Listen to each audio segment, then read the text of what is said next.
we are gonna work on MAC address, how basically you can find your MAC address of your devices, of your network interface card, right?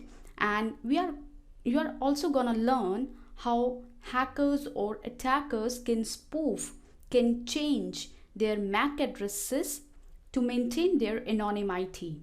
All right, in this lab we will be going to spoof the MAC address manually and by also using a MAC address changer application, that is SMAC. So let's start with how to find the MAC address first. So first, just go to the command prompt, right? So I'm just opening up command prompt, open it as an administrator. Here is the command prompt, and here you need to type the command that is get MAC to get the MAC addresses of your network interface card, of all the network interface card that is installed in your device. All right, you will get all the MAC addresses. So press enter, and here you can see all the physical addresses, basically you can say, and the transport name related to that. So in this device, in this particular laptop, I'm using these MAC addresses. Basically you can say these number of network interface cards. So basically it can be for virtual machines or it can be installed in my base machine. So these are the network interface cards that I'm using in this device. All right, and right now I'm connected to this network interface card. So let's see how basically hackers can spoof, can change their physical address. See, if I'm talking about spoofing, right? So spoofing is the thing that through which we actually are not going to change the MAC address, all right, because we can't change the MAC address. It's just like that I'm masking my real MAC address, right? I'm just putting a mask over it, so it will hide, or you can say it will mask the real MAC address, and in place of that the person or the investigators will see my fake MAC address. All right, so let's check out how attackers can spoof their MAC address so that the investigators could not be able to catch them. All right, because this is the identity of this device. If I'm just doing any kind of crime by using this device, so MAC address is the identification of this device. And if I'm just spoofing it, if I'm just changing the MAC address of this device, so the investigators will not be able to catch this device. All right, that's why attackers use MAC address changers, or they basically spoof their MAC address. So let's see how you can do that. So this is here, Open Network and Sharing Center. All right, then just go to change adapter settings, and here you will get all the network interface cards, all the adapters, right? And right now I'm just connected with this adapter, so I'm just going to check the properties. In the properties you will get an option configure. Just click on it, configure, right? Then go to advanced, and here we have network address. You can see this, right? So like here you can see these are the MAC addresses right now, and if I'm just going to change it, I need to type the value here. All right, I'm just typing. You can just type anything, right? And you can check whether it's working or not. So here I have typed 12 times 1212 because it's a 48-bit address. All right, that's why. Now just press OK. Now you can check the internet got disconnected, and it will give the IP address again, because this is the new address, because this is the new laptop or the new device according to the router, because I have changed the MAC address, and MAC address is the identification of a particular device, right? And if I'm changing it, so the router will accept as a new device. Now let's see whether it's changed or not.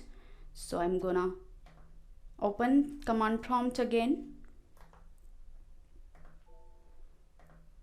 and let's check by typing get MAC. All right, now you can see it's changed. All right, now it's 121212 and this. So this is the MAC address right now I'm using on this device. So if I'm just doing any kind of crime, right, they will get the MAC address this. So that is how this machine is not be able to catch by the investigators.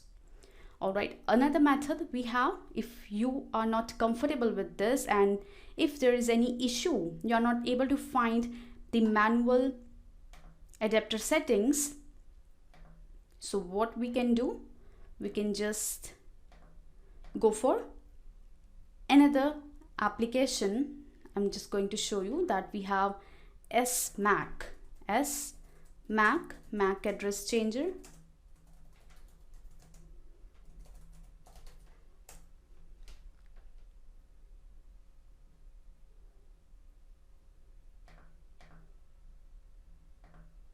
All right, so this is the MAC address changer. From this link you can download.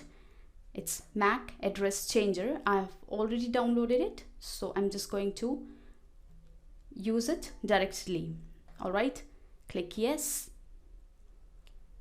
then simply install it by just following the wizard and launching it. All right, so here you can see the license, so accept it. I'm not going to buy it right now, so you can just proceed. All right, so here you can see the number of adapters, right, you are using and the IP address and the MAC address related to that. All right, now what you can do, you can just select the MAC address from this list. Like here, which MAC address you want to give. Like here, I can select this or any of the MAC address that you want. All right, this I have given, and click on restart adapter. First update it. So this version of SMAC will only allow you to change the MAC address to this in evaluation mode. So let's just type 0C, 0C, 0C, 0C, 0C, 01 in evaluation mode, right? Yes. Now you can see it's restarting the adapter. And after a minute, it will restart the adapter and you will get the new MAC address of this machine. So guys, now you understand that how basically attackers or hackers spoof their MAC addresses to maintain the anonymity, to just to not be able to catch by the investigators. So they are doing these kind of things, right? So this is how you can get the MAC address, and you can spoof the MAC address manually and by using the SMAC MAC address changer. Now you can see it's evaluating, adapter restart complete, and now the MAC address is this.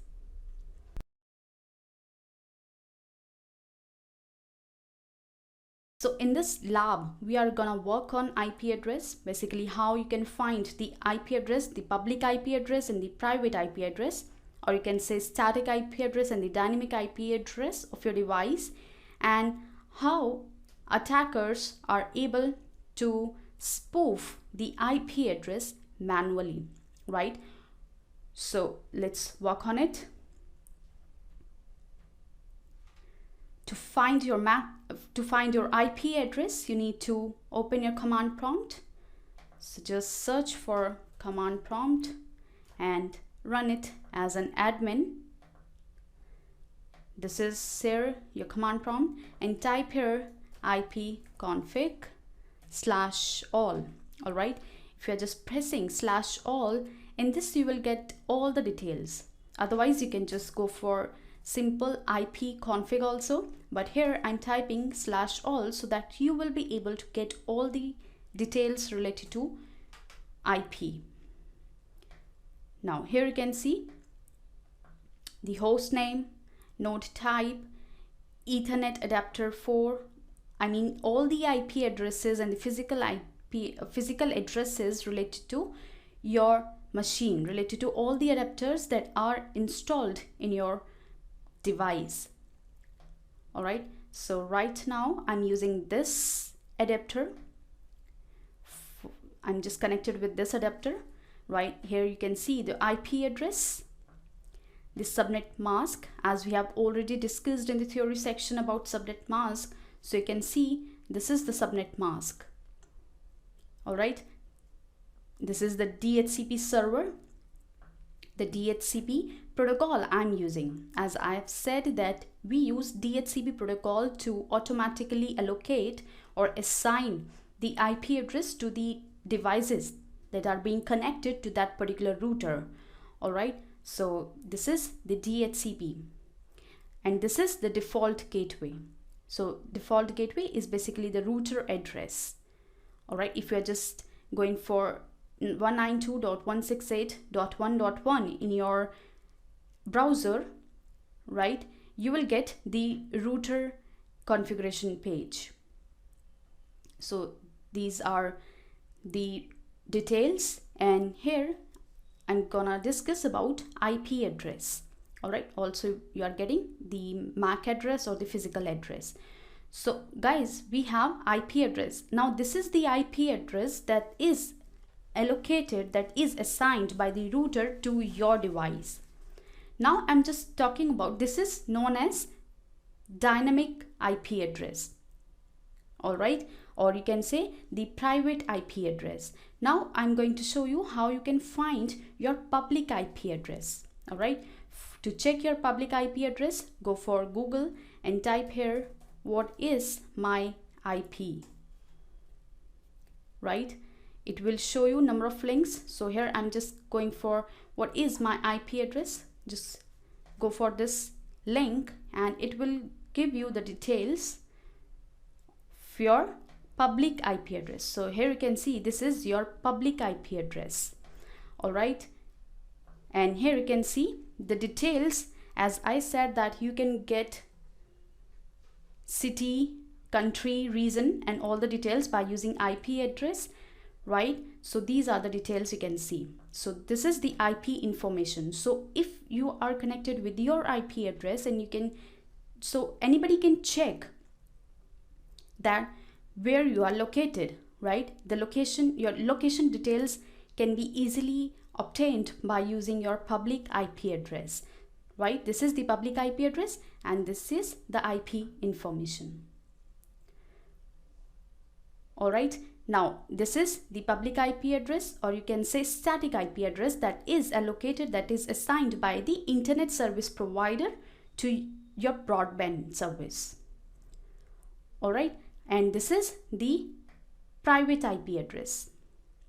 So here I'm gonna show you how hackers or attackers basically spoof their IP address, and in this lab we are gonna spoof your private IP address.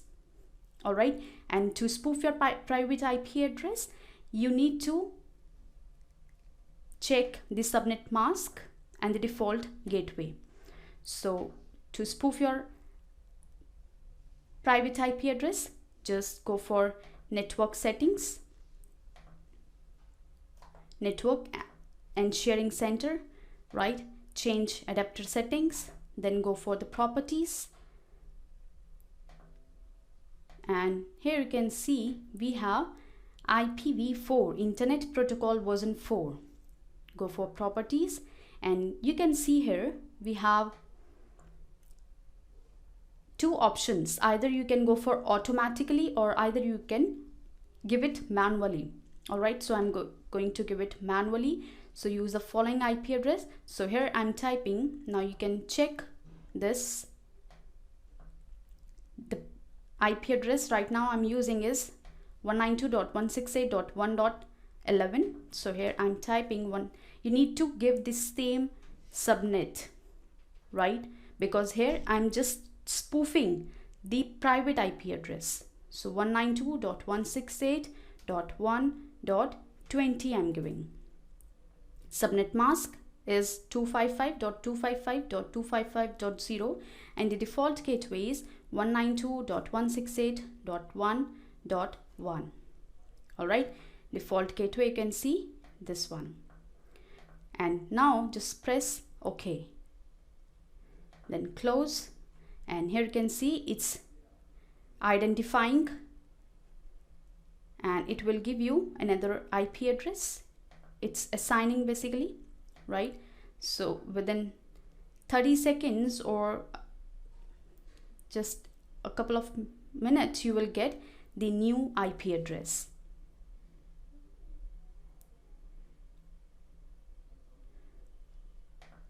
Or either you can check that it's changed or not. Go to the command prompt, run as admin, and here I'm typing ipconfig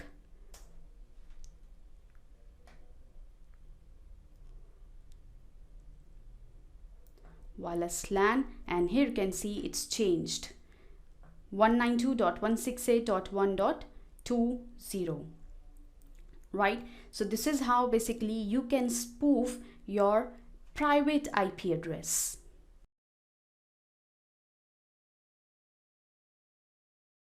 Now in this lab we are gonna discuss how you can spoof your public IP address, right, manually.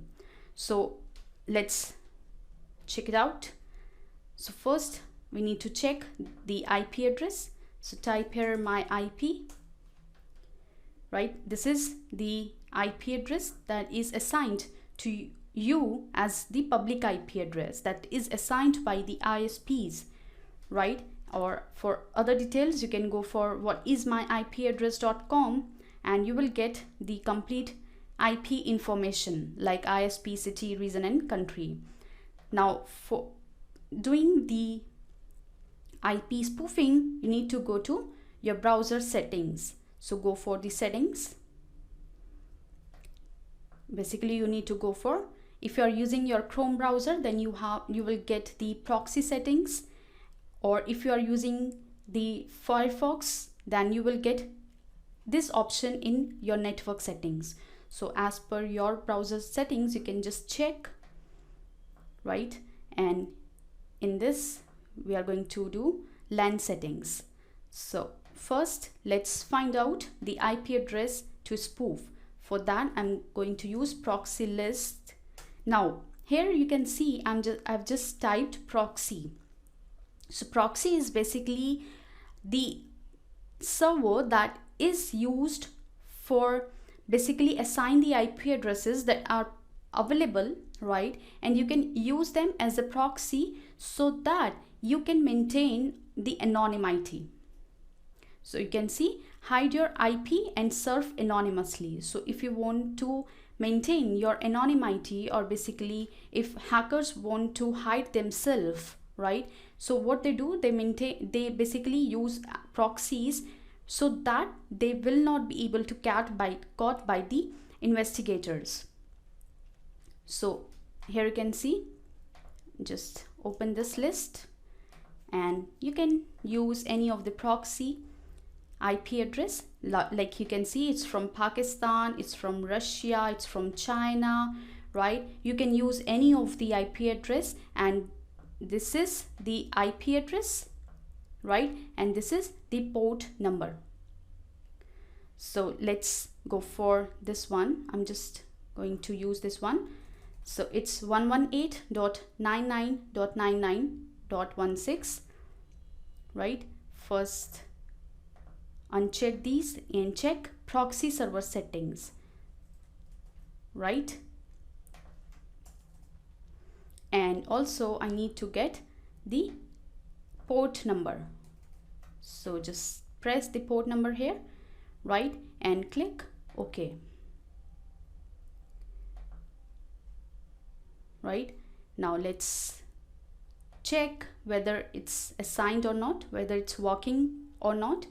So to check it, I need to go for my IP, right? And for complete information, I can go for what is my IP address. I'm just refreshing it. All right, now you can see I am now will be shown as from Indonesia. Can you see this?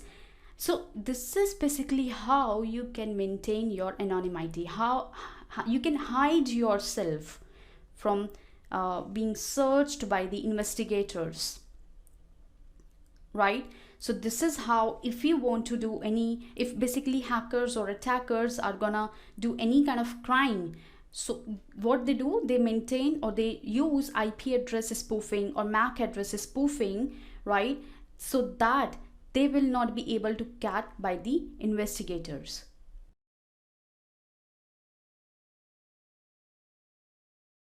Have learned how what the types of malwares that are available in the market, right? And we'll learn how hackers or attackers create such malwares such as a virus or worms, right?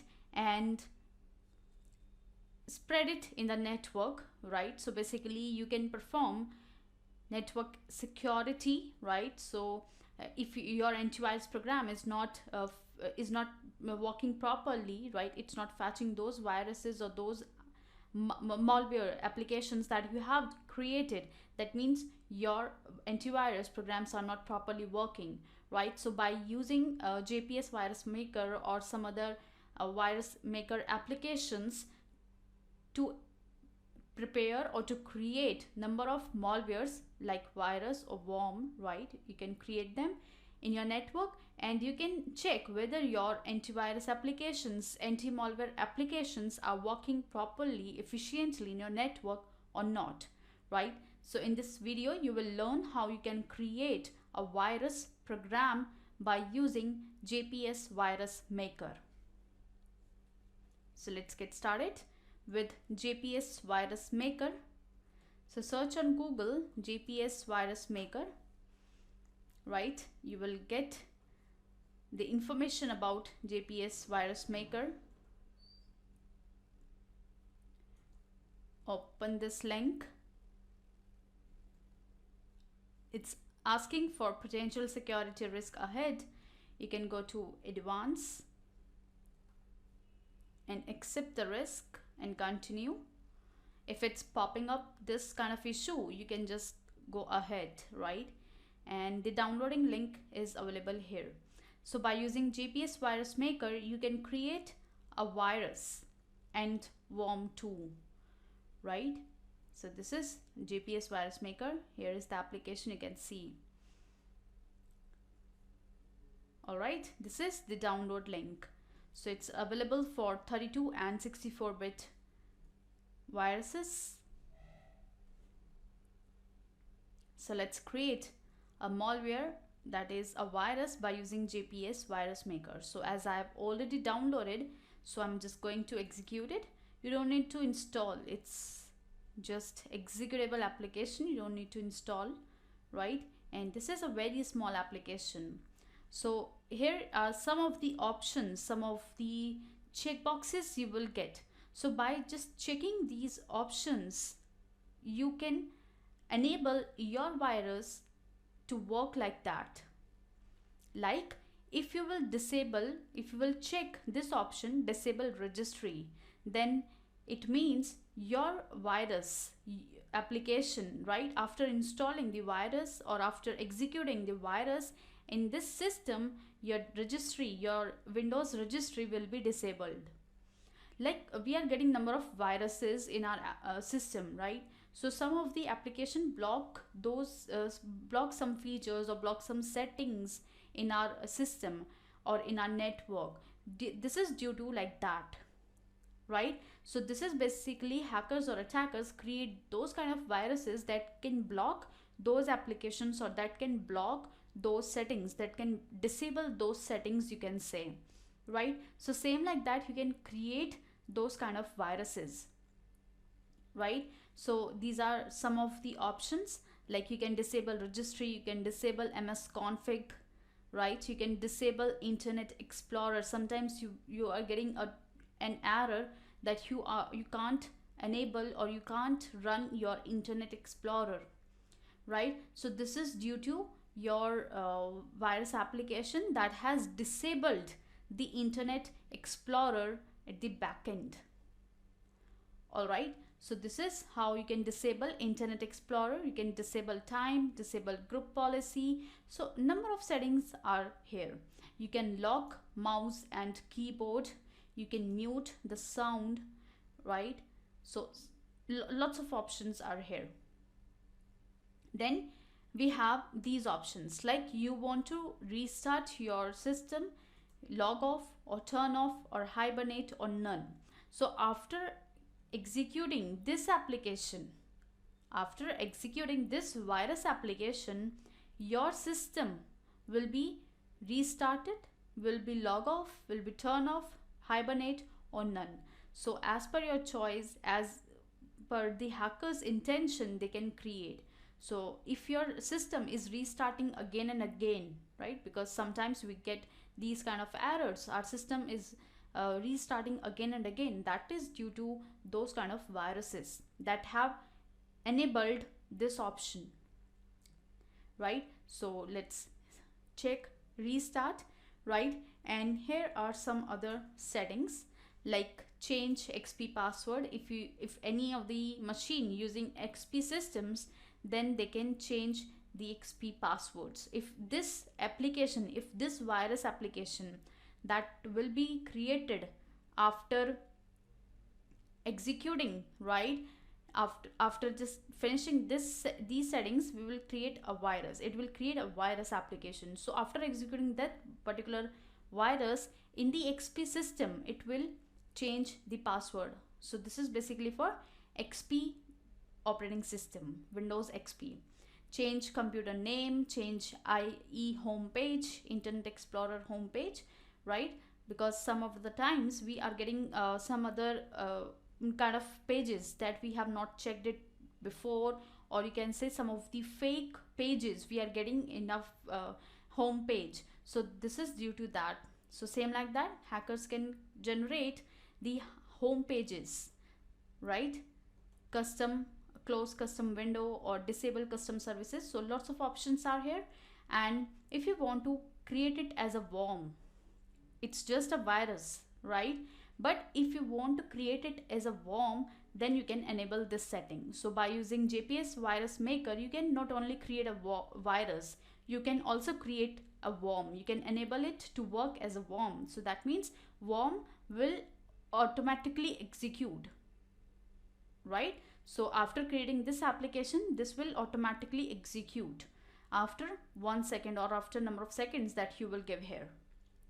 Now the change icon. So which type of icon you want, like it's a dock icon, it's an exe icon. So which type of icon you want, you can just check that particular option. So here I'm just clicking JPG icon. All right, and the settings, like name after install. So what name you want to give after installing. So here I'm just selecting ALG so that I can just remember it, right? And the server name, so it's alg.exe, right? This I have given. Now after configuring all the settings, after enabling all the things, just click on create virus, right? And here you can see server created successfully. Click OK, and let's see it's created or not. Yes, it's created here. You can see this virus application is created here, right? And when you will execute it, it will work maliciously. It will work as you have given in those checklists, right? So this is basically how you can create a virus by using JPS Virus Maker, right? So after creating a virus like this, you can check whether your antivirus programs are working properly or not. If these kind of viruses are caught by the antivirus program that you are using, that means it's working properly, otherwise it's not, right? So this is how hackers or attackers create a virus program by using JPS Virus Maker.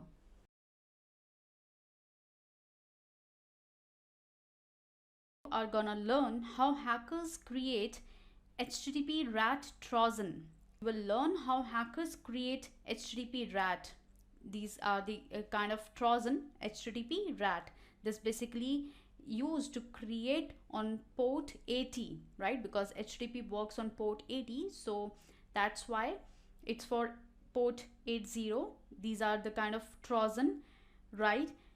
And these are the Trojan that can be used by the hackers or attackers to take remote accessing or remote controlling of your machine, right? So you will learn about HTTP rat. Basically, HTTP rat is a kind of remote access Trojan. Rat means remote access Trojan, which basically utilizes web interfaces and port 80 to gain the access, right? That's why they are known as HTTP rat. Okay, it's very dangerous because it works on the web, and you know that web can be accessed, can work almost everywhere where you can find the internet, right? So it's very dangerous to execute. Here, let's check about HTTP rat Trojan.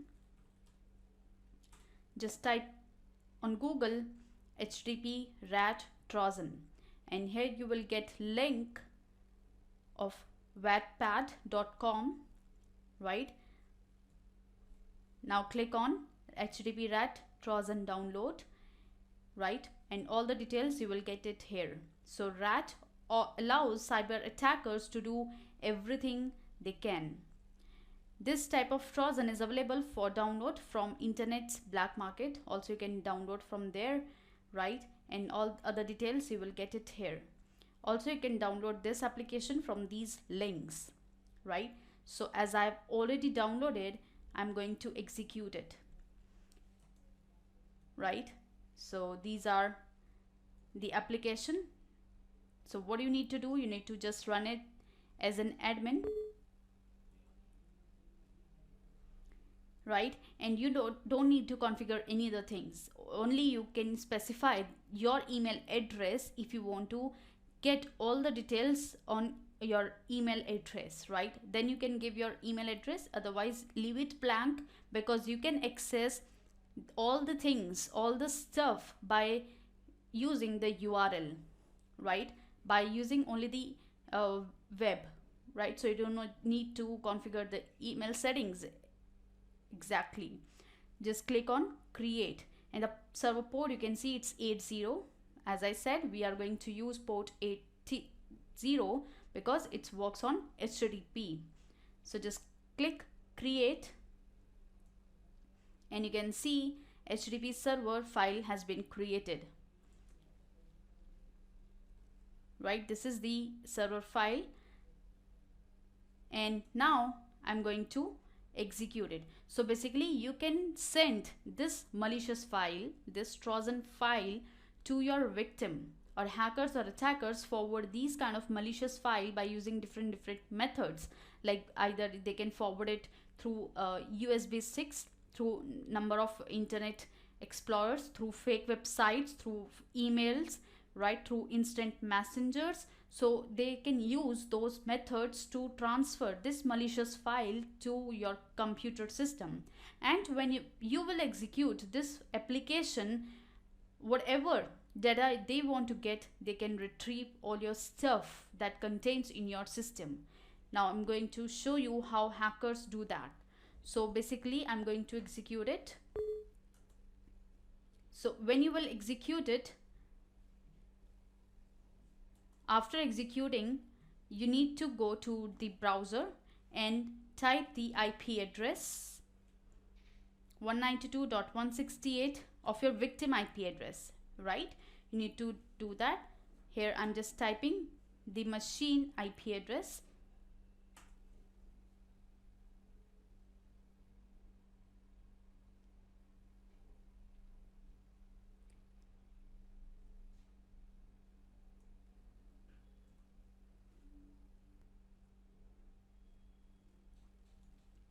All right, so it's working. This is the IP address of the victim machine, right? Or you can say where I have executed that malicious file, that Trojan, right? You need to type the IP address of that particular machine, and you can see all the running processes in that particular system. You can see that. You can browse all of the drives, like in C drive. You can check all the stuff that are in C drive, in D drive, right? You can check the computer information like computer name, Windows directory, system directory, username, right? The users, one is admin and another is guest, hardware information, processor type, page size, and number of things, right? So you can browse the drives too. You can check the running application, running processes, and in case you want to kill any of the application, you can kill them too. Like you can kill this particular application. So chrome.exe has been killed, right? So this is basically how you can create, or how hackers or attackers can create remote access trojans by using HTTP RAT, right? And can take remote access, remote control of your machine.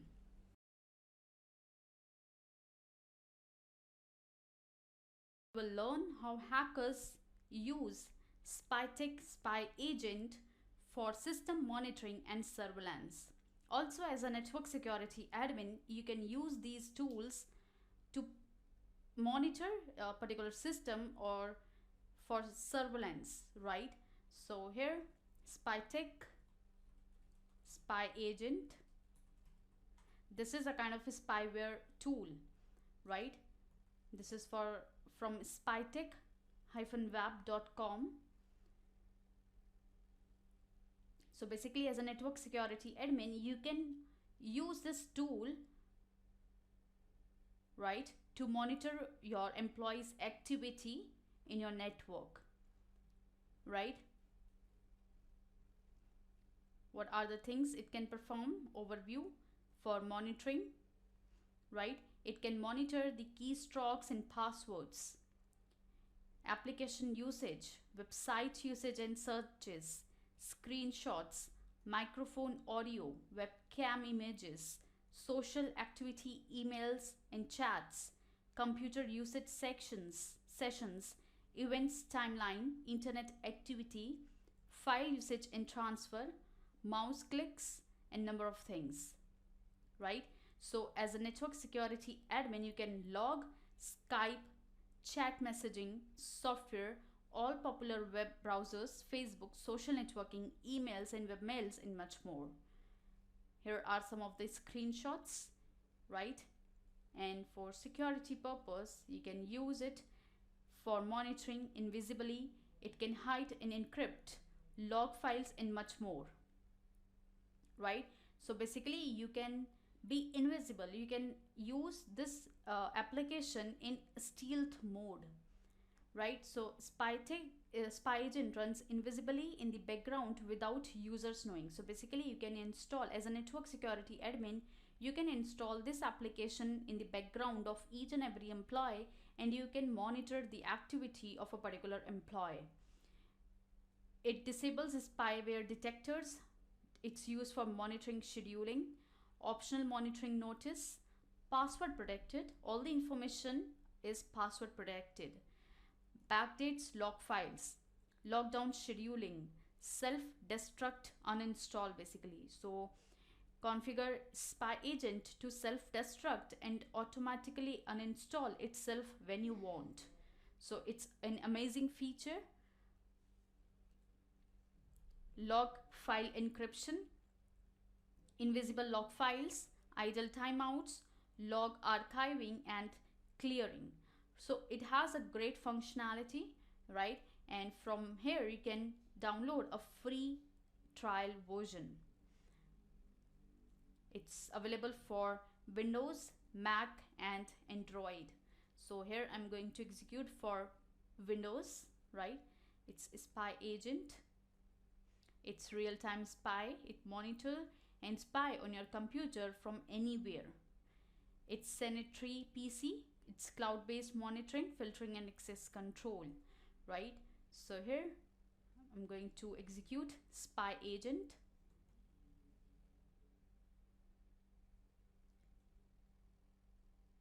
It's downloading, right? And here I can extract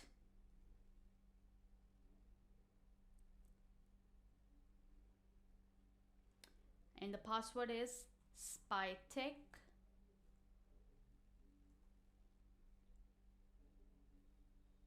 right? This is the application. So here you can extract it, and now I'm going to execute it. If it asks a password, then you need to type Spytech. Here is a password. Password is equal to Spytech.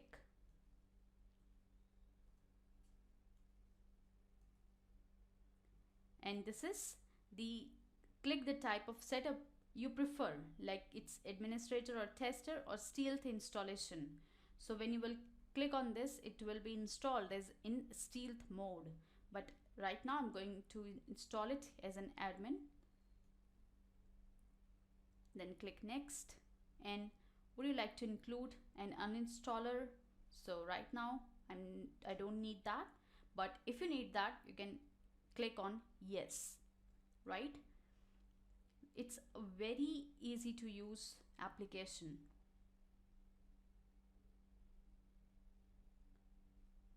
All right, so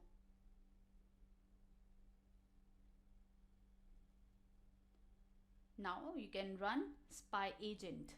So just close it and it will start. Click continue. If you want to buy, you can buy it. Otherwise, click on continue.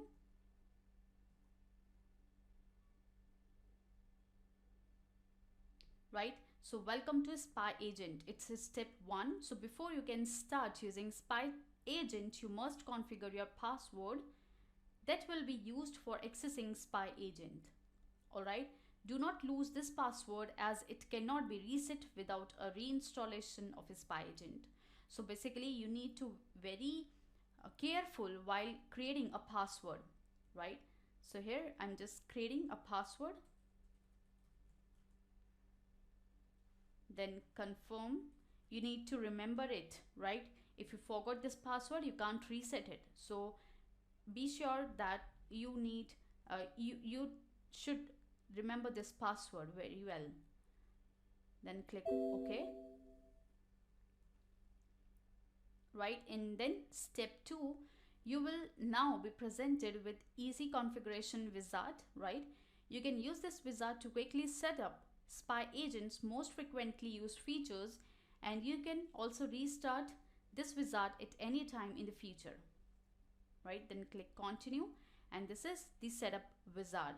So if you want to run it complete plus stealth configuration, click this complete configuration, then choose this. Otherwise typical configuration. So as per your requirement, you can just configure the package. Then click next. choose additional options to enable for Spyagent from the below sections. If you want to send logs to your email, right, you can just select this option, but for that you need to connect the cloud option, or either you need to select an email option, email delivery option. So basically you need to set up the email option here, right? So that's why right now I'm not doing that. Display alert on startup if you want to do that, or load on Windows startup. So I'm just selecting this, load on Windows startup. Then click next. Are you sure you want to continue your configuration? If yes, then select next. Right, and these are the settings that I have configured. All logging options will be pre-configured for optimal stealth, and Spyagent will load on Windows startup. So this is the setting that I have applied. Configurations applied, next, and finish. Now this is Spyagent's user interface. This is where you can start and stop monitoring, view activity logs, change settings, and configure the software. So would you like to view Spyagent documentation? No. And here is the complete wizard, right? So program options, these are the options. You can configure the different settings, like some general settings, auto archive option, auto clear option. After a particular period of time you can clear the log, auto remove, right, instant log retrieval, logging options. You can log all keystrokes typed, log all windows used, log all applications executed. So as per your requirement you can just check or uncheck the options, right? You can log all mouse clicks, log all print jobs. So basically this is how you can configure. Screen spy, all these record screenshots will be captured on this particular directory. Webcam spy, if you want to use that, right, and this will be saved in this particular directory. Then smart logging, username filtering, and remote log viewing. That is basically, as I said, if you want to get these logs in your email or on a particular cloud, then you can configure these options, right? So we have FTP log delivery, email log delivery, and spyware cloud delivery. Advanced option such as security, splash warning, log location. This will be the location of all the logs. Stealth hotkey, this is the key that you need to remember. Select your hotkey pattern. This hotkey pattern is the hotkey pattern that will, when pressed, prompt you for your Spyagent password to stop its stealth mode, right? So just keep remember this option. Control plus Shift plus Alt plus M. Then thread priority, remote desktop, content filtering, and lots of features, right? Scheduling, logging, lockdown, number of things we have. So we can click on OK and start monitoring the system activity. So by just pressing start monitoring, it will start monitoring, right? Here you need to enter the password and click OK. In this key you need to remember Control plus Shift plus Alt plus M, right? So you should remember this, Control plus Shift plus Alt plus M, right? If you will forget this option, then you can't access this particular Spyagent. Then click OK, right, and continue. So now whatever you will type or whatever you will access, basically it will be recorded.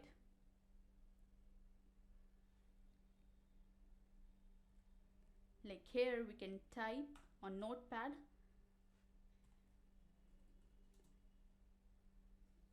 these sessions will be recorded.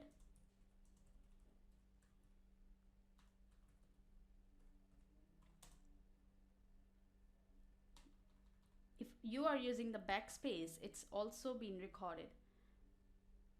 Right here I'm giving the credentials.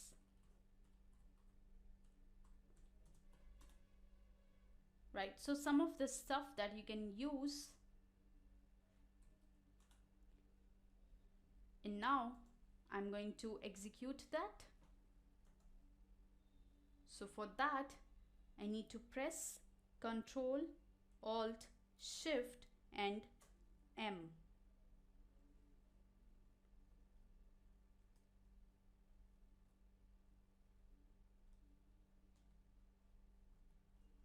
Right?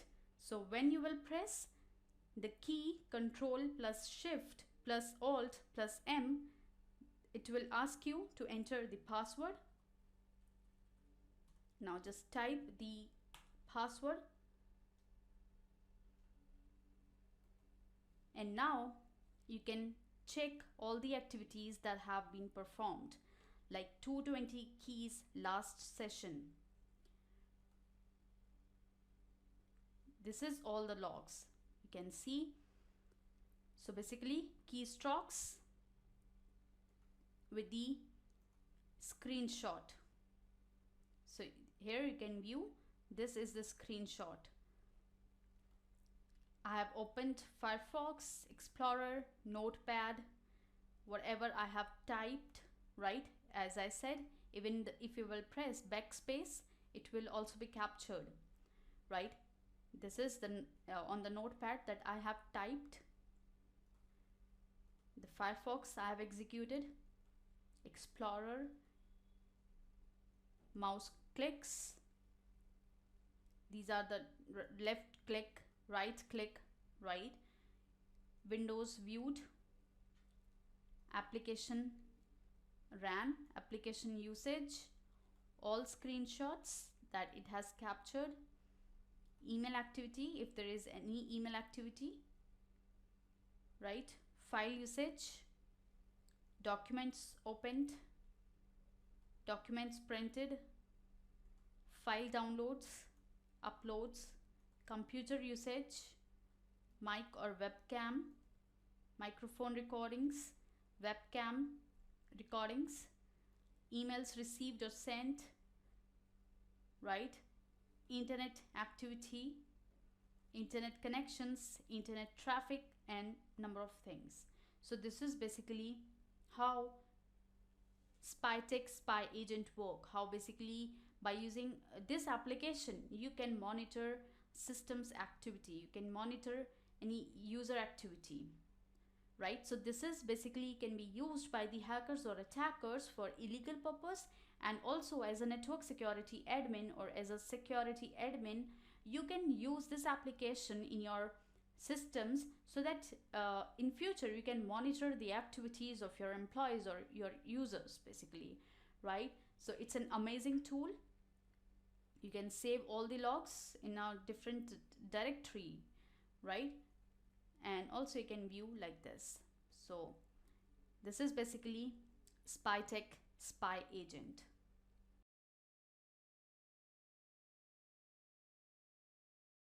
We will learn how hackers or attackers basically create keyloggers that can be used for logging or monitoring your keystrokes, right? Whatever you will type in your system, it will be logged, it will be recorded by the keyloggers, and it will be forwarded to the hackers or the attackers, right? So basically you can use this application which we are going to use, that is all-in-one keylogger. So basically you can use these keyloggers for monitoring purpose, right? So hackers or attackers can use for illegal activities, and as a network security admin, you can use keyloggers to monitor your employees' activity or whatever they are typing in their computer systems. For monitoring purpose, you can use these keyloggers, right? So here we are gonna use all-in-one keylogger. Right, this is the official link, or this is from where you can download.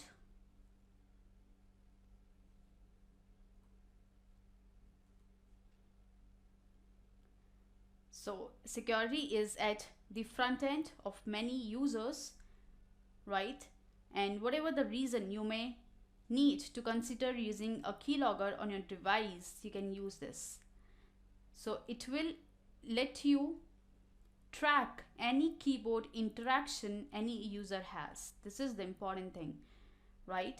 It has the ability to monitor devices and keep their use secure. You can also check the complete description here.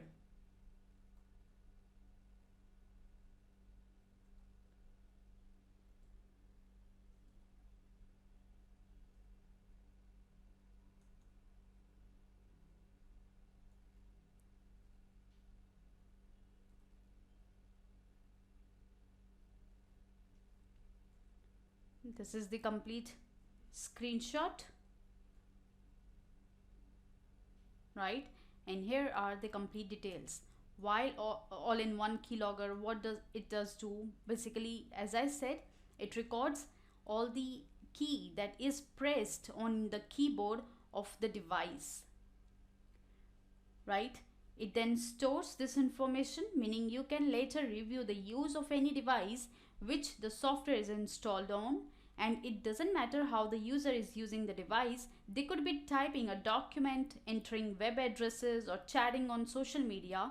Whatever they are doing, whenever they are using the device, all the activity, all the keystrokes will be recorded, right? So here we are going to use all-in-one keylogger. So just execute it.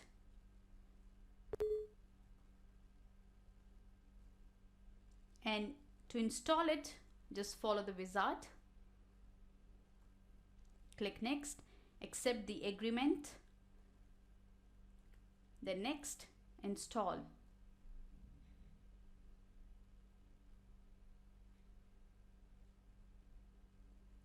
Click finish.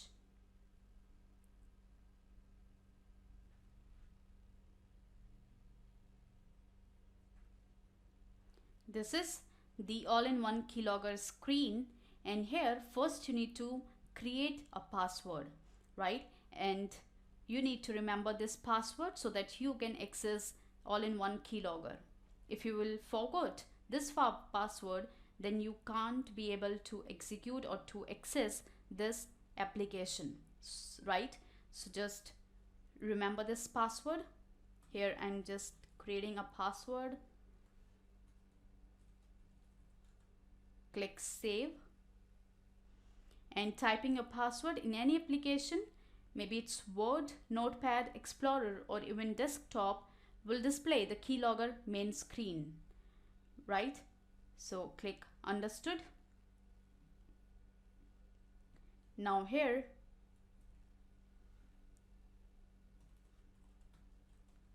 I'm going to type my password. So my password is password, right?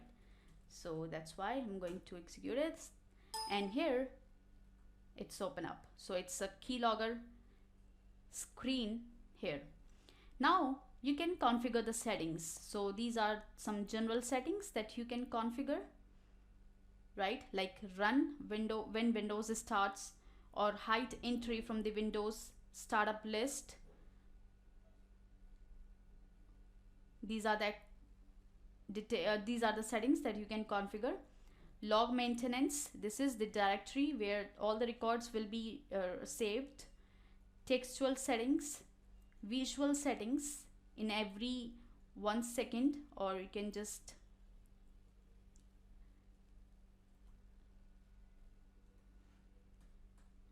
I'm just giving it 0. So basically it's in 1 minute and 1 second, right?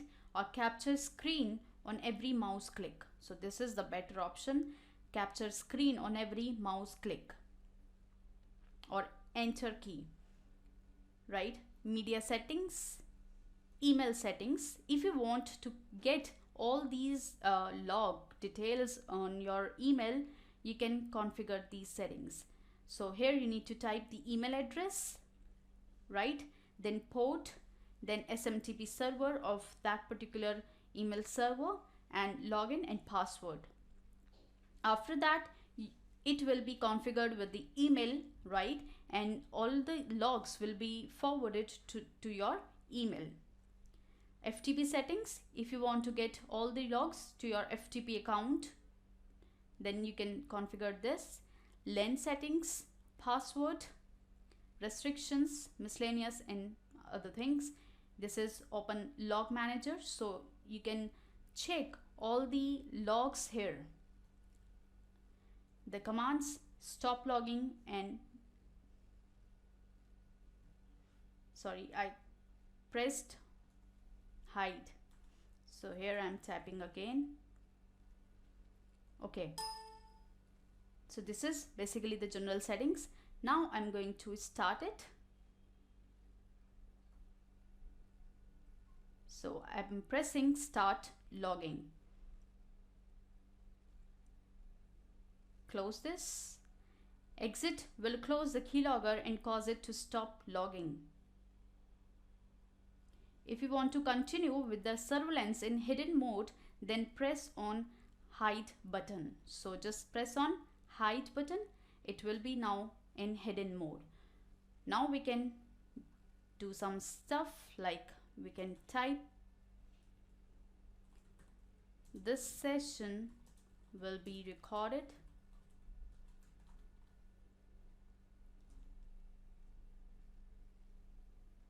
Can go to the browser, and here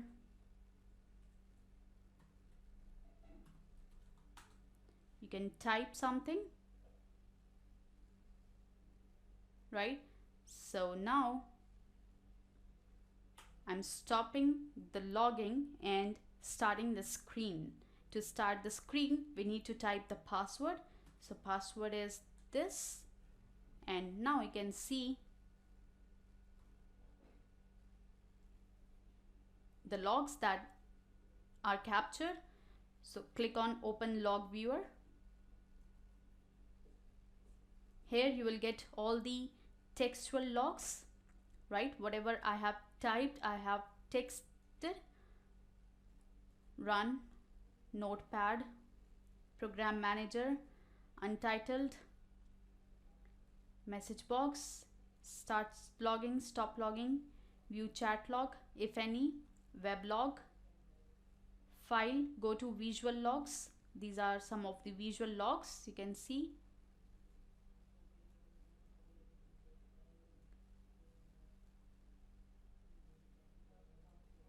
Filter empty rows.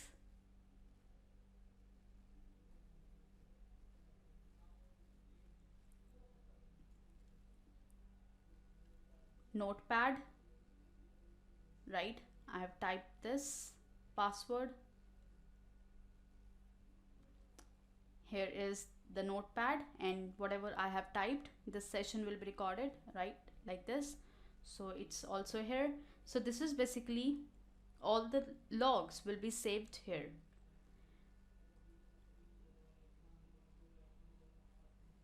You can open these logs like this.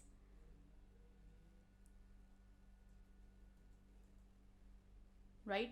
So this is basically how all-in-one keylogger works. How basically hackers or attackers can use this application for illegal purpose, and how you can use as a network security admin for monitoring the activities of your employees or of your users, your clients, or basically it can be used for your internal network security.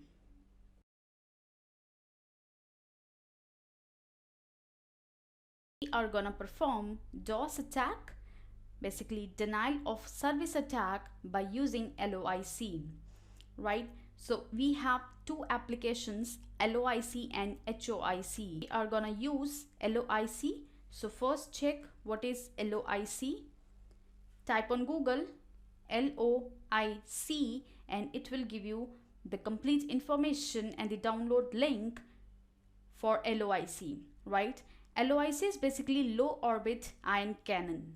As I said, we have two applications, LOIC and HOIC. So LOIC is basically used to perform attack, right? And the attack traffic amount generated by LOIC is low. That's why it's low orbit ion cannon, and the attack traffic amount generated by HOIC is high. That's why it's known as high orbit ion cannon, HOIC. I'll show you how you can use HOIC, but in this video we are gonna use LOIC, low orbit ion cannon, right?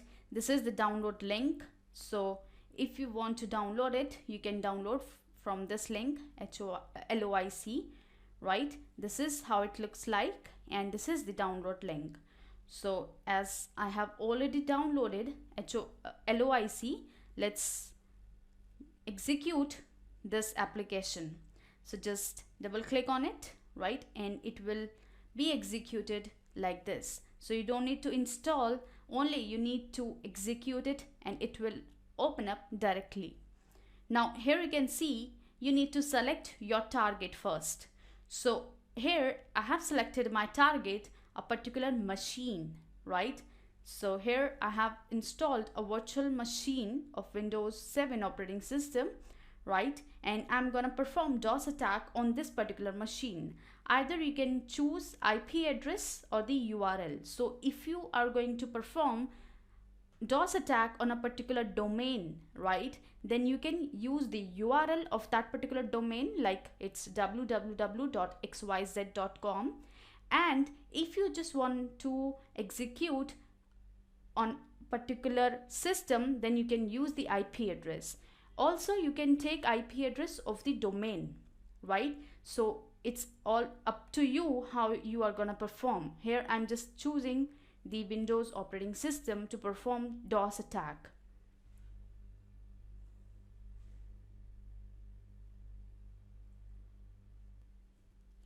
Right, so let's first check the IP address of the machine, right? So first execute the command prompt.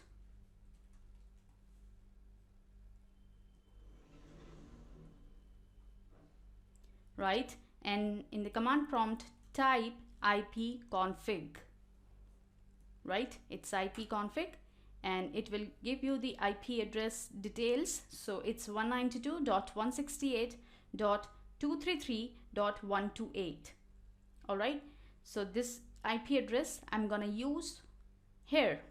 So if you are going to perform DOS attack on a particular domain or URL, then type here www.xyz.com, right? But here I'm gonna use IP address, so that's why I'm typing here 192.168.233.128. this is the IP address of that particular machine. Then put lock on, so it's now locked. This IP address is locked now, right? So this is the first step and this is the second step. So if you're ready, then just click on here. Otherwise, configure the attack options. So here are the attack options that you can configure. It's the timeout, HTTP subsite, TCP or UDP message. So in case you want to change the message of TCP or UDP packets, then you can change it here. So here I'm just typing, this is the DOS attack. So when a particular basically if that particular machine on which we are gonna attack having a particular sniffer or is monitoring, basically, then in the packet they will get the detail here like this, right? So they will, in the message of the TCP or UDP packet, they will get this message if they are capturing the packets, right? And here you can configure the port settings and select the type of packet that you gonna use. So here I'm gonna use the HTTP method, Here you can increase the number of threads. So here I'm using 100 threads, and the speed, so it can be faster or slower, right? So here I'm just putting on faster. Now that we are ready to perform DOS attack, so when you are ready, just click on this link, this button basically. So here you can see the attack status, right? Here you can see the connecting packets, requesting, right? So it's performing now DOS attack. So after a couple of minutes, after some time, that particular machine got hang basically, right? So this is how you can perform DOS attack using LOIC. I'm just stopping it. Okay, so this is basically how you can perform DOS attack using low orbit ion cannon. So when you do like this, so after a couple of minutes or after some time, that particular machine will got hang because it will receive number of packets, and due to not handling properly all these requests, all these packets, it will be working very slow. So this is how you can put any resource, right, on a particular DOS attack, and that's how you can perform that particular resource unavailable for the users, right? So this is how you can use or how you can perform DOS attack by using LOIC.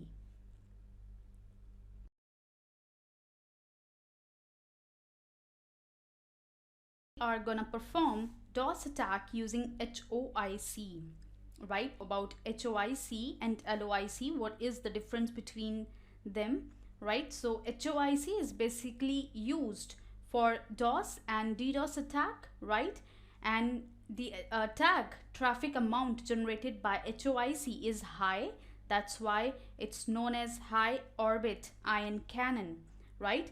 It was developed for internal security, internal network security and stability testing, right? It's also open source, so it's freely available. You can use that and you can test your network security and stability, right? Basically, the high orbit ion cannon have high speed multi-threaded HTTP flood, right? You can simultaneously flood up to 256 websites at once. So you can see it's basically used to generate high amount of traffic, right? So let's start with HOIC. For this, you can use Google and search for HOIC. It's high orbit ion cannon, right? It is developed for network stress testing and DOS attack. So basically, as a network security admin, you can test your network security and also you can test the stability of your network, right? And if there is any kind of malicious activity, right, when you are just getting all the packets, so you can test what kind of packets you are receiving and you can directly block those packets or those particular IP address from which you are getting number of requests, right? So this is basically for DOS and DDoS type of attack. So from this link you can download, right? The features you can see, it's high speed multi-threaded HTTP flood. You can simultaneously flood up to 256 websites at once. Built-in scripting system to allow the development of boosters.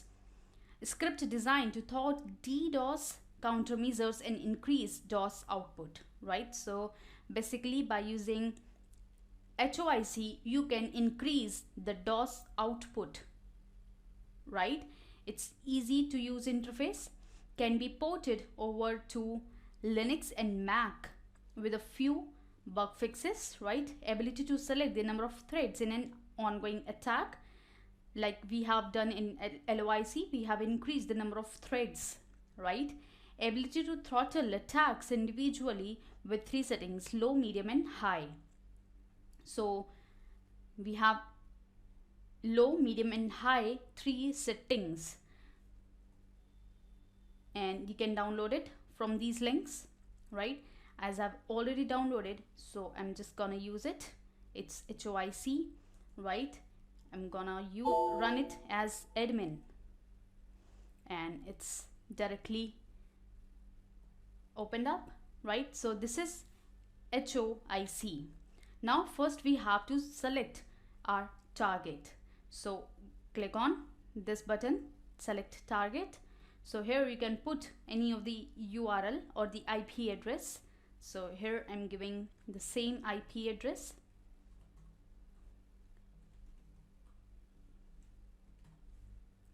Right, it's my virtual machine IP address. In case you want to check the IP address of a machine, then open up a command prompt and type ipconfig. So here you will get the IP address 192.168.233.12.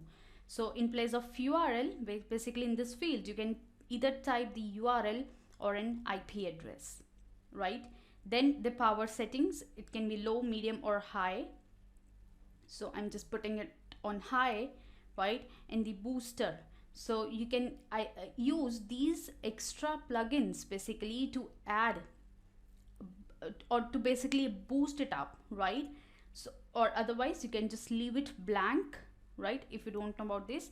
So it's dutchfree.hoic, generic boost, right? User agent test and visa stress.hoic. So either you can use or you can just leave it blank, right? So here I'm just selecting generic boost.hoic and click on add, right? It's been added, you can see here, but I guess the IP address is not correct. It's 192.168.233.128. It's high. I'm adding it. It's not taking the IP address correctly. It's taking 92.168.233.128. So what I'm going to do, I'm just going to give in a particular domain, right? So here I'm selecting a target. It is www.dukarinfo.com in the http://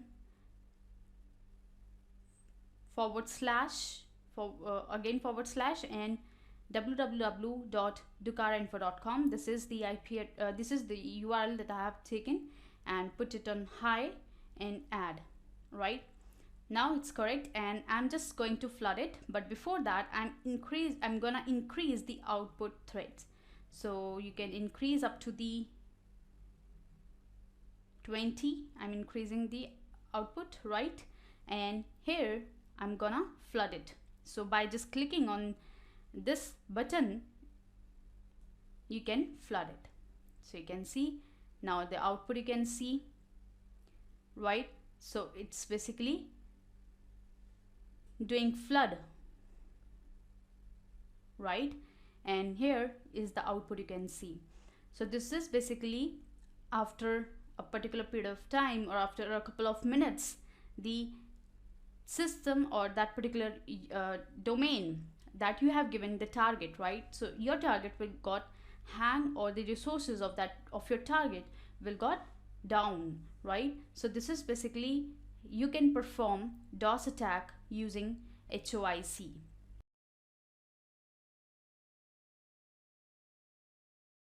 We are gonna do HTTP flood using DosHttp, right? It's a application, right?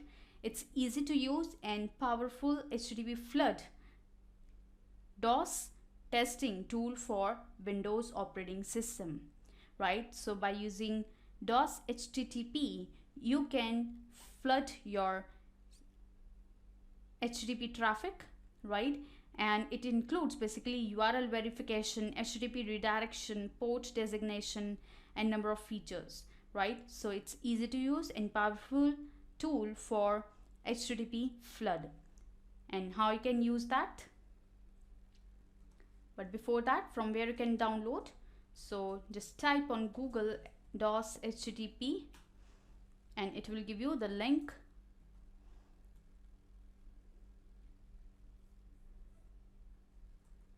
Right? It's an easy to use and powerful HTTP flood DOS tool, right? And from this link you can download for Windows operating system, right? So DOS HTTP uses multiple asynchronous sockets to perform an effective HTTP flood.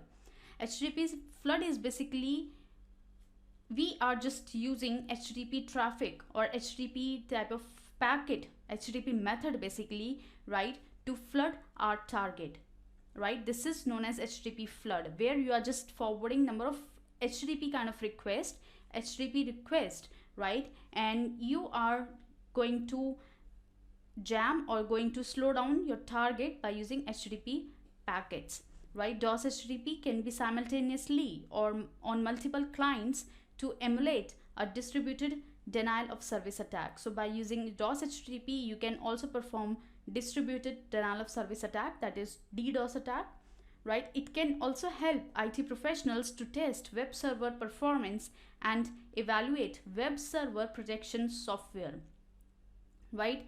It was basically designed by certified IT security and software development professionals, right? So basically, as a network security admin, you can test your web servers, because here we are gonna flood for HTTP packets, so definitely it will work for web servers, right? So you can test your web servers by using this application. It's easy to use and powerful HTTP flood DOS testing tool, uses multiple asynchronous sockets to perform an effective HTTP flood. It allows multiple clients to emulate a DDoS attack, allows target port designation within the URL, right? So here you can also put the port number like this, right? http:/host then :port, right? So in place of port you can put AT, because AT is the port number that is used for HTTP, right? It supports HTTP redirection for automatic page redirection. It includes URL verification that displays the response header and document. It includes performance monitoring and enhanced reporting. Allows customized user agent header fields, right? Allows user defined socket and request settings. It also supports numeric addressing or target URLs. It includes a comprehensive user guide and clear target URLs and reset all options. So these are some of the features that are included in the latest version of DOS HTTP. All right, so I have shown you the link from where you can download. Right now I'm just gonna execute it because I have already downloaded. So just run it as an admin, and here I'm just going to install it. So just follow the wizard, right? I accept, next, and next, then finish. It's here, right? DOS HTTP, just click on it and put just accept the agreement, and here is the DOS HTTP. So it's a 14 days trial version, so I'm just not going to register it. If you want it, so you can either register it. If you have the serial number, you can just put it here and click on register button to register it for the use. Otherwise you can just close it. Oh, sorry, I'm just gonna click on try. So this is DOS HTTP. Now here you have to put the target URL, right? So here I'm just putting http:/ and the target URL, right? User agent, what user agent you are gonna use. So it's by default I have selected Mozilla 6.0. the number of sockets, right? So you can configure the number of sockets. It's 500 or 1000 or something, you can select as per your choice, right? The request continuous, or only these number of requests you want to give. Like it will forward the request packets only 25,000 or 50,000, something like that, right? All the options are here. Or otherwise you can put continuous if you don't have any idea about how number of packets, how number of requests you want to put for the target. And then you can verify the URL. Now you can see it's HTTPS, so this is the very valid URL basically.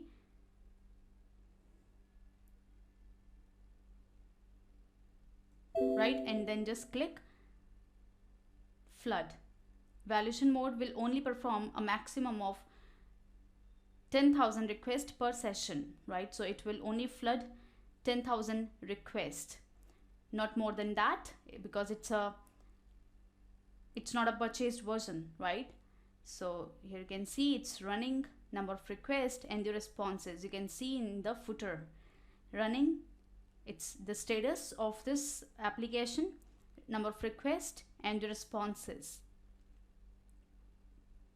So it's running still,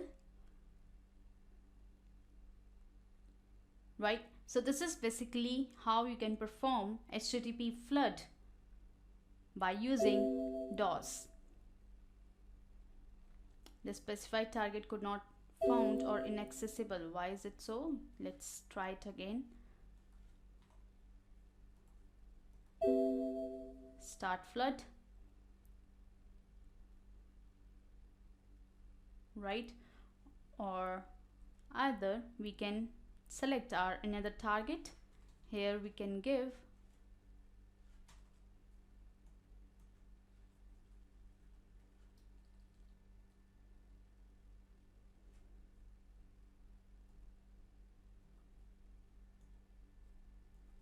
just closing it and running it again.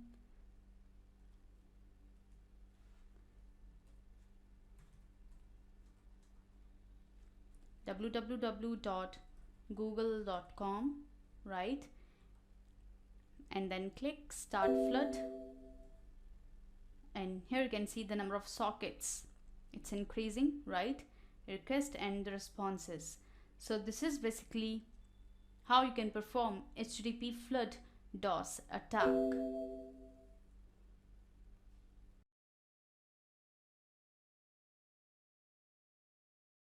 We are gonna discuss about how hackers can use default passwords. As we have discussed in our theory section that hackers can get your passwords, right? They can crack by using number of techniques, number of software applications that are available in the market.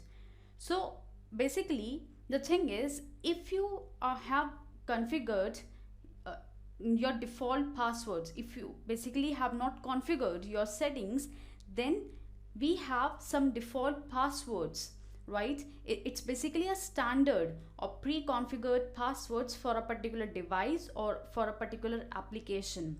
So such passwords are the default configuration for many devices, many applications, and if they are unchanged, if we are not changing our default settings or our default passwords, then they can present a serious security risk, right? So today we are going to discuss this, how hackers can get these default passwords for number of devices, number of applications, and they can use definitely, because if they know that you are using this device, like Cisco firewall this you are using, or Cisco router you are using this one, and you have not changed the settings, you have not changed the default password of that particular device, then what hackers can do, they can use those default passwords from internet. Basically I'll show you how.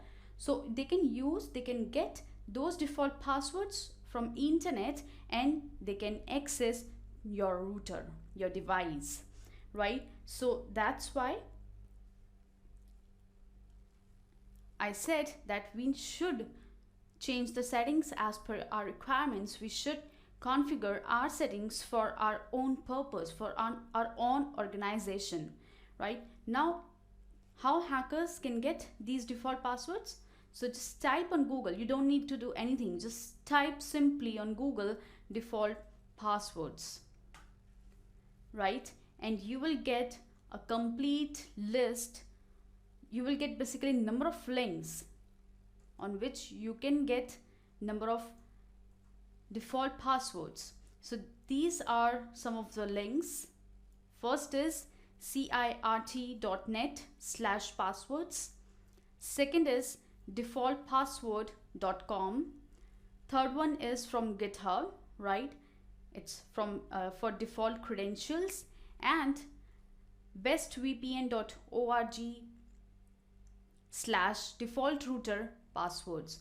So here you can see the complete list of default router passwords, right? These are number of router, its IP address, the default IP address for that particular router, the username, and the password. So you can see that on next slide, right? This is from DWL. When you will click next,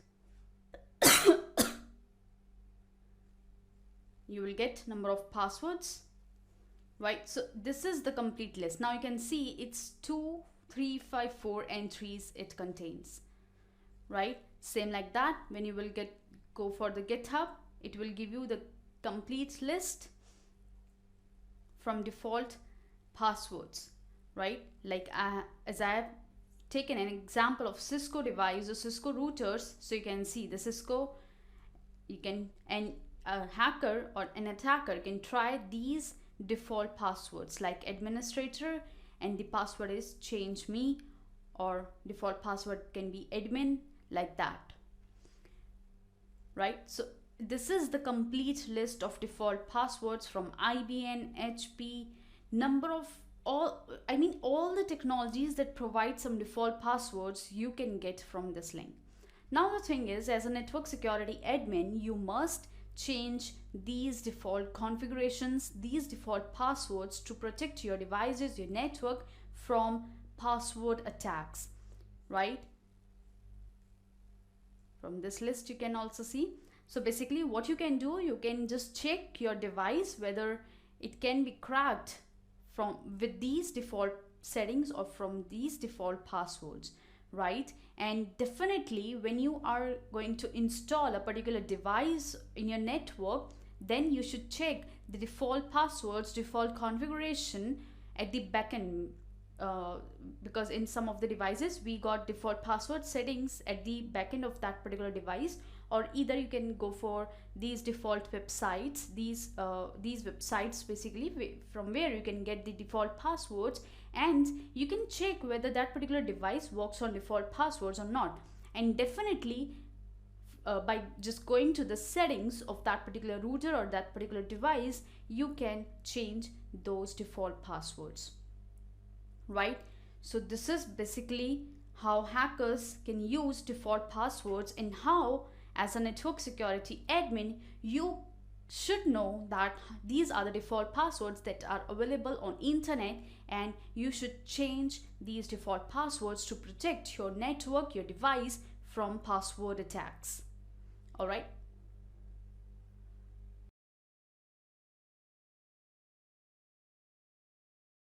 Gonna crack and audit Windows passwords by using Lopth crack. So let's check about Lopth crack first. Here is the Lopth crack, right? This is the official link, lophthcrack.com.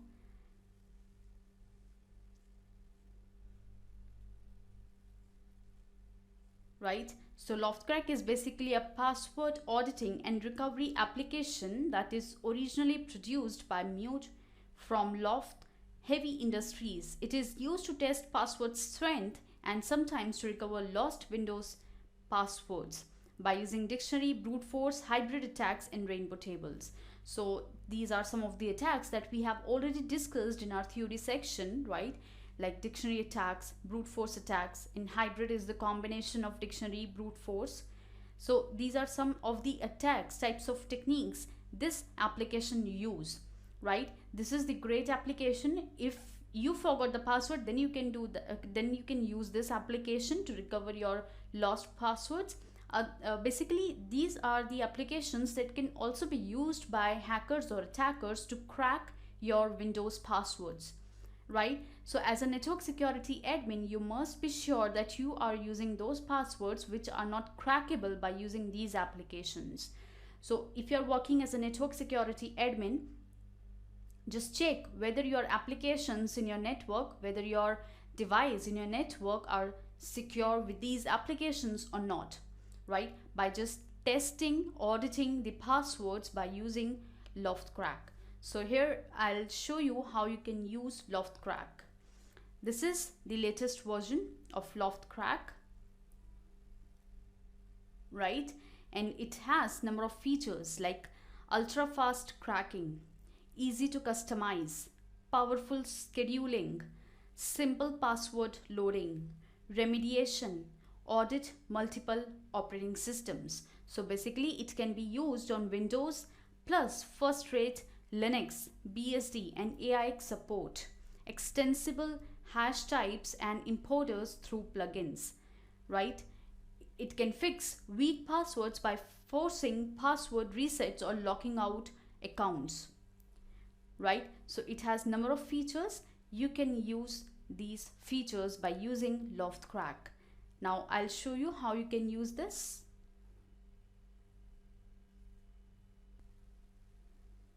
You can download this application from this link, right? In case you want to watch a video, you can watch from this link. And this is the free trial download link. It's available for 15 days only. So make sure about that. And this is for Windows 64 version and this is for Windows 32 version, right? And in case you are not sure about which version or which bit of operating system you are using, then go for Windows 64-bit version. Now as I have already downloaded, now I'm going to install it. So this is the application that I have downloaded, and to install you need to just follow the wizard.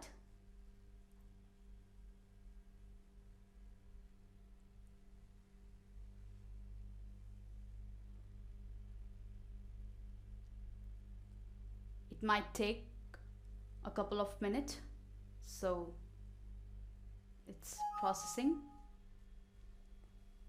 Now it's saying this version of Lopth crack requires a 64-bit operating system.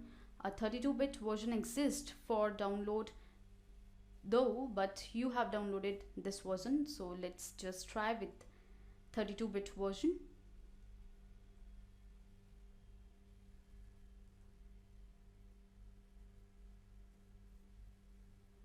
So simply you can download 32-bit version.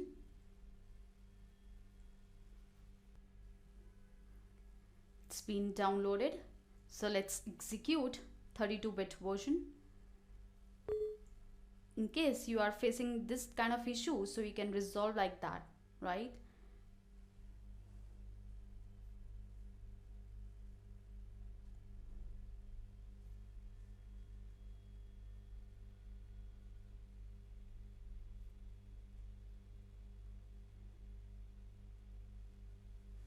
All right, so now just follow the wizard, click next, I agree, next, and install.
All right, so it's completed.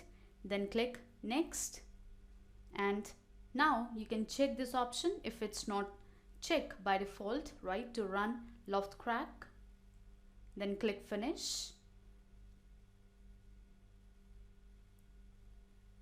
and this is the Lopth crack 7 version, right? The trial will expire in 15 days. So here we are going to proceed with the trial. In case you have purchased it, so you need to activate it with the license key. Otherwise, go for the proceed option. All right, so this is the setup wizard. So you need to configure some of the settings, right? This is the update. An update for Lopth crack is available for download now. So I'm skipping this update. And here is the auditing wizard. So this is the first step you need to follow. Click next. All right, which target system you are using? Maybe it's Windows, or if it's Unix, then you have to select this one.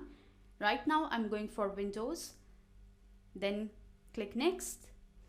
Now, which operating system? Maybe it's a remote. You are cracking a password of a remote desktop, or it's a local machine, right? So accordingly you have to select it's a local machine.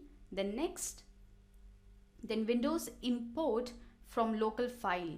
So choose which credentials to use while performing the hash extraction. This is basically in case you want to specify some of the credentials about your target, then you can give here. Otherwise, use logged in user credentials, right? You can just click on it, then click next. And this is the audit type. Which audit type you need to select? Like it's quick password audit, common password audit, thorough password audit. It will basically check in deep, right? So it can take about 6 hours long, right? It will use brute force attack technology, right? And strong password audit. So as per your knowledge, right, about your target, you can give the audit type, right? So here I'm selecting common password audit, right? Then click next.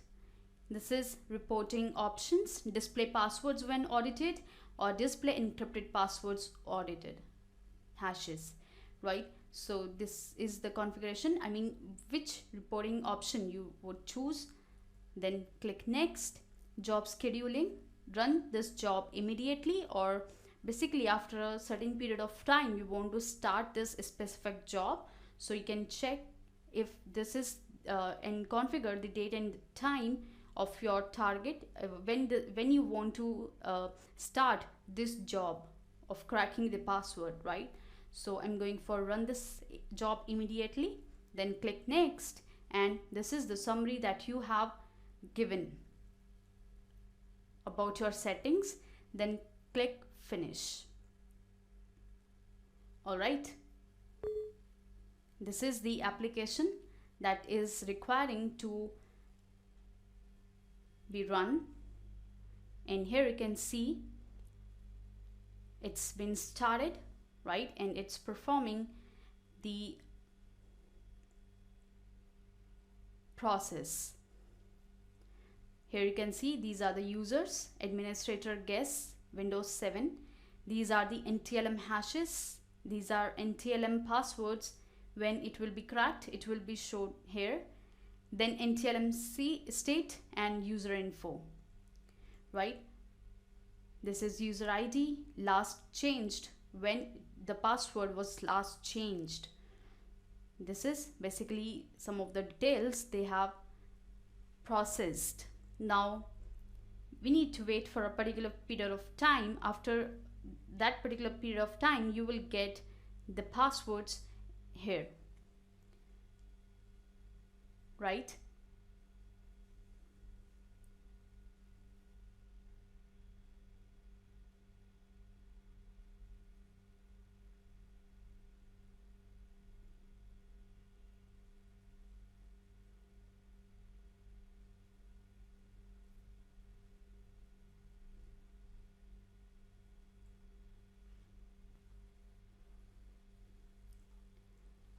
All right, so you can see in this screen the process has been finished, right? This is the status. You can see, right, the session completed and the task is finished. And here you can see the NTLM password. This is admin. So this is the password for this machine. I have taken very simple password so that it can be cracked very easily, and it will be cracked very fast, right? So that I can show you in the practical. But in case if you want to test this application, you can use it in your own machine, right? But it will take a lot more time, right? Maybe it will be 6 hours if you have selected normal testing audit. Otherwise it will take more than that, right? So depending upon your password, your password length or your password strength, it takes that much of time, right? So basically my motive is to show you how these applications work. So basically, as you are a network security admin, you can test your system, you can audit your passwords by using Lopth crack like this. You can test your network, you can test your machine whether the password is crackable or not by using this application. All right, so this is all about Lopth crack.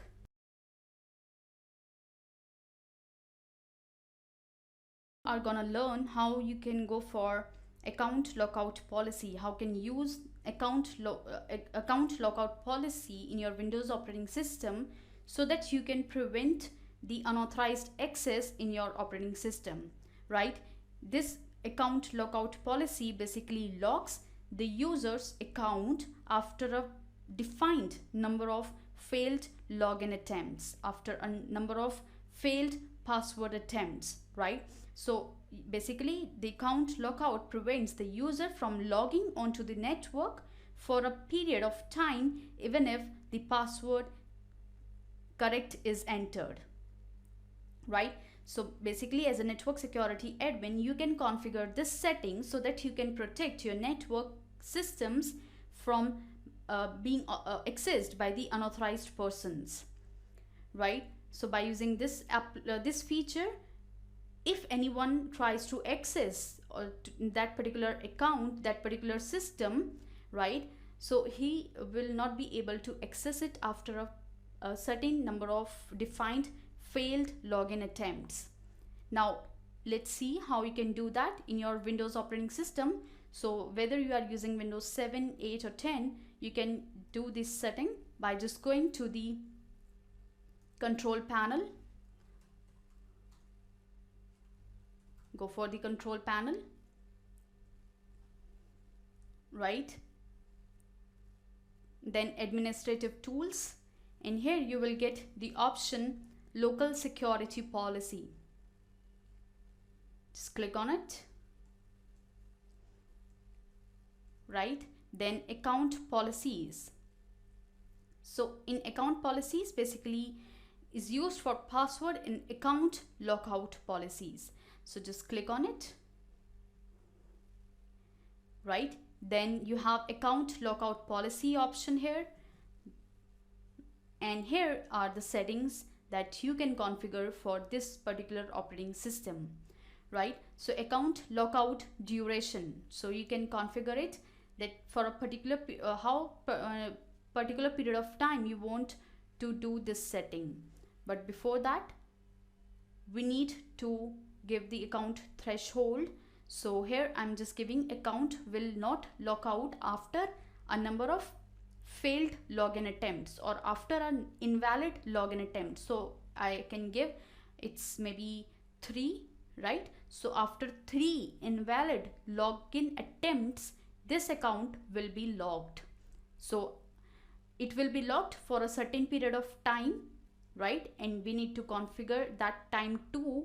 And after that, maybe you are using the correct password, the user will not able to access that for that particular period of time. Now just apply this, right? Now account duration, account lockout duration is 30 minutes by default, right? And reset account lockout counter after 30 minutes. So after by default it's configured for 30 minutes, and you can increase or decrease the number of minutes. So by just going to this option, you can change the option here, like I can give here 15 minutes, right? So then apply, then okay. So now you can see here, reset account lockout counter after 15 minutes, and the account lockout duration is 15 minutes. So basically after 3 invalid login attempts, the user, unauthorized user will not be able to access this system for 15 minutes at least, right? So he could attempt the another number of chances, the another number of attempts after 15 minutes. Or basically you can protect your device, your system for 15 minutes at least, right? Same like that, you can just increase the number of size. Maybe you can give it 30 minutes or it's 1 hour, but it depends upon your requirement. Maybe you have gone somewhere for a particular period of minute, for 1 or 2 minutes, and someone was tried to access your system, right? And when you come back, then you will also be not able to access it for this particular period of time. So as per your requirement, you can give this setting. All right, so this is basically account lockout policy that you can use in your Windows operating system to prevent the user from logging onto the network for a particular period of time, even if the password is entered correctly, right? So this is account lockout policy.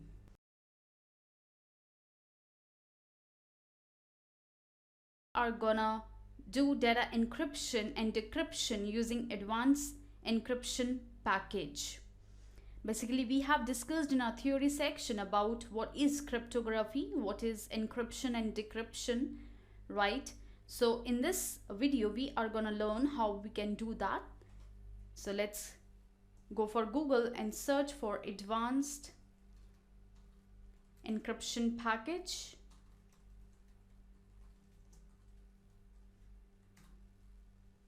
This one, right? Open this link, aeppro.com, and this is the official website for downloading advanced encryption package, right? So this is the screenshots you can see.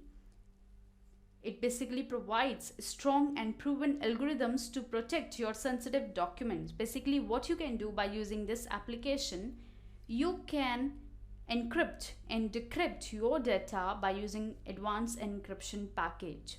It helps you to secure your data by just using encryption technology, right? Number of encryption algorithms it provides, and you can basically protect your data. You can store your data in the encrypted form, and when you need your data in plain text, in readable text, what you can do, you can just decrypt it when you require that. So how basically this is how you can protect your network from being accessed by the unauthorized users, right? So this provides basically symmetric and asymmetric algorithms. It also supports for public private RSA key pair, as well as for binary symmetric files, right? You can encrypt the file or the text by using advanced encryption package. It also provides you secure file deletion, right? It has number of features. Using USB flash drives to store encryption or decryption keys, you can create encrypted self-extracting file to send it as email attachment. So this is also the great application, great feature. No additional software is required on the other end, right? So now let's see why encryption package, why advanced encryption package. We have been developing and improving advanced encryption package for many years. In these years, we have implemented hundreds of improvements suggested by thousands of our customers from around the world, and now in advanced encryption package 2017 is one of the most feature rich file encryption software for Windows 10, 8 or 7, right? So you can use this application in your Windows platform. Maybe you are using 7, 8 or 10, so you can very easily download and install advanced encryption package. And plus point is it's freely available for 30 days. So in case you want to try this application, you can just download it freely and you can use for 30 days, right? So from this link you can download. This is the download button. From here you can download this application. As I have already downloaded, right? So this is here and I'm going to install it.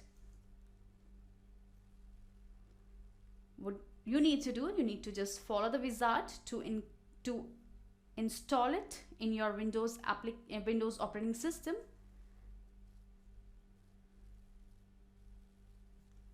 Right, same site, I have created a sample file. So this is the sample file for advanced encryption package, which I'm gonna encrypt and decrypt in this video, right? So you can just see how I'm doing that. And same like that, whatever file you have that contains some sensitive information, maybe your research papers, your documents, your CV, your profile, whatever the sensitive document you have, you can just use this application to encrypt it, right? So let's click yes, then finish, and it's been installed. And just search for advanced encryption package, right?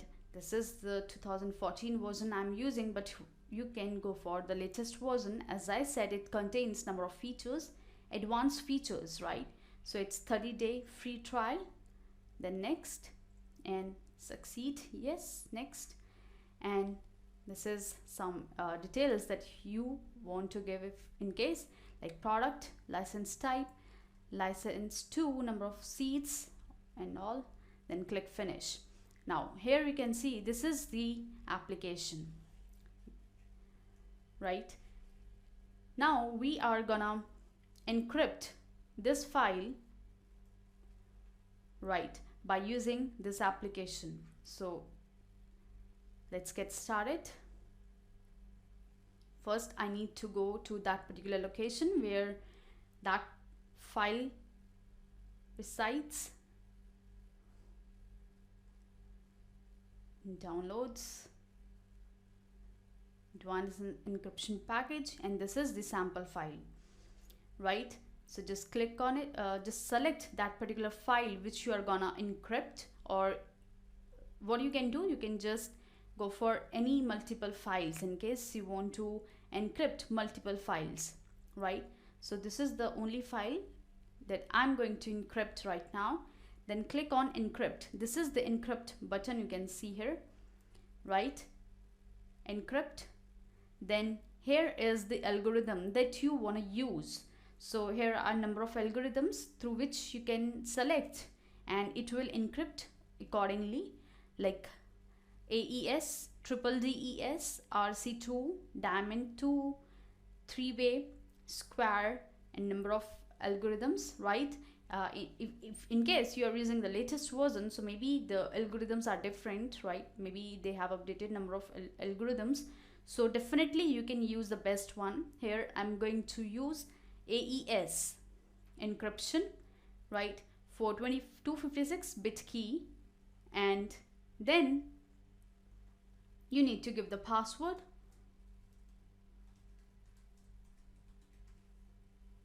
Again, right, after just giving all the details, click encrypt, right? When you have done all the settings, when you have selected this and gives the password, then click encrypt.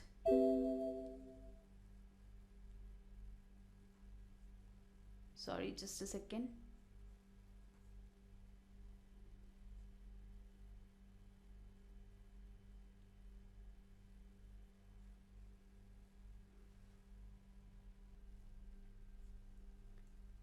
Let's try again. Encrypt. Now you can see it's been encrypted, and here you can see the details like encryption started, right? Sample file name, encryption that has been generated, the encrypted file. Here you can see the encrypted file has been generated, sample.docs.aep. AEP is the extension of the new file that is encrypted by using advanced encryption package, AEP, right? Done, processed, one file, succeed, processed, and number of details, right? So now this is how all about how you can encrypt a particular file by using advanced encryption package. Now the thing is, I'm just going to delete it, right? Because I just want to keep my encrypted file in this particular system, because I want to protect my file, right? That particular file, which is very easily readable. So I have deleted that file and I have stored this encrypted file in the system. So nobody is able to access, nobody is able to read this file, right? Now what I can do, if when I need this particular file in the readable context, when I just want to access that particular file, so what I can do, I can just decrypt this file. Now how can I decrypt this file? Simply just select that particular file. Here is the option decrypt. Click on it. Type the password that you have created, right?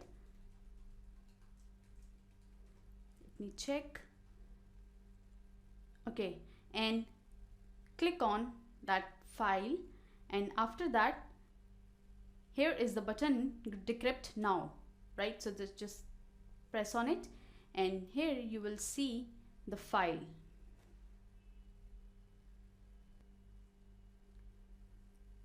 So this is the file here, right? Same like that, you can check. This is the file that we have created, right? So this is basically how you can perform encryption and decryption on your sensitive data, right? By using advanced encryption package.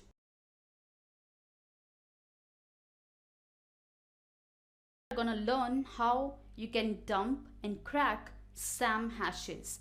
So what is SAM hashes first? SAM hashes is basically a file of hashes that is generated for your Windows, right? In case you are using your Windows operating system, then all your passwords that you generate for your Windows operating system has been stored in your SAM file. Now from where you can get this SAM file, I can show you. If you are using Windows 7 or either Windows 8 or 10, you can simply go to your C drive, right?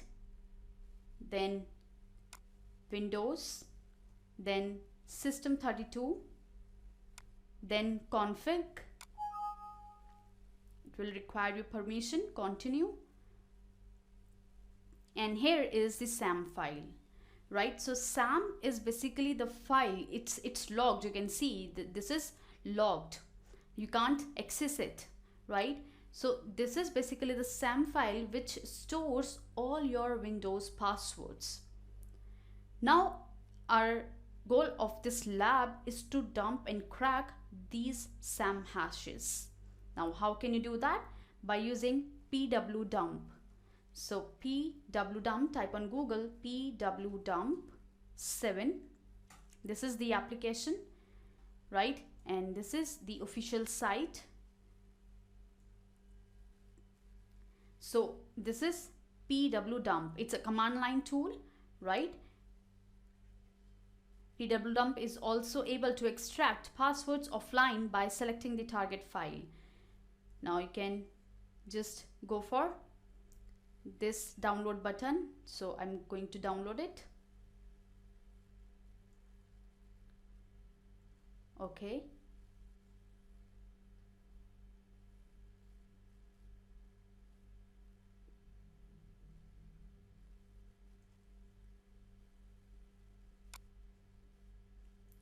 And now copy these files, extract these files basically in your C drive, right?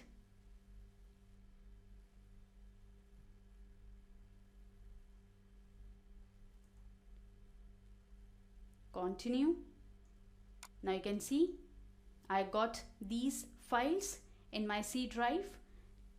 Now our job is to open the command prompt because it's a command line tool. So definitely we need to open our command prompt, run it as admin, and here what you need to do, you need to go to this location where you have stored the pwdump file. So I'm going for this location, right, on C drive. Here you need to type pwdump7.exe, right? You have to give the file name pwdump7.exe, then press enter. Now it will dump all the password hashes of your Windows operating system, of that particular operating system in which you are using this pwdump, right? It will basically dump all the local Windows host passwords. So these are the hashes you can see. These are NTLM hashes. These are NTLM hashes for administrator account. There is no password for guest account, and this is the NTLM password for your Windows account. Now what we need to do, we need to extract these NTLM hashes in a text file. For that, just go for the same command pwdump7.exe, then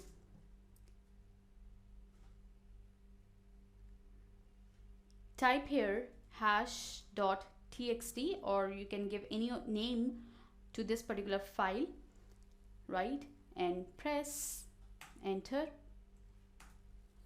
Now you can see the hash file is generated on the same location. So I have extracted these NTLM hashes in the text file. Now our job is to crack this. So we have dumped the hashes by using pwdump, right? pwdump is an application that is used to dump the passwords. Now our job is to crack this password. So for that, I can go for the online application or any of the other application that is used to crack the passwords. Either I can go for the Lopth crack that I have shown in the previous lab, right? Or I can go for online hash crack. This is the great web application for cracking the number of hashes, number of passwords. So this is password or hash crack, right? And now we have to give the hash file here. So I'm just copying this hash and giving it here. Now I need to select the algorithms. So basically Windows operating system now uses NTLM encryption algorithm. So that's why I'm selecting this algorithm. Otherwise, if you know about your hash, which algorithm it uses, so you can choose accordingly.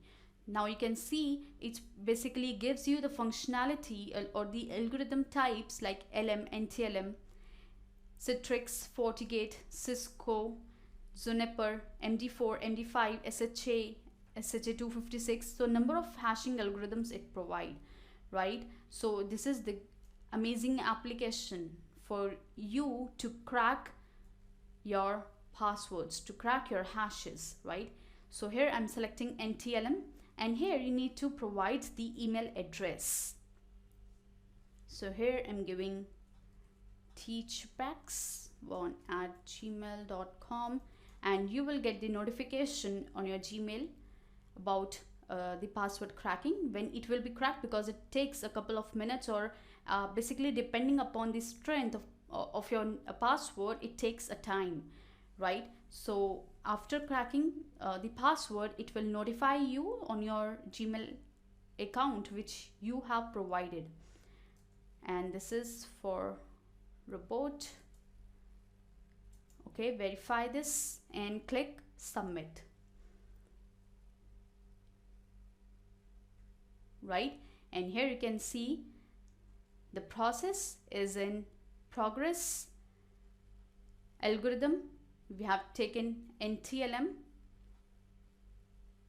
priority, normal, speed up, and the status is here, right? So after just finishing this job, you will get the password here.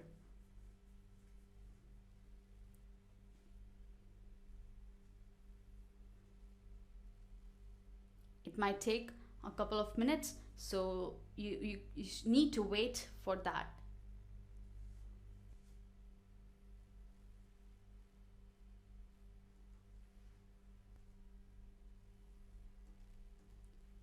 All right, so you can see it has been cracked. So the status is found, and you can see the size is 5 and the password is this, right? So I have chosen a very small password so that it could not take that much of time, but you can use it in your own machine, and you can crack your hashes by using PWDump, and after using online hash crack to crack the passwords. So first you need to dump your hashes, then you can go for cracking it. So this is basically how you can dump and crack SAM hashes. SAM basically stores your Windows passwords, right? This is the file that I have shown you. This is the SAM hash that stores all your Windows passwords. And the location is C Windows System 32 and then config. In that you will get the SAM database. So this is basically, you can, as a network security admin, you can check whether your SAM hashes, whether your Windows passwords are crackable or not by using these options, right? So you can audit your password complexity, you can audit your password strength by using these applications. All right.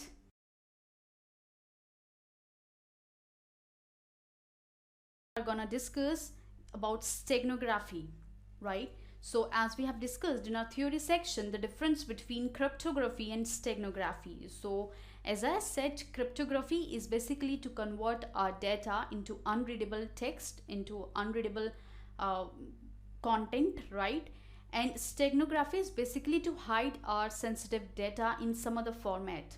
Maybe we can use image, maybe we can use audio or video file, and we are hiding our sensitive information, our sensitive data in a particular different format, right? So don't get confused between cryptography and steganography. That's why I'm going to show you a small practical of steganography by using OpenStego, right? We have discussed number of practicals related to cryptography. So hope you understood about the encryption and decryption standards and how you can use number of applications to encrypt or decrypt your data, right? In this video, we are gonna hide our sensitive information in an image file by using OpenStego. So let's search for OpenStego first. This is a great application for steganography, right? And you can see here it provides you data hiding facility. It can hide any data within a cover file, maybe image or an audio or video, but here OpenStego will use image only because it's an image steganography.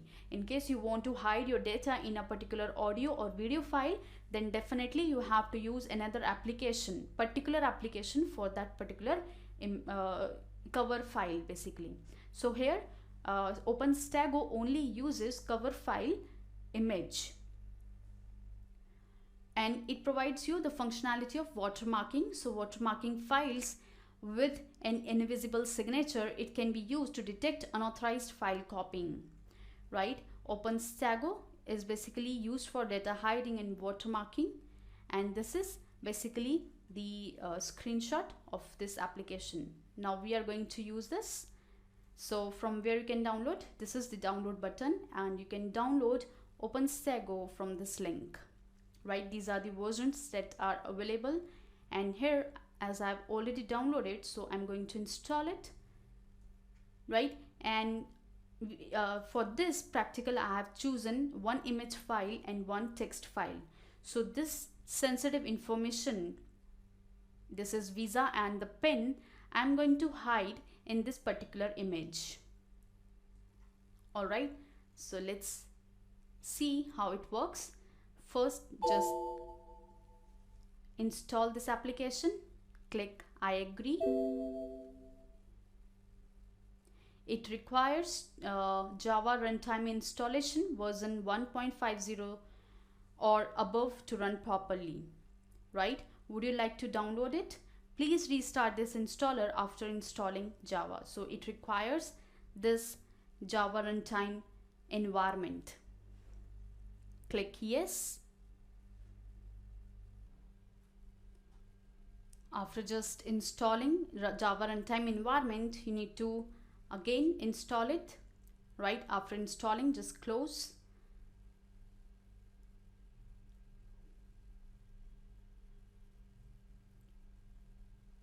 Right, and now we can go for OpenStego.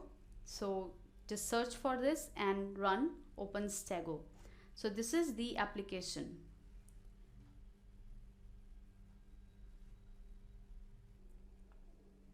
Now you can see we have two options here, right? First is data hiding and second is digital watermarking. So basically in this video we are gonna use this application as a steganograph, right? So here you can see we have two options in data hiding. Either we are going to hide the data or either we are going to extract the data. So here we are going to hide first, right? So I just want these applications. I'm just copying it to my desktop, right? And this is the message file. So first I'm giving the message file. This is my message file. And this is the cover file. So cover file, I'm choosing an image, this one. Here you can see the output stego file. So here you need to give the output location. So it's desktop and I'm giving here the name, hidden file, right? It will be saved in PNG format, then open, right? So this is the location where your hidden file, basically the image file that has some hidden content, that has this hidden data will be stored. Now you need to give the password, then confirm password, right? And click on hide data. So all right, you can see here now this is the hidden file which has the data, which is in which file basically the data is hidden. Can you see the difference between this file and this file? There is no difference. Nobody can even imagine that this file contains some hidden content, right? Now what if you need to extract this data? If you want to extract the data from this hidden file, so how you can do that? So I'm just deleting this file so that you can see the extracted content. So to extract the content, the hidden file, you need to go to extract data, right? Then input stego file. Stego file is the hidden file that we have generated. This is basically stego file, which is generated after the technique of steganography, right? So this is a stego file. Click open. Output folder for message file. So here we need to give the output folder.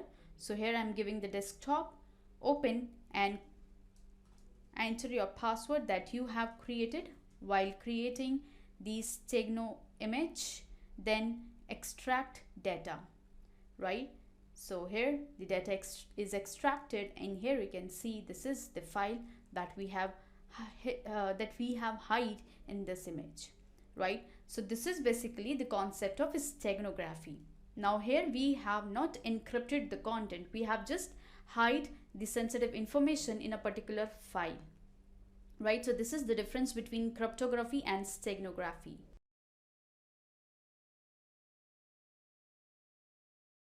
We are gonna configure Tor web browser for proxy network.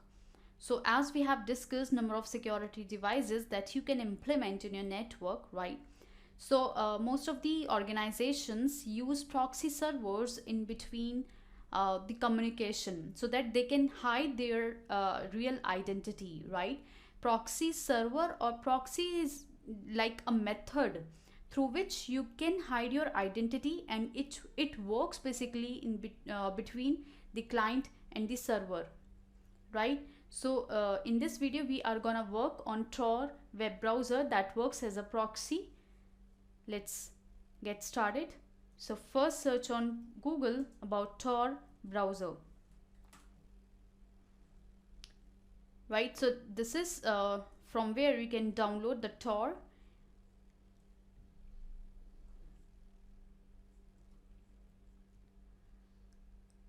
It also gives you the functionality to protect yourself against tracking, surveillance and censorship. So basically Tor uses number of proxies, as we have like I have shown you that you can use number of proxies from internet manually in your web browser, right? Same like that, if you don't want to work manually, you can go for this browser directly and it will give you these functionalities of using proxy, right? It is available for Windows, for Mac, for Linux, for Android, right? And here are some of the features that you can look. So this is the link from where you can download.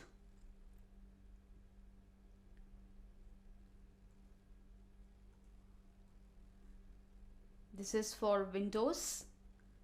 We are gonna download, right? And save file.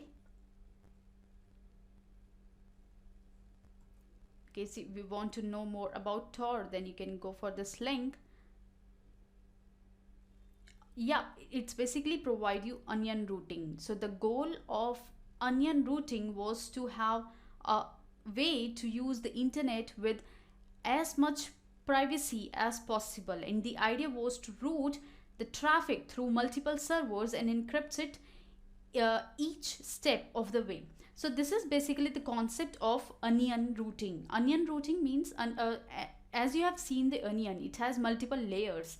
Same like that, when we are communicating through like if I'm a client and I just want to communicate with a particular server, and if I'm using proxy there, right? So it uses the concept of using multiple layers or multiple servers. So basically my request will not be forwarded directly to the server. It will be forwarded to various servers in between, right? And so that it can hide my identity, it can maintain the privacy of my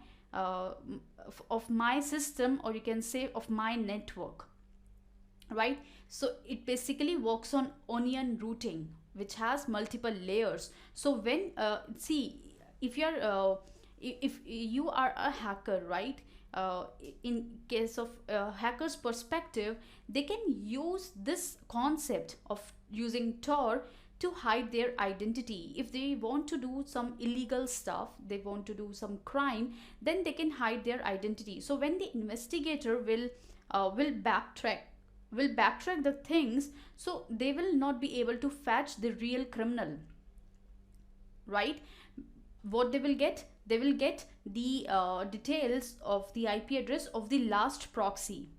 Then through that proxy they will get the last details of the last proxy. So in this way the chain will maintain, and it's very difficult to catch the real criminal, right? Because the investigator have to backtrack all the servers, right? So in this way hacker can maintain their anonymity, maintain their privacy, hide their identity by using Tor. Same like that, in case you are working as a network security admin, or you are working as a security admin of your organization and want to maintain the anonymity, maintain want to maintain the privacy of your organization, of your network, then also you can use this application to maintain your privacy and provide the more privacy to your users, right? So this is the whole concept of using Tor. Either a hacker can use it, either you can use it for your security purpose.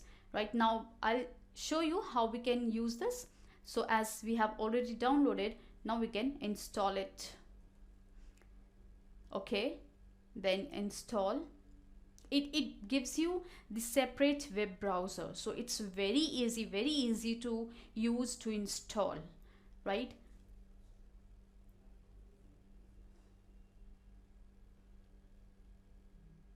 Now it's you can just check this option to run Tor browser, click finish, and now here you can see this is the Tor browser, you can see, right? So this is the Tor browser. Now what you need to do, you can just connect with it in case you want to configure this network settings. If your country, if you are in a particular country that censors Tor, like Egypt, China or Turkey, or if you are connecting with your private network that requires a proxy, so you can configure the settings. Otherwise you can just click on connect. So it will connect you through the proxy server, and through this you can maintain the anonymity, maintain the privacy of your network, of your request, right? All right, so this is the simple web browser that we are using right now.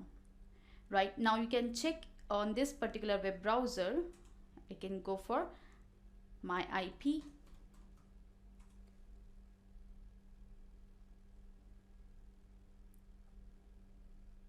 Right, this time I'm using this IP address, right? In case I want to get more details about my real IP address, then it will be this.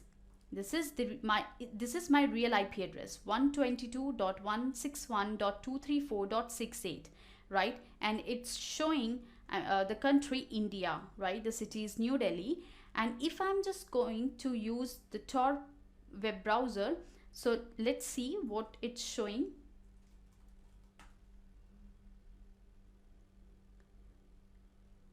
For that you can go for the same. You need to check the IP address. Type on Google my IP.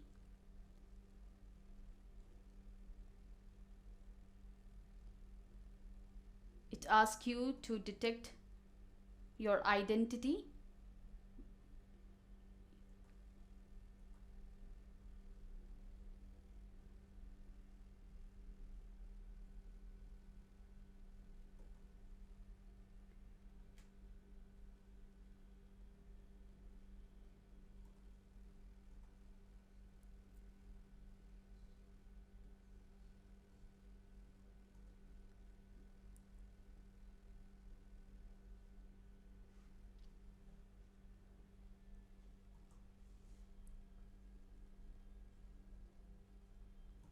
Crosswalks.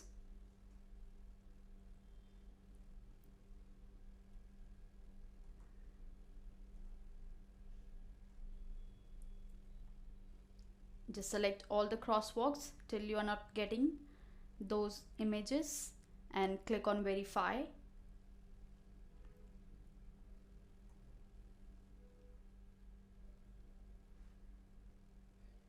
Now after verifying your identity, you can see what is your IP from this link. From the language even you can notice that we are using from some other location. Now you can see my country is showing from Malaysia, right? Reason is this and city is this. So this is basically, I'm sitting in India, but my location, if I'm using the Tor web browser for surfing anything, for doing any activity, it will be showing that the country is from Malaysia, right? So this is basically, this server, Malaysia server, is basically working right now in between my real server and the and between the server from which I'm communicating. I'm trying to communicate. All right. In case you can see some other settings of this Tor browser, then you can go for this option. Right here you can select new identity if you want to get a new identity, right? And there are some Tor network settings too that you can use, like Tor is censored in my country. If it is, so then you can just select this and you can select a bridge network. I use a proxy to connect to the internet, right? You can select the proxy type, the address and username. If this computer goes through a firewall that only allows connections to certain ports, then you can give the port details here through which you can forward all your connection request, right? So these are some networking settings that you can configure in this Tor web browser, right? So I hope you understood about the Tor web browser and how you can use this web browser as your proxy network, as to create a proxy network, right?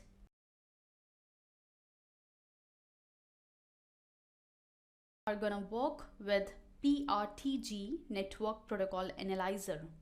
So in the last video we have discussed about the protocol analyzer. We have number of protocol analyzers that basically do analysis on the protocols that are implemented or that are open in your network, right? So by using PRTG network protocol analyzer, you can monitor your network activities that are working on that particular protocol.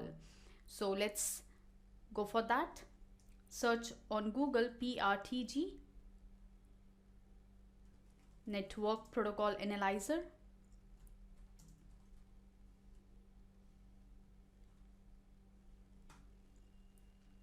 Right, this is from Passler.com. This is the official link,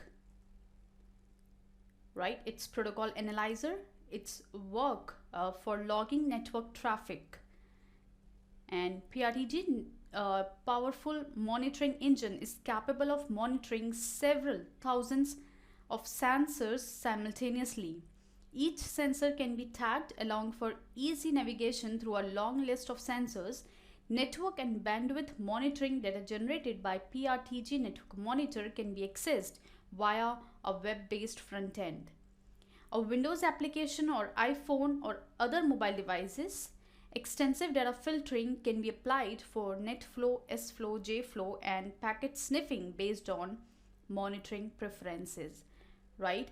So this is the functionality of network protocol analyzer, that is from PRTG, right? And this is the download link. So from this link you can download, or otherwise you can download from this link, right? It's available for 30 days. This is the license key, right? And this is the license name. So I'm just copying it.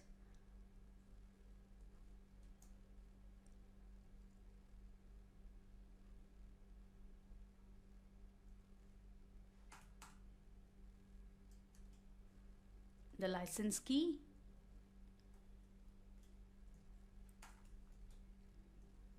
then download PRTG,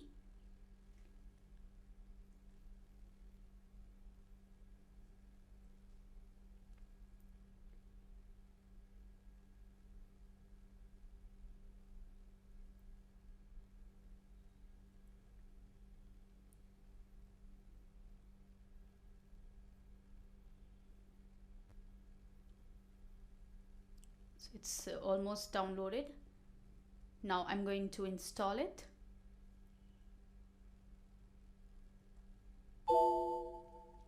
Click yes and just follow the wizard.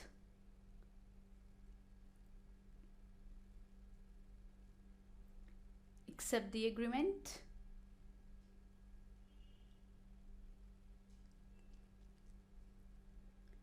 You need to provide an email address. So here I'm giving teachpex1@gmail.com. the next.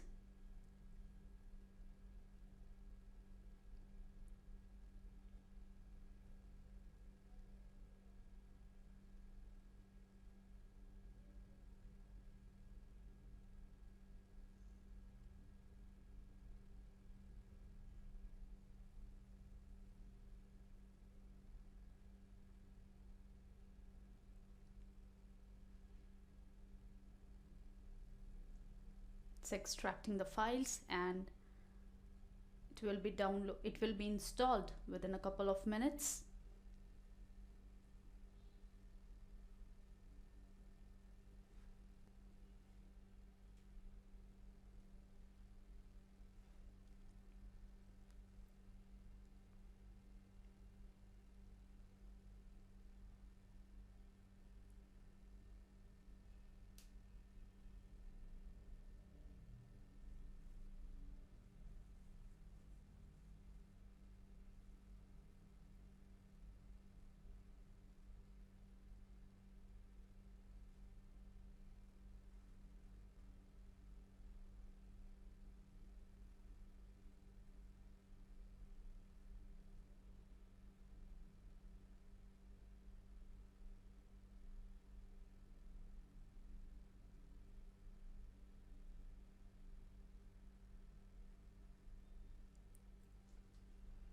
All right, so it's been installed.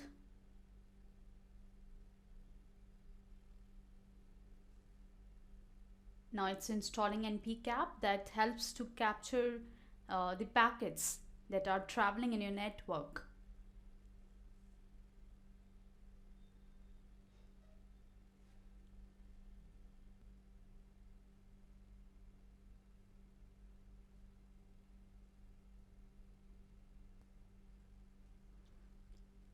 All right, so it's been initializing. You can see this.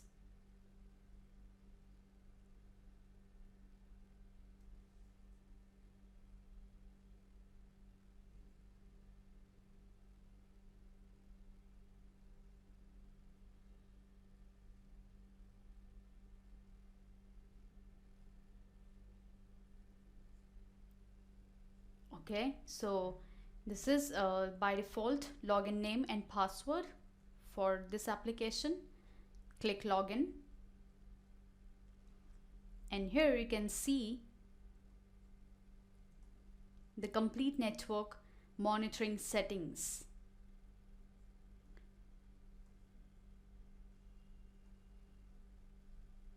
Right? Let me just close this. Okay, so here you can see the local probe network discovery. Right, when you will click on it, you will get this link, network infrastructure,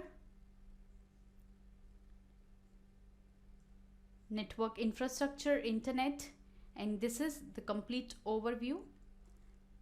Right, it's just scanning the virtual systems, virtual machines in this particular host machine. Right,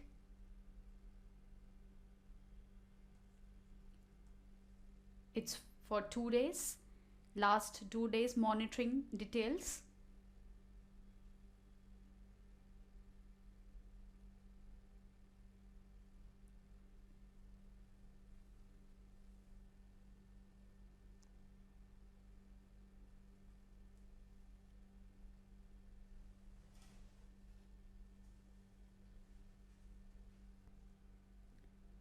Here you can see the HTTP details, the ping, SSL certificate sensor, right? SSL security check, HTTP, HTTPS, all the details separately according to the specific port and protocol, right? This is for port 443 for SSL certificate sensor, right? In case you want to set a password for this particular application, because it's right now using default password, you can just configure that. This is for enabling SSL encryption for the PRTG website, so you can switch to SSL application, right? So I'm just closing it, And here you can see the response and the CPU load index, traffic index, and alarms, right? All the details you are getting here. So this is for the last 2 days details, right?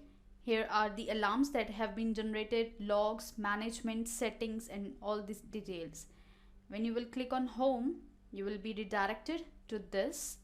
So here you can see all sensors, right? 10 warning, 20 up. So in case you want to check the warning details, so you can click on warning, and here you can see the core health of this device, SSL certificate sensors, SSL certificate sensor on port 443, right? All the details for this computer. It's basically scanned this computer system, right? Same like that. This is all about 10 warning and 20 up. So this is, they have given the ping command and check these resources. This is for DNS, HTTP, HTTPS. As I said, it works on a particular port or the protocol, you can say. So this is giving the details accordingly, right? When you will click on device, it will give you the device details. So either you can get all the details for all the devices. In case you want to select a particular device, then you can select on this, right? So it can be DNS, a gateway for DHCP, right? This is for my computer. And here are other details like local probe, status is okay, dependency, and the status basically. So this is the sensor status,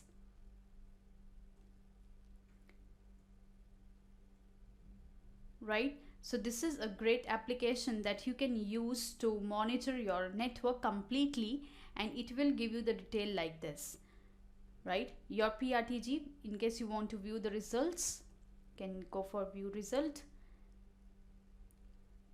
right? And it will give you the complete details. Virtual systems, Hyper-V, Linux, printers, even printer details, Windows, clients, can add the device and the client and server. Network discovery, so in case I'm going for network discovery, then you can see network infrastructure for HTTP, for ping, SSL certificate, all the management of this device.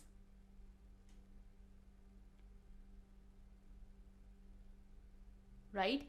In case you want to get the report, then you click on report, right? And this is the summarization of all the details. Summary report for all sensors, top 100 busy idle processor sensors, top 100 fastest slowest HTTP sensors, right? Same like that. So when you will click on it, you can export the complete report in HTML format. You can click on run report and it will generate a report for you. So this is how the report is. You can see the summary report for all sensors, the sensor core health, right? Uptime, downtime, good or failed, right? This is the graph. This is the complete traffic details, you can see, right? So this is how PRTG network protocol analyzer works.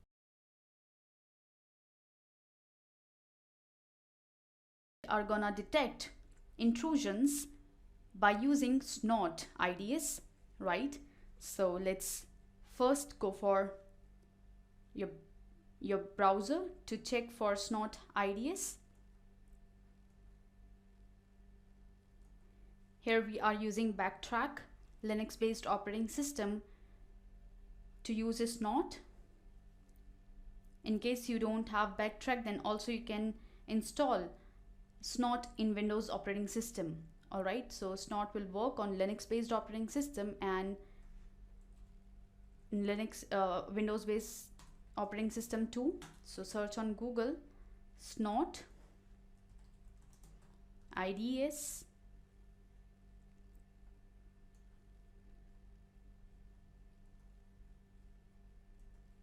Give me a second. Its official website snort.org, and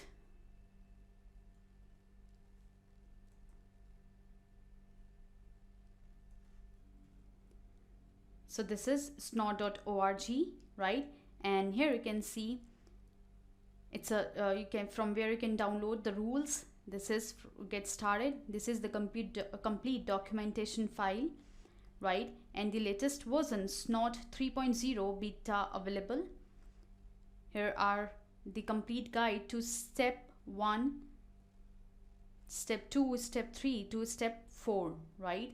So it's basically an open source intrusion prevention system capable of real-time traffic analysis and packet logging, right? So it's basically not intrusion prevention system. It's first basically detect the intrusions, and then also you can prevent intrusions by using SNORT. So it's kind of IDS and IPS tool having both the functionalities, right? And this is where from you can download the rules, some pre-configured rules, right? Now let's start work on SNORT. So here we have backtrack, and here first I'm going to start the SNORT service. So first go to application, then backtrack, then here in services we have option SNORT service. So first start SNORT, right? This will start the SNORT service. Here you can see it's okay now, right? And now we are going to configure the SNORT settings. So for this, go for file system,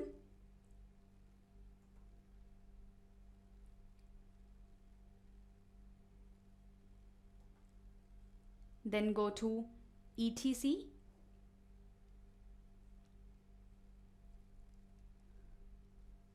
then search for SNORT. Here it is, and in this you have number of files, number of configuration files basically, right? So here you can see these are some pre-configured rules. Also you can alter these rules, like this is for exploit, this is for community web, right? This is for deleted rules, this is for DDoS rules. So they have number of configured rules, right?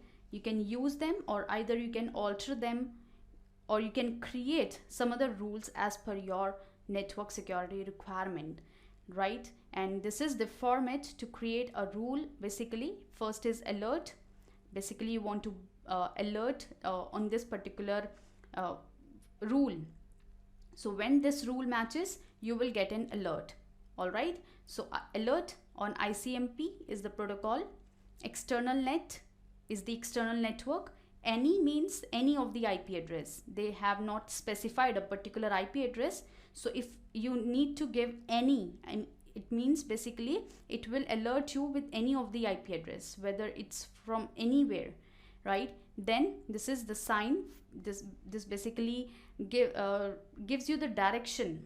It shows the direction basically from this network to home network, and any is again the IP address, right? And this will be the message DDoS TFN prob ICMP 678 itype 8 content 1234 references this, and class type is this. This is basically the complete rule how you can create. So this is for DDoS. Same like that, you can create some other rules to blacklist a particular IP addresses, or whitelist particular IP addresses, bad traffic, chat rules, DNS rules, DOS rules, number of things, right? So these are all complete rules you can see, right?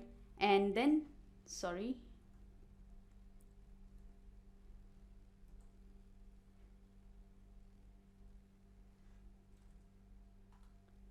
then we have configuration files, classification.config, community SID message map, gen message map, reference.config, snort.config, threshold, sort debian.config, and so on, right? So here we are going to configure snort.config.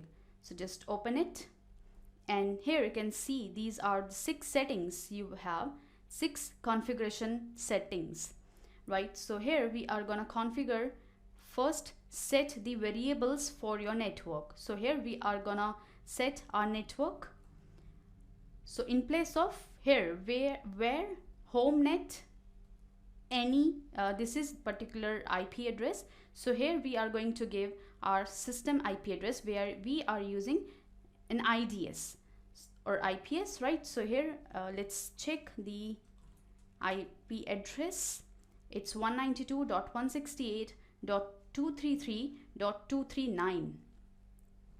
so here I'm gonna give 192.168.233.129,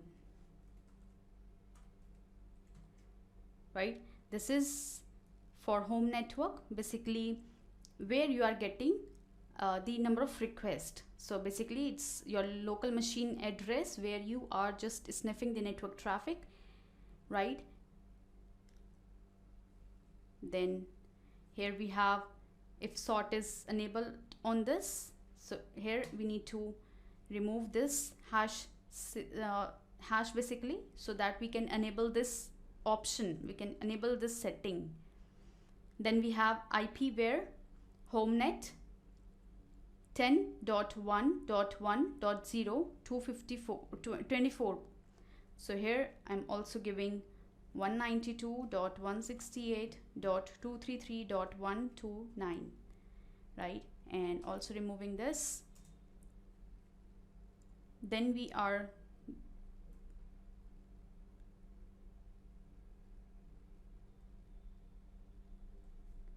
configuring here where homenet 192.168.233.129.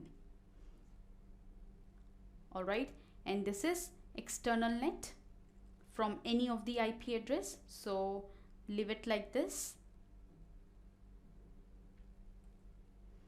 This is external net any, right? So if you know a particular IP address from where you can get malicious traffic, you can just put that particular IP address, otherwise you can leave it any, right? So a good start may be any, so I'm just leaving it with any. And here are some other configuration settings, but we don't need to configure any other settings, so just I'm going to save it.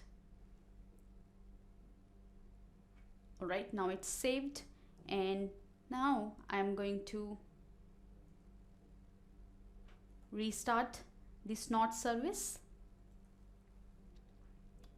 To restart your SNORT service, first you need to stop that service. Under backtrack services, SNORT service, stop SNORT, and then I'll start it again.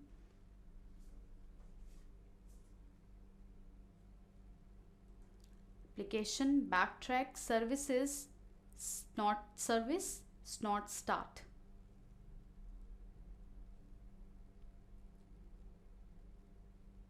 It's failed. Let me try it again.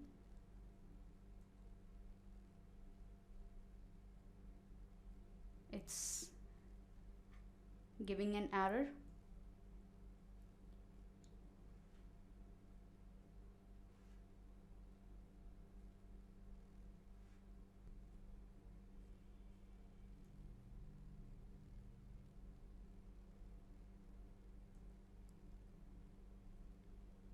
Again I'm trying.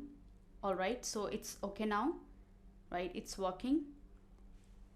Okay, now after configuring the file, our next step to open the terminal and type the command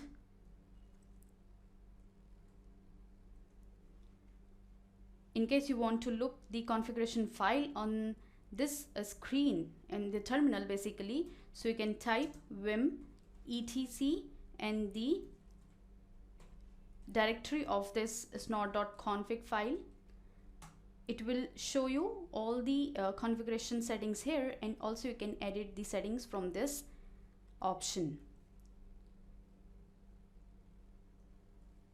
Alright, so here we have already configured, so I'm just closing it and running another terminal to run the command to capture the packets. So here you need to type the command snort -q,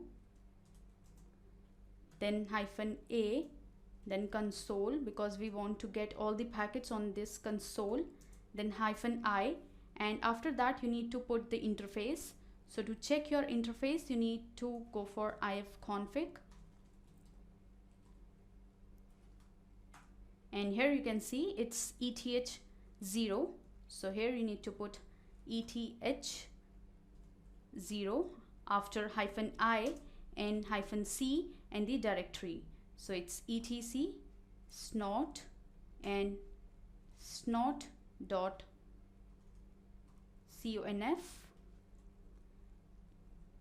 Okay, now it will start capturing the packets.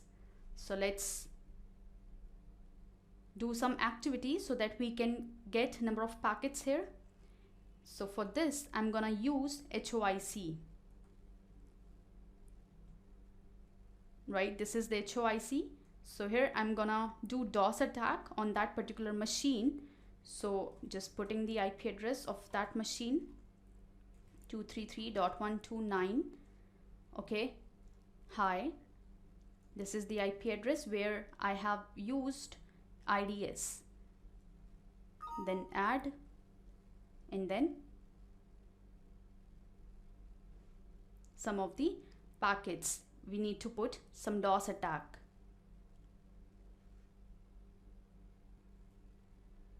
Right, so I'm just stopping it because we have forwarded number of packets. Now let's check whether we have received packets or not. All right, so here you can see attempted denial of service. Attempted denial of service. So this is basically, you can see we got number of packets where we are getting that someone is trying to do DOS attack on this IP address or on this particular machine or in this network, right? Also, you are getting the IP address of that particular system from where you are getting this DOS attack. So what you can do as a network security admin, after getting these kind of intrusions, you can block these IP addresses from where you are getting malicious activities. All right, so this is basically how you can use snort IDS. Now in case you want to check the number of logs that have been generated, so you can just close it and you can go to your system, file system, then where, and here we have log option. So in snort you can see number of packets that have been generated. So these are alert logs, right? You can see these are some alert logs like attempted denial of service, attempted DOS. These are alert logs, and these are TCP log. You can see. So this is basically how you can use snort for detecting intrusions in your network.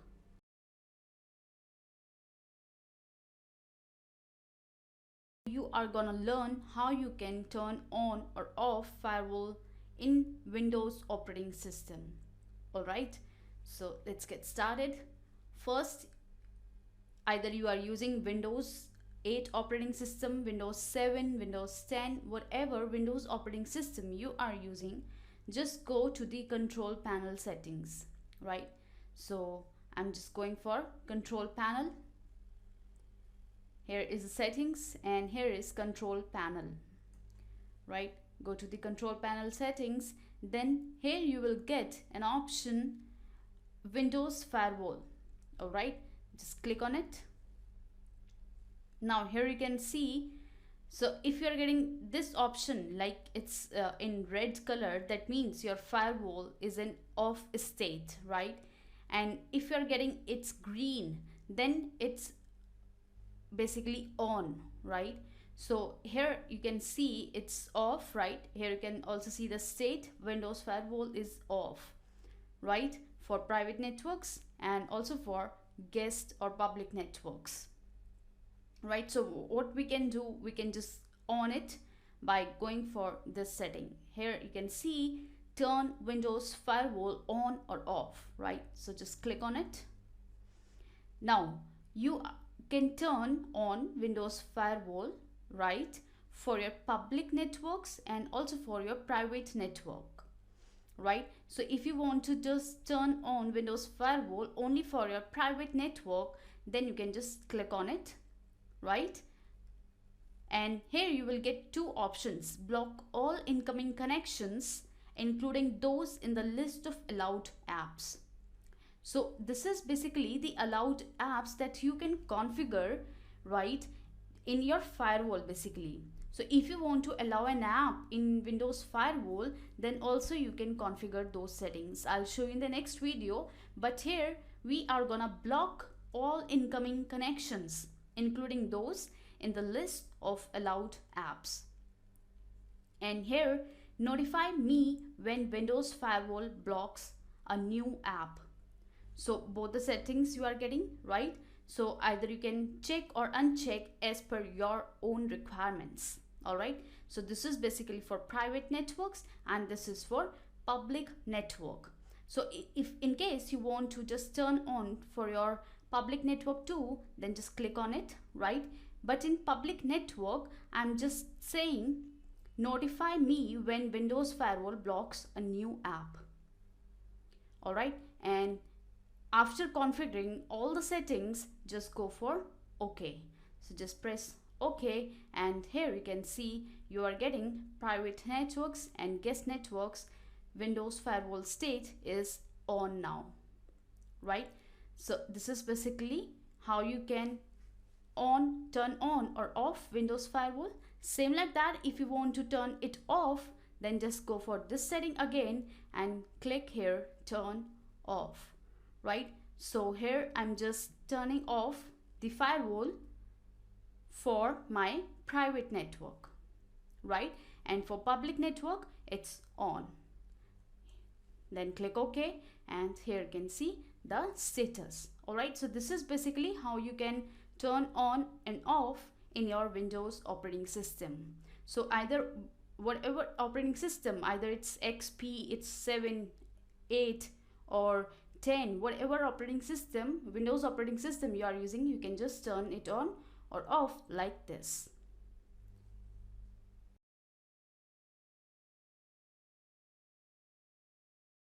You are gonna learn how you can allow an app through Windows Firewall. So basically, if you trust in a particular application or a particular feature in Windows operating system, you can allow that app or that particular feature through Windows Firewall. Now it will be riskier if you don't know about the app, if you don't know about the terms and the conditions of that particular app, and you are going to allow that particular app.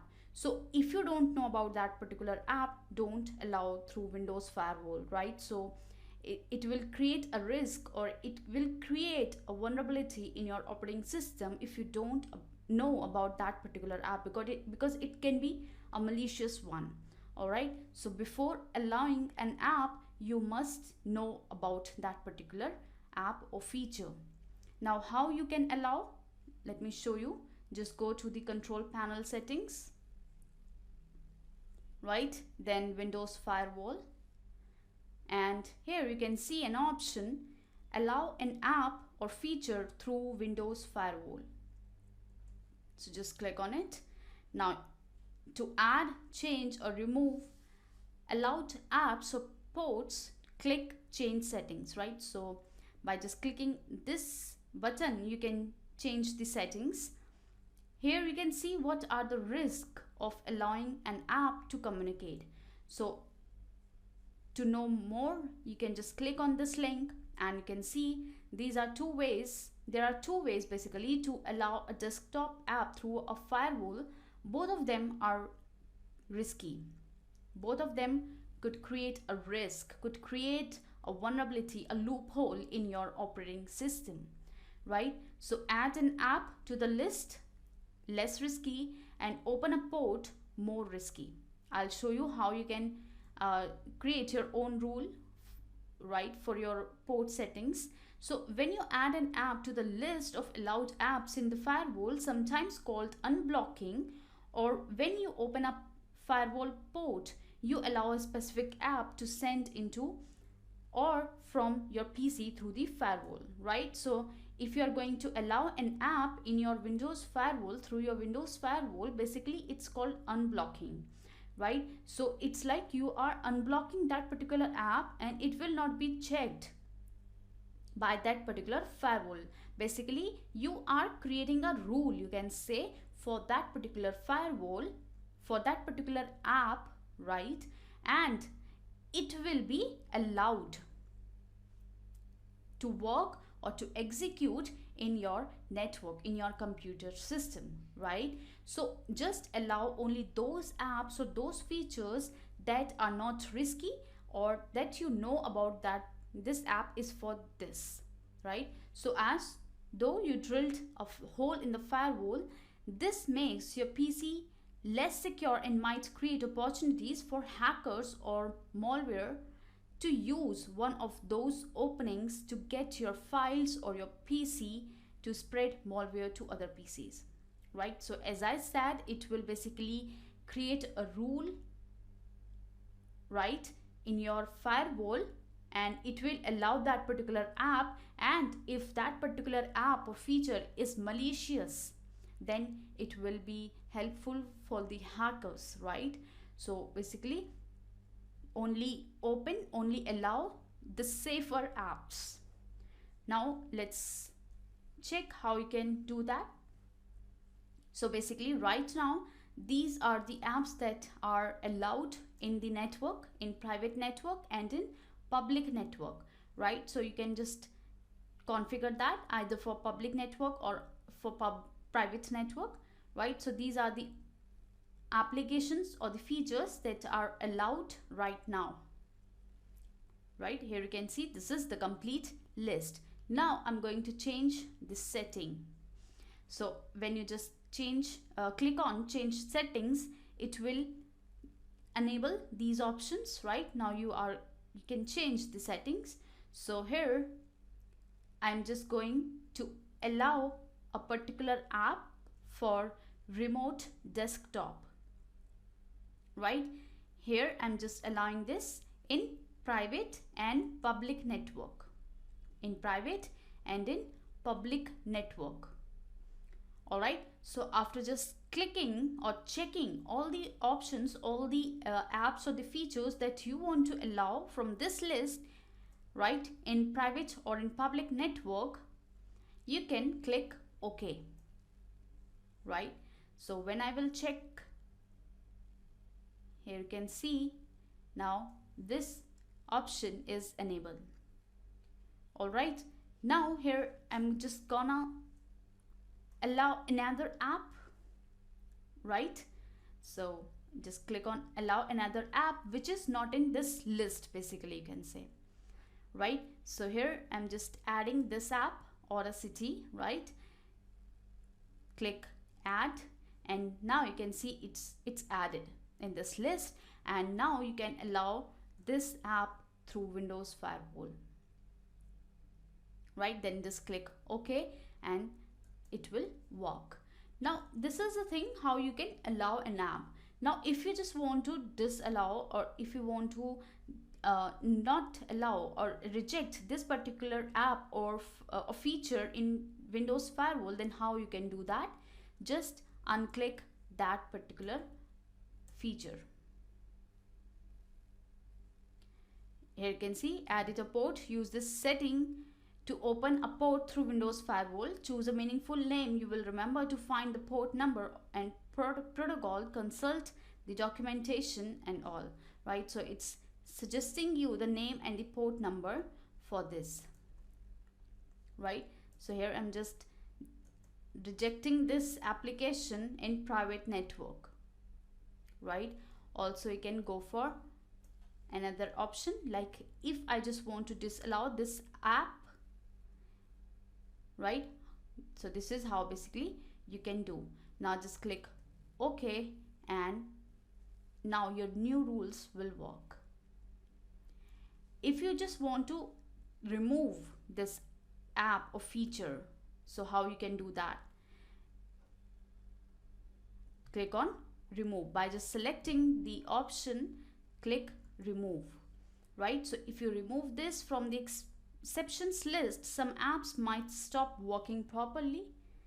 To disable it temporarily, click clear its checkbox. Do you still want to remove it? Yes. Now it's removed, right? And if you want to know about details of that particular app or feature, just click on details, right?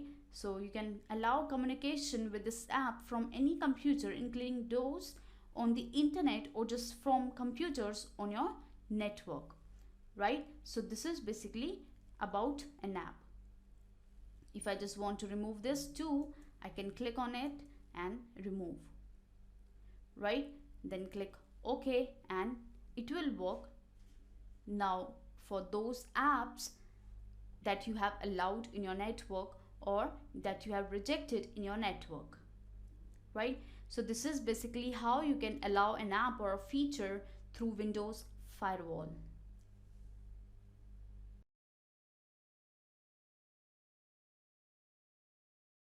Learn how you can create your inbound and outbound traffic rules in your firewall, right? So in our previous video, you have learned how you can allow an app through firewall, right? We have discussed that, and how you can on or off your firewall settings. Now in this video, you are gonna learn how you can create your own rules, your own firewall rules in Windows operating system. All right, so let's get started. First, you have to go to the control panel settings, open your control panel, then go to Windows Firewall, and definitely here you will get advanced settings, right? So just click on advanced settings option. All right, so here you can see the overview of your firewall. So it's for domain profile, private profile is active, and public profile. So here are the status. Like in domain profile, your Windows Firewall is on, but your inbound connections that do not match a rule are blocked. Inbound connections that do not match a rule are blocked, and outbound connections that do not match a rule are allowed, right? Same like that, you can check for a private profile, right? Windows Firewall is off for your private profile. So let's first turn on the firewall for your private network, right? Here I've just on.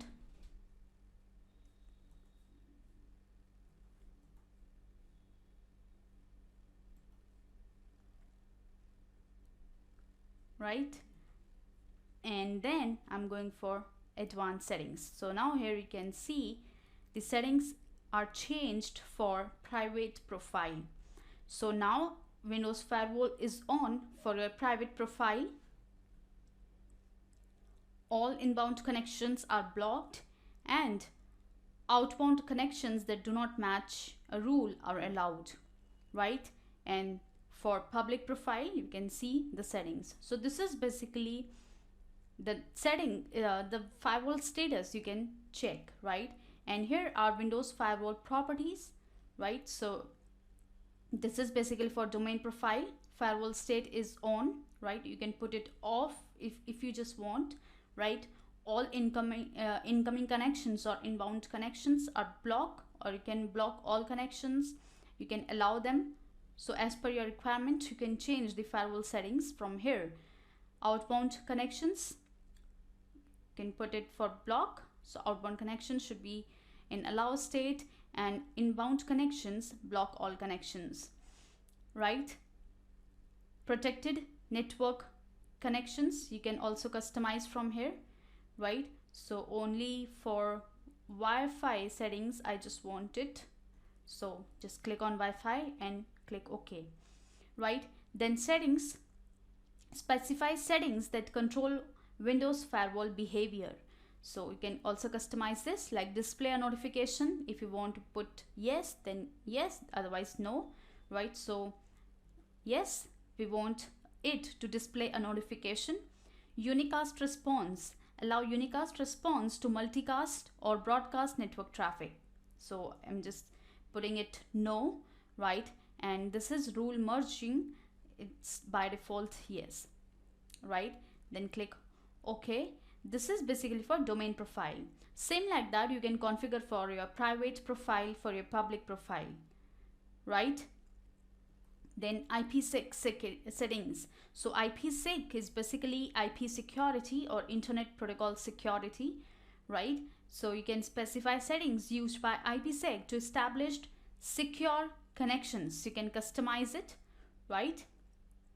Key exchange, it's default. Data protection, it's default. You can put it on advanced and you can customize the settings, right? It's for SHA or SHA1, right? It's for maintaining the data integrity. So data protection settings are used by connection security rules to protect your network traffic, right? So these are the two settings that are allowed, right? So if you want to remove them, you can just remove it, right? This is for data integrity and this is for data integrity and encryption. So this is the IPsec security settings, but I can go for default settings, and this is for authentication method, right? It's for Kerberos version 5 computer end user, it's for only computer, only user, and this is for advanced. All right, so these are IPsec settings, right? This is exemptions for IPsec, and this is for IPsec tunnel authorization, right? So after configuring all the settings, just go for apply and click OK, right? So this is the basic settings you have configured. Now you can see connection security rules, right? When you will click on it, you will get all the connection security rules here, right? Here are inbound and outbound rules, right? So create your firewall rules to allow or block network connections to specified programs or ports. You can also allow a connection only if it is authenticated. Definitely you should allow the connections that are authenticated, right? Or if it comes from an authorized user or from authorized resource, right? By default, inbound connections are blocked unless they match a rule that allows them, and outbound connections are allowed unless they match a rule that blocks them. All right, so you can go for inbound rules. All the inbound rules you will get it here, and these are all the outbound rules. Next, we have another option, that is view current firewall and IPsec policy and activity, right? So you can view information about currently applied firewall and connection security rules and security associations for your active network connections by just clicking on monitoring, right? So this is for the domain profile, just click on it. So Windows firewall is on, all inbound connections are blocked. This is basically firewall state. These are general settings for your domain profile, right? So display notification, apply local firewall rules, apply local connection security rules, right? Logging security, file name, file maximum size, log dropped packets, log successful connections, right? And if you want to change the settings, you can go for these rules and configure it again, right? Same like that for private profile and for public profile. This is basically, you can check the monitoring status of your firewall. Now let's go to inbound rules, right? So these are the inbound rules for your Windows firewall. Now, in case you want to create your own rules, So how you can do that? Basically, go for new rule.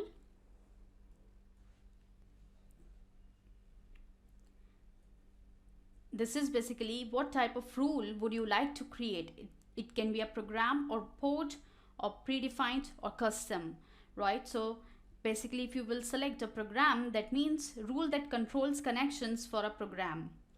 If you want to select port, that means rule that controls connections for a TCP or a UDP port, right? Predefine some of the predefined firewall rules that you want to configure, right? You can do that. So rule that basically controls connections for a Windows experience, and these are customized rules, right? So I'm going to configure port rules, right? So just click on port, then click next. Then here you need to apply a port. It can be a TCP port or a UDP port, right? So I'm going to select a TCP port, right? So does this rule apply to all local ports or specify local ports? So now here you need to give the specific port if you want to apply this rule for a specific port. Otherwise, you can select for all local ports. Right, so here I'm selecting specific local ports, and here I'm giving port 21. This is for FTP, right? I'm giving 21, then click next. And here, what to do when the rule matches. So what action should be taken when a connection matches the specified condition or the specified rule? So it's allow the connection, it's allow the connection if it is secure, or it's block the connection, right? So I'm going to block the connection, then click next, right? It should be applied for all profiles, right? For domain profile, for private or public profile, or for only public or private profile. So basically, as per your requirement, you can select. Here I'm applying private. So it applies when a computer is connected to your private network location, right? Then click next, give it a name here, FTP port rule, right? And here I'm giving the description. So here you can put the description for the reference, right? And then click finish, and here you can see it's been applied. In your inbound rules, FTP port firewall rule for your private network, right? It's enabled yes, action block, right? And these are the settings. So this is basically you can create inbound rules or incoming traffic rules. Same like that, you can create outbound traffic rules, right? So for outbound traffic rules, I'm creating a rule for port,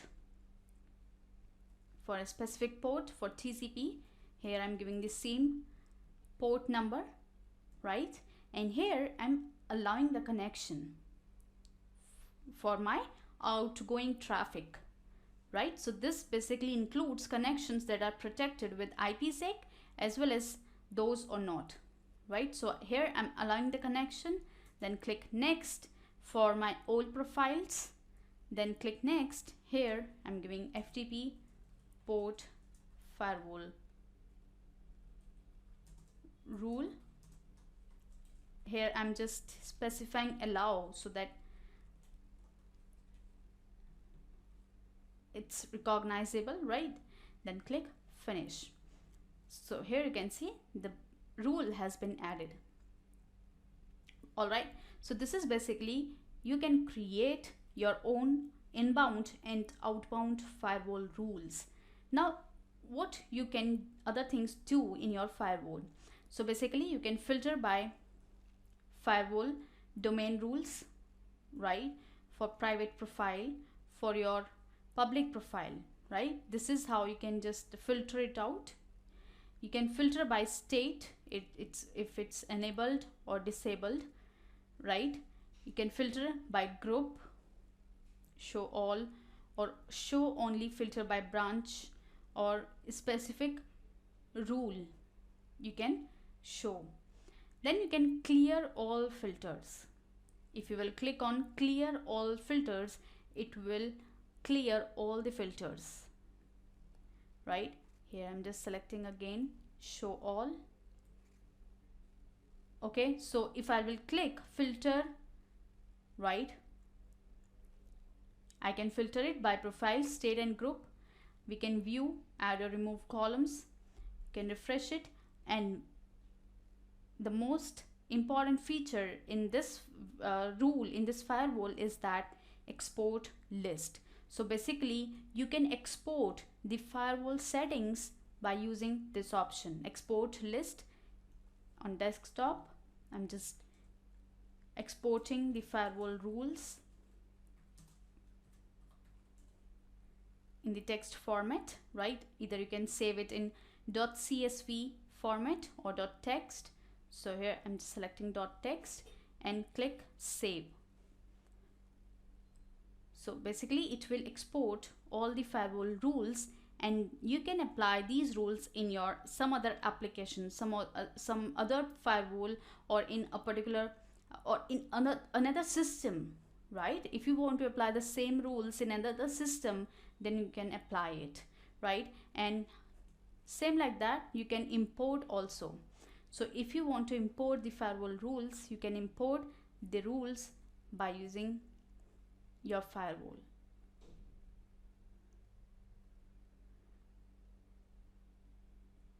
Right?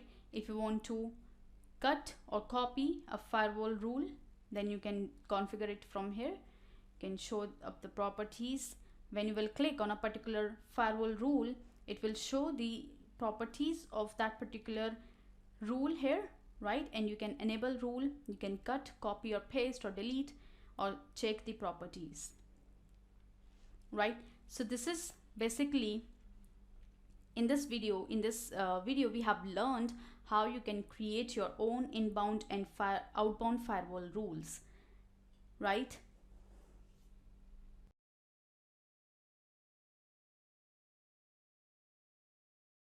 Is to capture the WPA or WPA2 authentication handshake first, and then we will be using Aircrack-ng to crack the pre-shared key.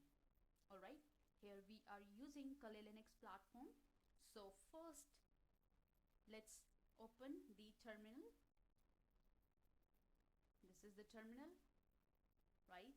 And here first we need to kill all the wireless traffic.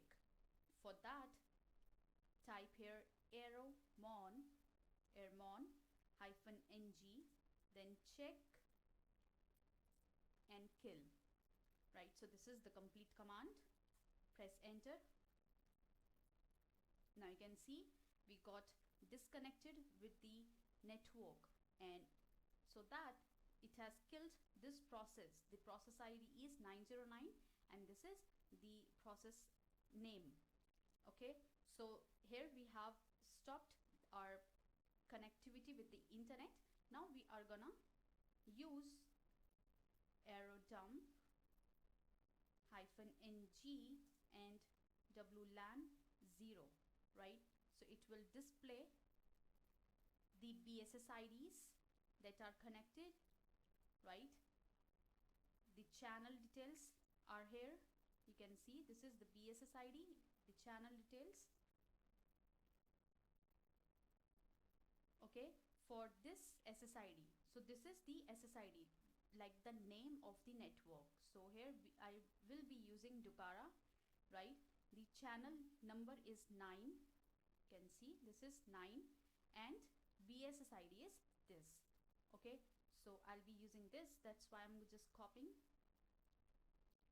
the BSS ID. Here I can stop. Alright, so here I'll be using the Dukara and the BSS ID is this. Copy this, right? And now type the command here -ng space -c and the channel. So channel is 9. You can see this is 9 for this network, this SSID, which I'm going to crack. Okay, so the channel number is 9, then -- BSSID and paste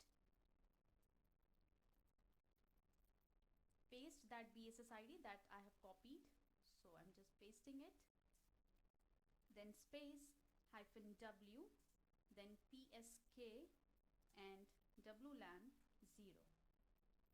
Okay, so I have just given all the information and now it has started capturing the packets.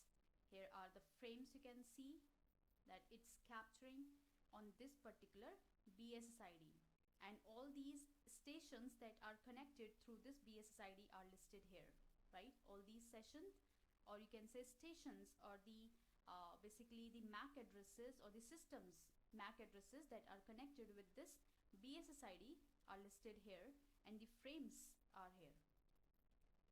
Okay, now what we are gonna do, we are gonna open another terminal, the new tab, and I'm going to use airplay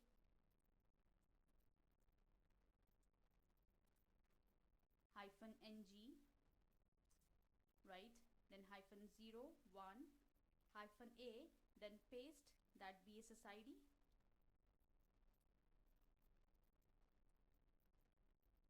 so I'm just copying it again. This is the BSSID, copy it, then paste,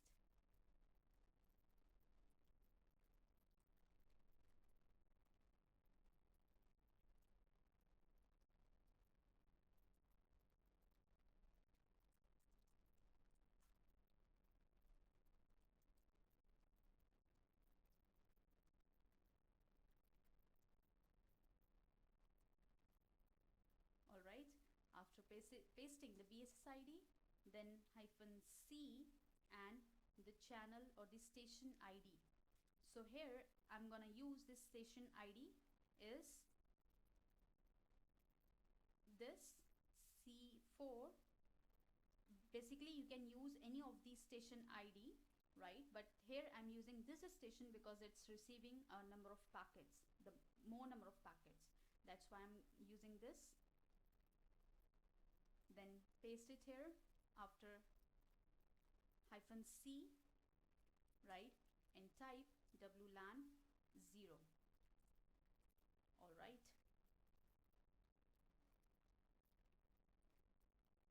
waiting for beacon frame.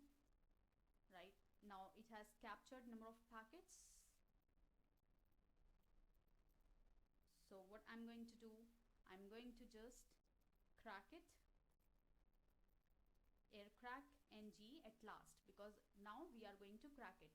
So basically it has we have received number of packets. Number of packets will be stored or will be extracted in a folder. I can show you.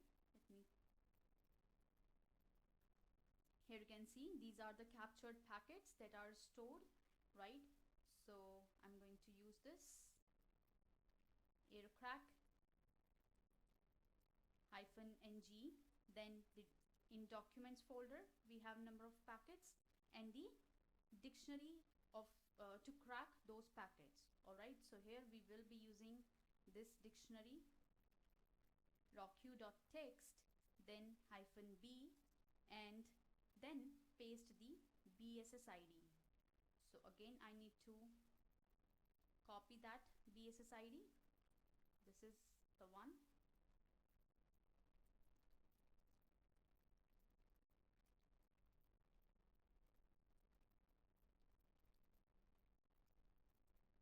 Then paste,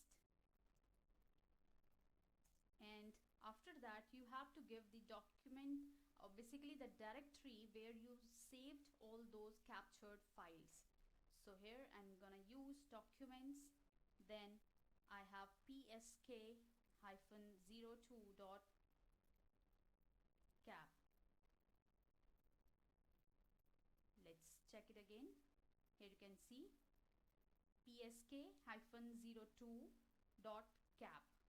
this is the file I'm giving it to crack those packets, because basically what it does, it has captured number of packets that are traveling, and in that packet we are using the credentials for the wireless network traffic. So it has captured those packets, and now we are using our dictionary list with those packet captured, and now it will crack the packets.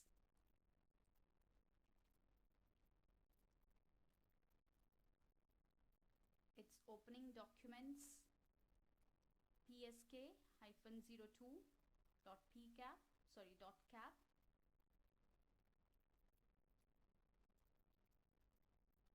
Let me check.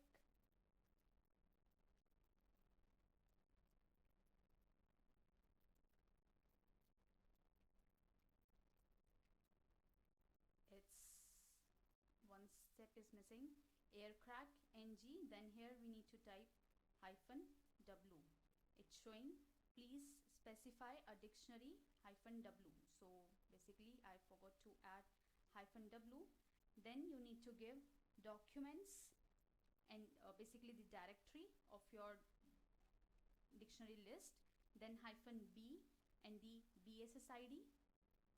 All right, and after that the packet captured directory. So let's check. All right, now you can see it has started capturing or cracking the packets. Now you can see the current passphrase it's using, right? Time left. So let's see whether it will crack our wireless password or not. Okay, now you can see key found, and it's this. So this is the password, or you can say the pre-shared key for this Wi-Fi network. Basically, whether it may be WPA or WPA2, it can be cracked by using Aircrack-ng. All right, so this is how you can crack, or anyone, basically the hacker or the attacker can crack WPA2 or WPA network, wireless network, by using Aircrack-ng. So we must keep keep our network protected from these malicious activities. And how we can protect them? We should not give authentication access to those who are unauthorized. All right, so this is why we need to use the next generation wireless technology, wireless encryption technology, that is WPA3, which is non-crackable. All right, so that's all about cracking WPA or WPA2 wireless network by using Aircrack-ng.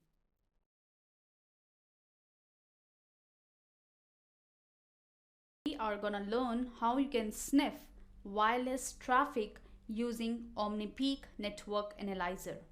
So as we have discussed about sniffing in our theory section, right?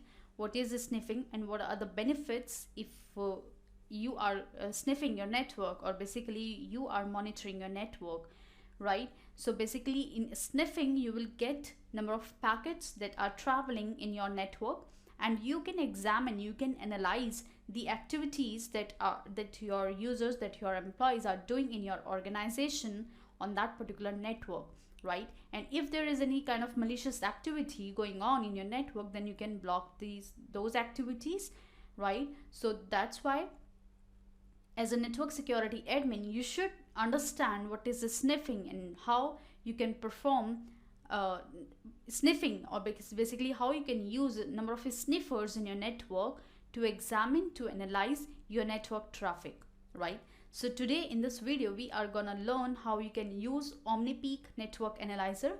As in a previous video you have already learned about wireless network traffic, what is wireless, and how you can how anybody can crack that the passwords or the credentials of your wireless network, right? So basically in this video you will learn how you can capture, how you can sniff the wireless traffic. Okay, so we are gonna use Omni OmniPeak Network Analyzer. This is the application. This is the official link.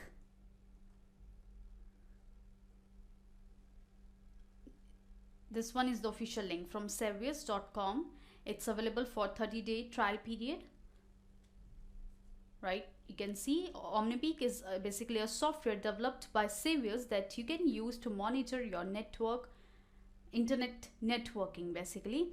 This packet analyzer tools lets you check the performance of your connectivity and discover the areas that consume bandwidth the most.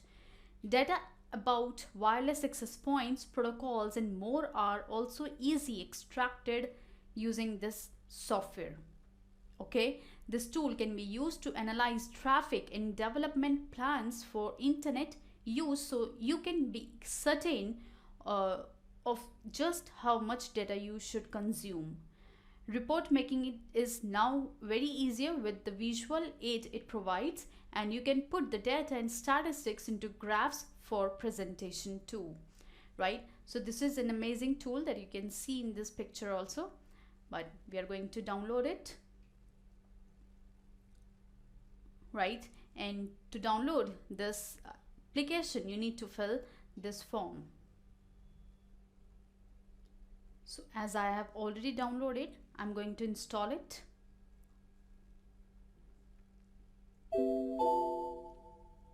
Click yes.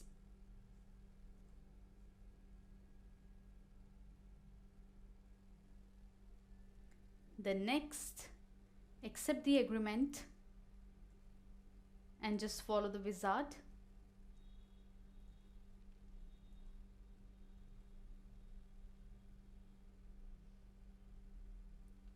It's also installing Visual C++ runtime files.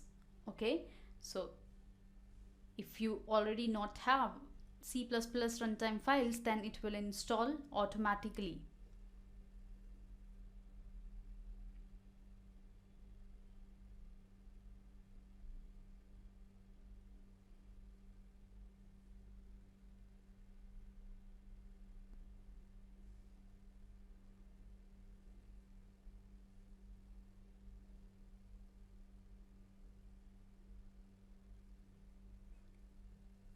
It's almost done.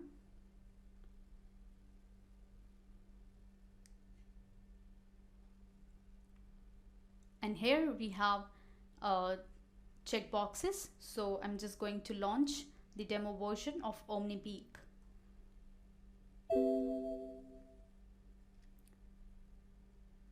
Thank you for trying OmniPeak. This will expire in 30 days. All right. So this application will expire in 30 days. In the meanwhile, we can just check what are the features that it provides basically. Right, so here you can see the 4 options we have: new capture, open capture file, view Omni engines, and start monitor.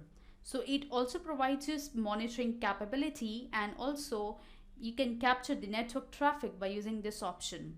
So here I'm gonna start new capturing because I don't have the captured files. If you have already captured files by this OmniPeak, then you can open the captured files from this option.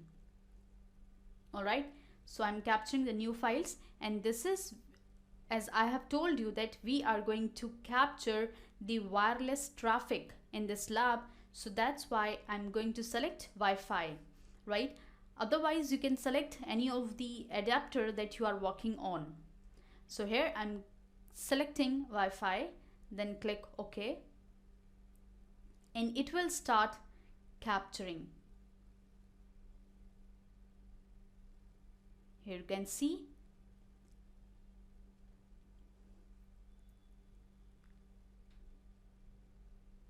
Right, click on Start Capture. And now you can see it started capturing.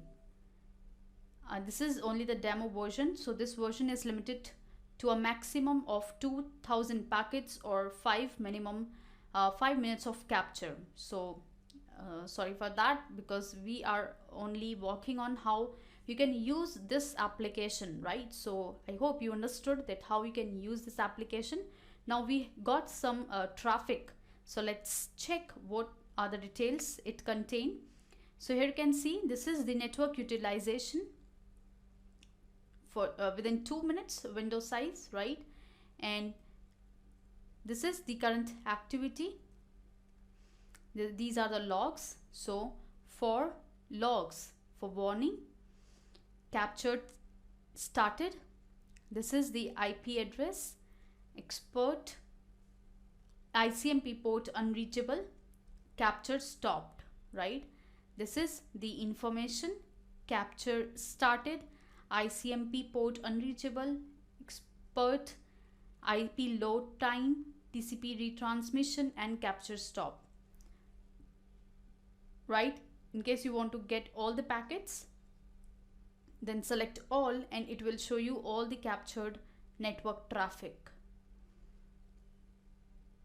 right? Then we have network option here. This is on this particular top talkers by IP address. So this is the top IP address which has used the maximum bandwidth, right? So the IP address is 172.217.166.4. Then this is the IP address that used this much of bandwidth, 192.160.1.63, and this is the IP address that used the minimum bandwidth, right? These are the top protocols that have been used within last 2 minutes or the last minute that this packet capturing was working, right? So this is ARP request, HTTP, HTTPS packets, right? In case you want to get the complete detail about ARP request, then you can just click on it and you will get the ARP request from this MAC address to this, right? So this is basically ARP packets that have traveled in our network, right? This is the protocol, as I said. Then we have HTTP request. So this is the HTTP request from which IP address. This is the MAC address to which IP address, right? So this is how you can check the ports and the protocols that are working, and you can capture the network traffic like this, right? In case there is any voice or video calls in your network, then they can also be captured by using this application, right? This is the summarization, then compass. So these are ARP request, HTTP, HTTPS, Luminar, ICMP echo reply, ICMP echo, SSDP, ICMP v6 destination unreachable, ICMP destination unreachable, and SMTP. So all the bytes that have used for these requests, right? These are the packets that have been captured, you can see. So all the packets that have been captured, you can see here. In case you want to get all the details for this packet, just double click on it and it will be redirected to this separate page where you can get the packet number, flags, status, packet length, timestamp, destination of that particular packet, source of that particular packet, protocol type, it's IP ARP, hardware used, protocol, hardware address length, protocol address length, operation, sender hardware address, sender internet address, hardware address for target and internet address for target, number of bytes used, and frame check sequence, right? So this is how you can obtain the network packet details. This is for ARP request. In case you want to check the packets for HTTP, then just click on it and you will get the HTTP packet details. This is the packet number, flags, status, packet length, timestamp, destination, source, IP source MAC address and the destination MAC address, protocol, version is IPv4 because it's showing 4, header length, right? and total length, identifier, fragmentation flags, basically, as we have discussed about the flags, 6 TCP flags, or we will be discussing in our next video. So basically we have 6 flag status. So this is here: fragment offset, time to live, protocol, header checksum, source IP address, and destination IP address. So basically the complete information. So this is, here we are getting 1 here, that means it's a SYN kind of packet.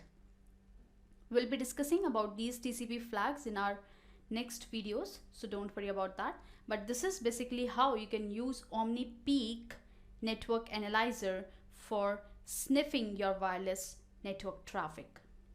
All right. Also, you can generate the report, right? You can view log by just clicking on it. Can view the alarms if they have generated. You can also save these captured packets.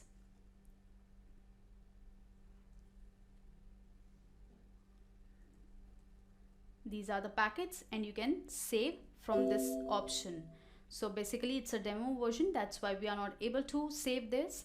But if you have purchased this application, then also you can save these packets that have been already captured, right? So this is basically about Omni Peak.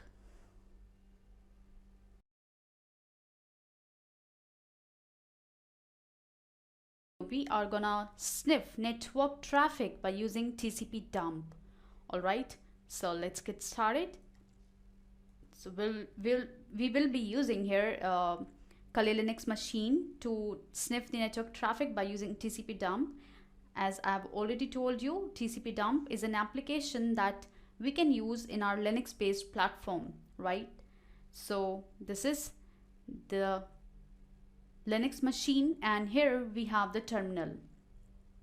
So type in the terminal TCPDump -I for interface. In here I'm typing WLAN 0. So let's see. All right, here we are getting number of packets, you can see.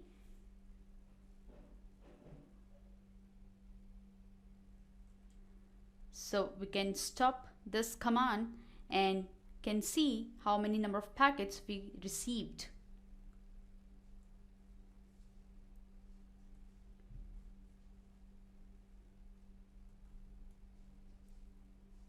Here you can see we have received 646 packets captured and 4,848 packets received by filter, 202 packets dropped by kernel, right? So these are the packets that have been captured. Another command that we can use is TCPDump-C for basically specifying the number of packets to be captured, right? So here we can give 10, then -I and the interface. So here you can see we have only captured 10 packets, right? So 10 packets captured, 16 packets received by filter, 6 packets dropped by kernel. So that's why we have captured only 10 packets. All right, then next we have TCPDump-D. D is used to find all the interfaces, right, that can be used by this machine. So here you can see these are the number of interfaces that are connected through this machine, and you can listen, you can sniff the network traffic on these running devices, on these running interfaces. It's WLAN 0, NE, LO, ETH 0, Bluetooth, NFlog, NFQ, USB Mon 1, USB Mon 2, right? So these are the list of all the interfaces, right? Then if we want to write all these captured packets in a specific file, right, then how we can do that? By just using the command TCPDump-W to write, as we have already done in WinDump, right? So TCPDump -w to write, and then specify the name, my cap.pcap I'm giving, -i and WLAN 0. So you can see all the packets that it's listening will be stored in this file, my cap.pcap library, right? So I can just stop it and check number of packets. Okay, so 544 packets captured, 573 packets received by filter, and 0 packets dropped by kernel. Alright, now how to write all these captured packets? This is very simple by using TCPDump -r, then my cap.pcap. Basically specify the name whatever you have given here, right? But the extension should be .pcap. Then press enter and it will show you all the captured packets. Okay, so now our next command will be to capture the specific the packet on a specific port, or the protocol you can say. So here we will be using protocol TCP. So you will capture only TCP kind of packets.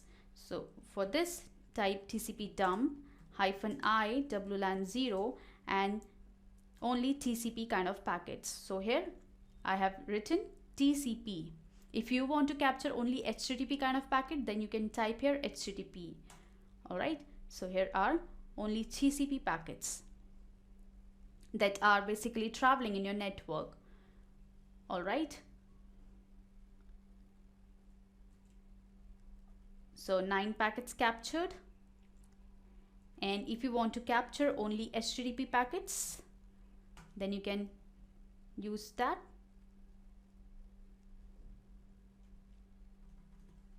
Only IP packets. These are IP packets.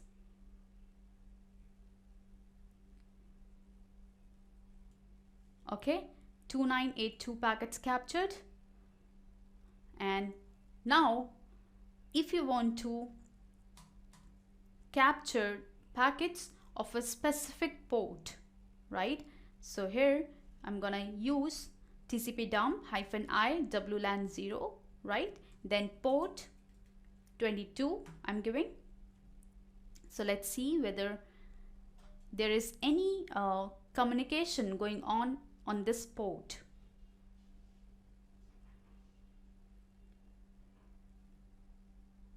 No packets received. We can change this port, can give port 80.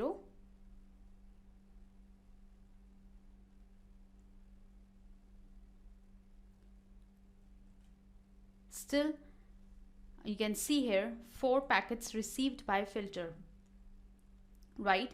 So this is basically some of the commands that you can use to sniff your network traffic by using TCPDump.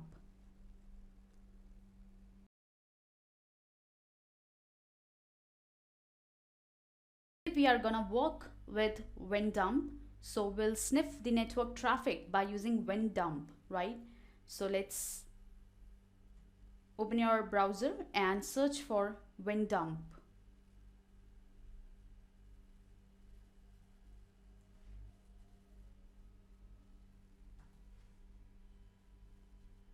WinDump is basically a sniffer, as I have already said, right? So we will be capturing the network traffic by using WinDump. This is the official link, winpcap.org.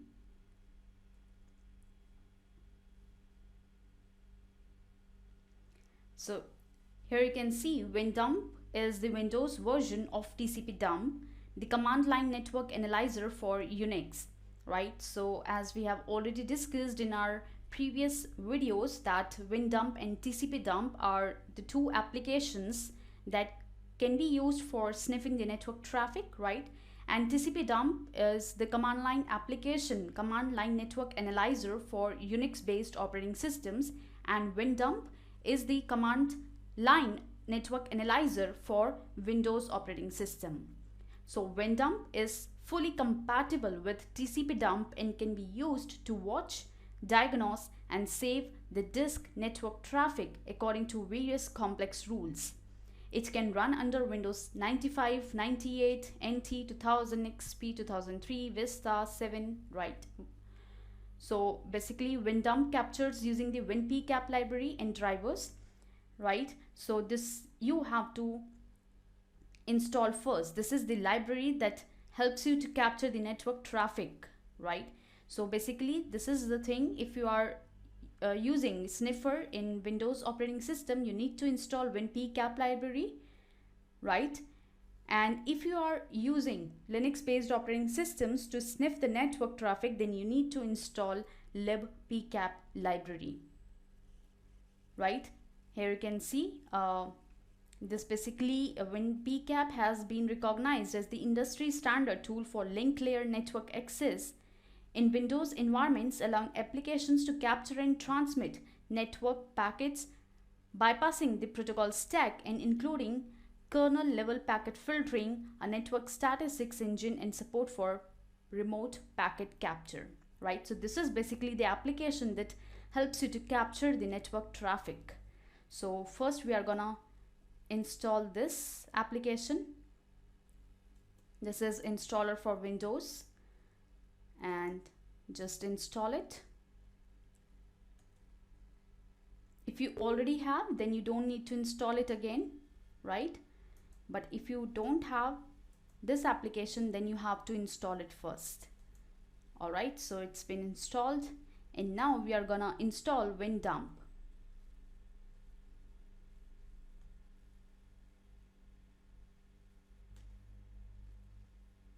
So this is WinPCap. Oops. We need to install WinDump. Right, so here is the procedure too. You can see install WinPCap, then download the WinDump, then execute the program from the command line.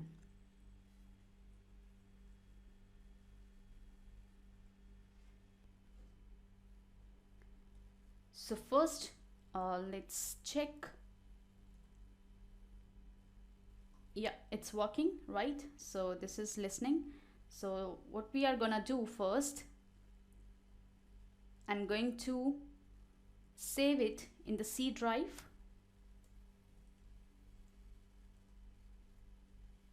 Right, this is the WinDump. Now we are going to execute the command prompt, and you need to run it as admin. Right, so this is now command prompt. So first we need to change the directory and run WinDump. So here you need to type WinDump to listen the network traffic. All right, so here you can see WinDump listening on device this. Basically this is the adapter on which it's working right now, right? So this is basically how you can use WinDump to listen the network traffic. This is the very basic command. Then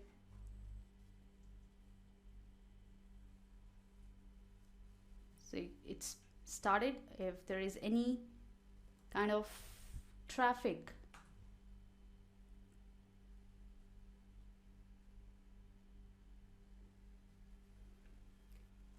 also we can generate some traffic by using some applications, right?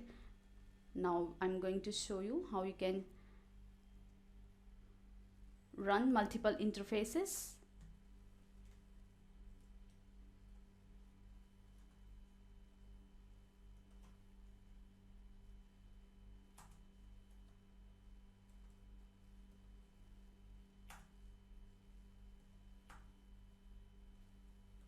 I'm just aborting the command.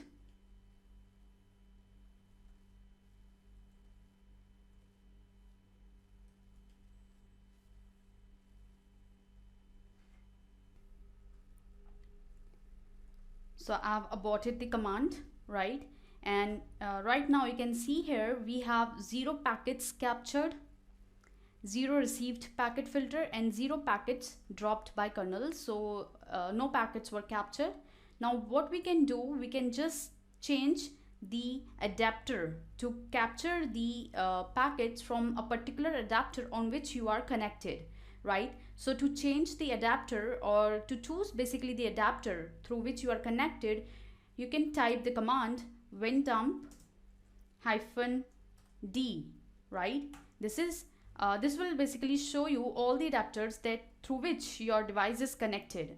So here it's showing basically 2 adapters right now, right? We have already used this one and there were no packets captured, so I'm gonna use it on adapter 2. So to use or to choose a particular adapter, just type the command WinDump -i, then type the number of that particular adapter, right? So here I'm gonna write 2 because on one I am not connected, right? Because it's 0 packets captured. So now I'm going to capture the packets on my adapter 2, right? So here press enter, and now you can see we are getting number of packets, right? So these are some of the packets that are going through in my network. So this is the way you can capture the number of traffic. Now to just stop this command, I'm just pressing it.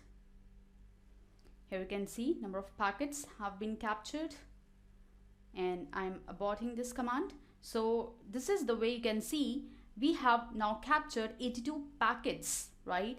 82 packets received by filter. All right, now our next thing is, if we want to capture the packets on a specific interface and a specific port, right? So what is the command? Then the command is WinDump -i to choose the interface. Here I have written 2 to choose to just give the interface number, then the port 80. All right, now I'm gonna listen on port 80. So press enter. All right, now you can see if you will do any stuff on port 80, then it will start capturing the network signals, the network traffic.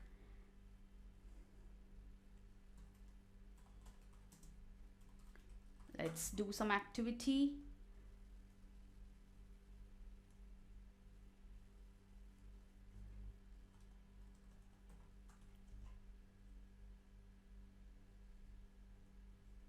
Right, now you can see here we got number of packets. So basically you can read each and every packet like this.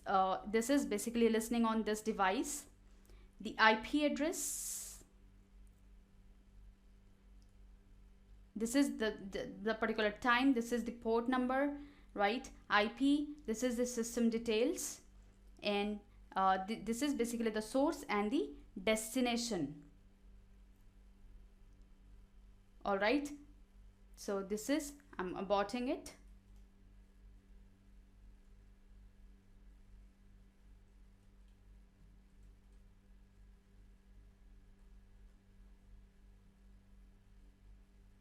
It's still increasing.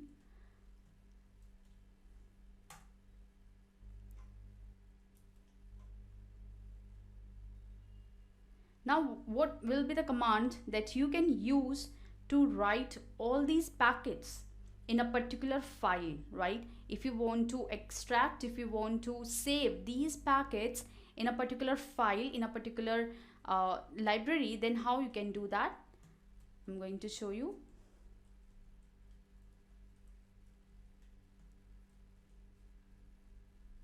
Let's just abort this command.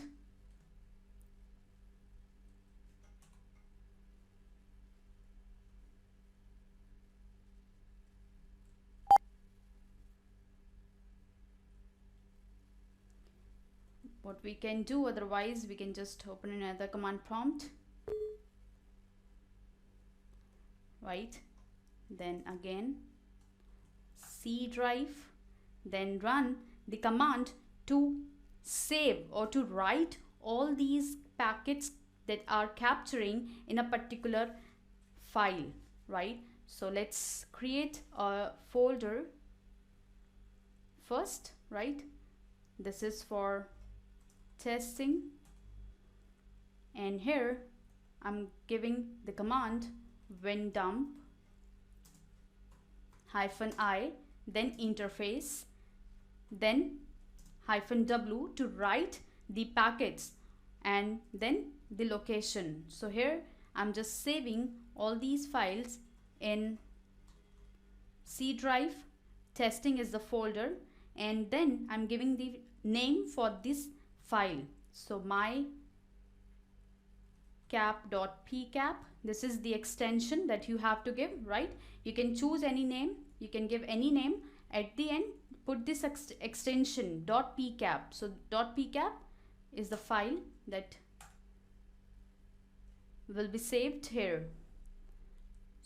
So within a couple of minutes, all the files will be saved. You can see this is the library that has already created, and when you will abort this command, it will show you how many number of packets it has captured.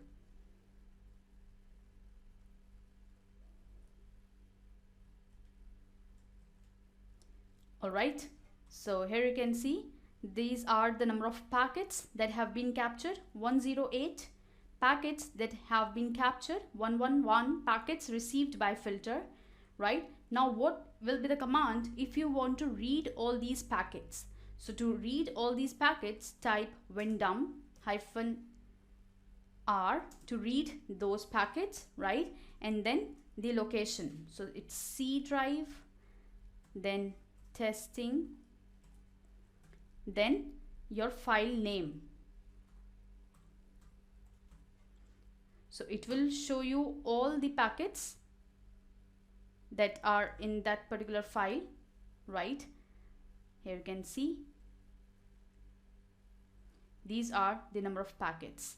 So this is basically, you can see, this is how we can capture, we can sniff the network traffic by using WinDump, right? And now you can just read all these traffic, like this is from IP packets, this is my computer, basically the system details, then this is the port, this is the destination IP address, right? This is again the port, and it's a UDP kind of packet. So this is basically, you can read each and every packet by using WinDump, right? This is ICMP echo reply. So basically you can capture all kind of network traffic by using WinDump.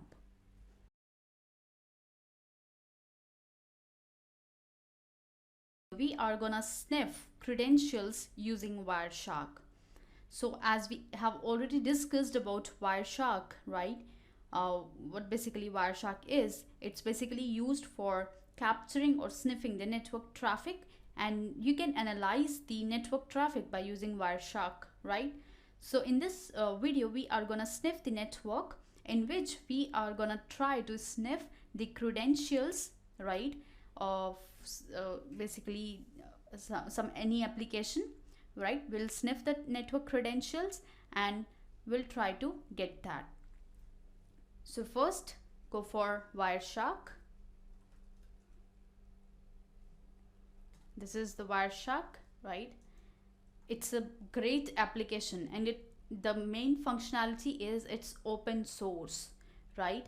As we have worked on Omni Peak, but that was not open source, right? You need to purchase it because some of the functionalities are also not enabled in the demo version, right? So this is the best application if you are looking for any network sniffer. So this is the button from where you can download, right? I'm downloading for Windows installer 64-bit.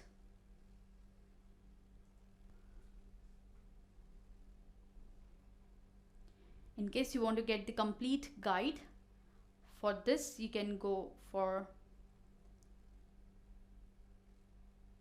this link, user's guide, right? And they have represented the complete understanding about how you can sniff the network traffic, how you can analyze your network traffic according to this specific protocol. Like I can show you what is basically Wireshark. So you can learn each and everything about Wireshark. Wireshark is a network packet analyzer. A network packet analyzer will try to capture network packets and tries to display that packet data as detailed as possible, right? You could think of a network packet analyzer as a measuring device for examining what's happening inside a network.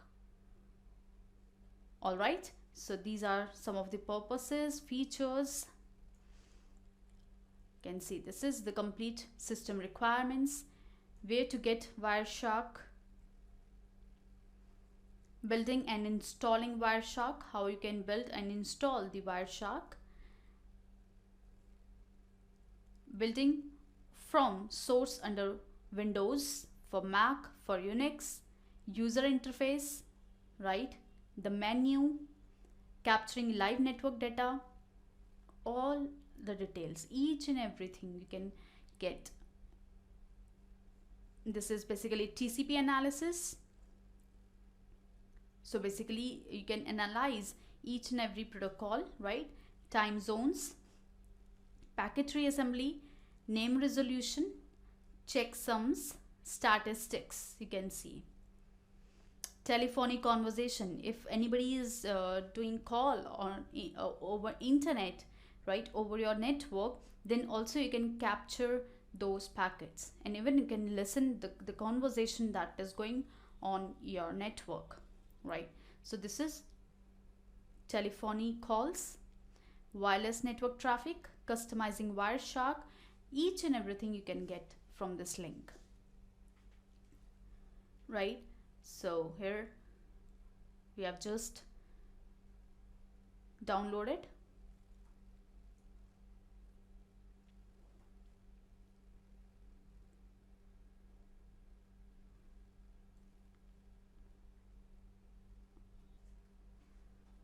It's downloaded now. Now to install it, you need to follow the wizard. I agree. Next, install npcap.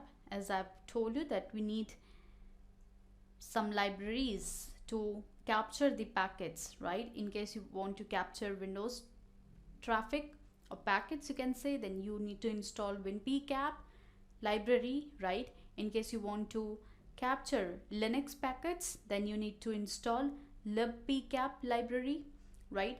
In case you want to capture the USB network traffic, then you have to install USB pcap packets. So this is basically some of the libraries that you need to configure, that you need to install with these sniffing applications, right?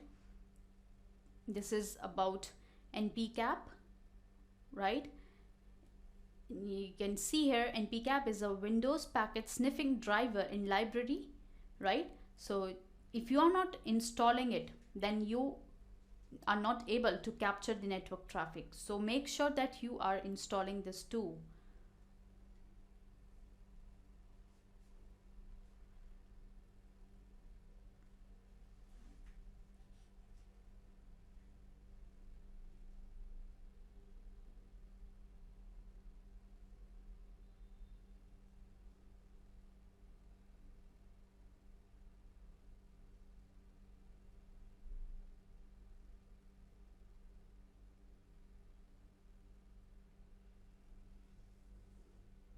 All right, so it's done. Click next, click finish.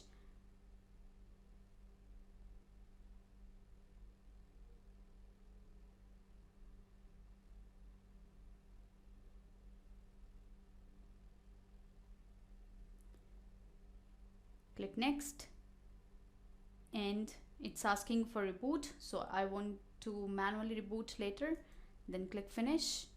Let's check whether we are able to sniff the network traffic. Otherwise, I have to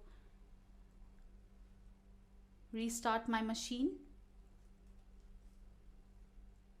All right, this is the Wireshark.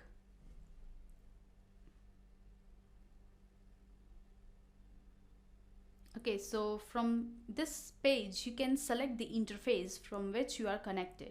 So as you can see here, I'm connected with a VMware network adapter, because here you are getting the network traffic. You can see Ethernet 2, VirtualBox, host only network, NPCap, loopback adapter, VMware network adapter, and Wi-Fi, right? So I'm just selecting here Wi-Fi to sniff the network traffic that is traveling through this network adapter. All right, so here I've selected this, and you can see it has started the capturing, right? But right now I'm just stopping it. And here I'm gonna show you how we can sniff the network credentials if somebody is accessing the website, right? So how that particular credentials can be sniffed, like if somebody is accessing any of the web application in which they need to enter some of the credentials, right? So how they can sniff those network traffic. So here I'll be using some of the websites, right? And I'll just put the credentials in it and try to sniff those credentials through Wireshark. All right, so I'm just putting the credentials.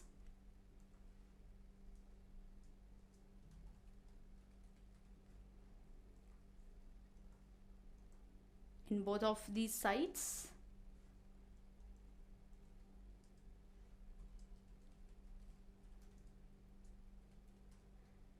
Right, I have entered the credentials. Now I'm just starting capturing packets. So continue without saving. And here I'm just clicking on login button.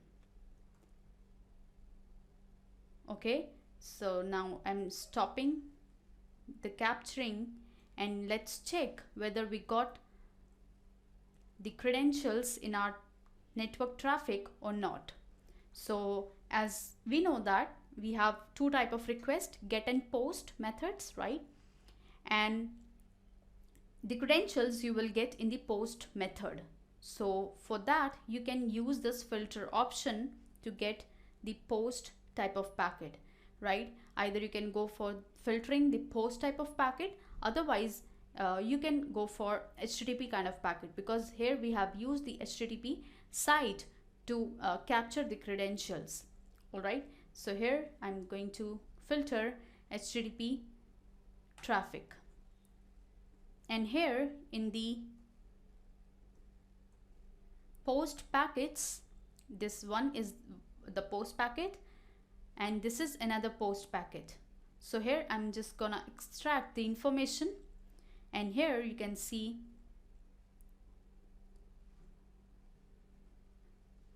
the credentials. So this is the user and this is the password, right? Same like that. If I'm just clicking on this post option, so here you can retrieve the passwords. Let me check whether we have received or not.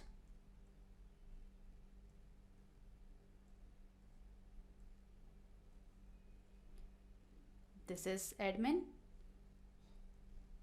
right? And this is the username and this is the password.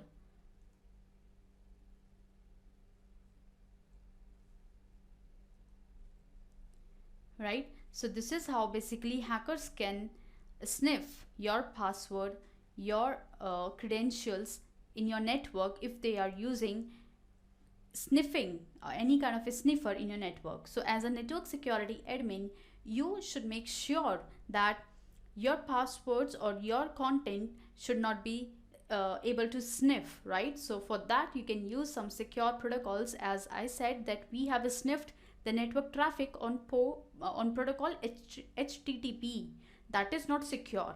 That's why we got the password, right? If you are using HTTPS protocol, then you can capture the passwords, but that will be in encrypted format, right? So that's why we say that use secure protocols like HTTPS, FTPS, like that, right? Already we have discussed in our previous sections. So this is basically how sniffing can be done in your network, and this is how you can sniff the network traffic. So as a network security admin, you can sniff your network traffic and try to sniff the credentials. So if your credentials can be sniffed, that means you are vulnerable, right? So just use secure protocols in your network. All right, this is all about how to sniff network credentials using Wireshark.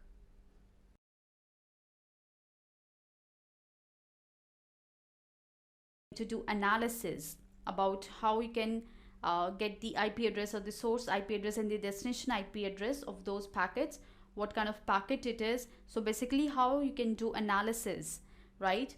So for that we will be using Kali Linux machine, and in this you need to open the terminal,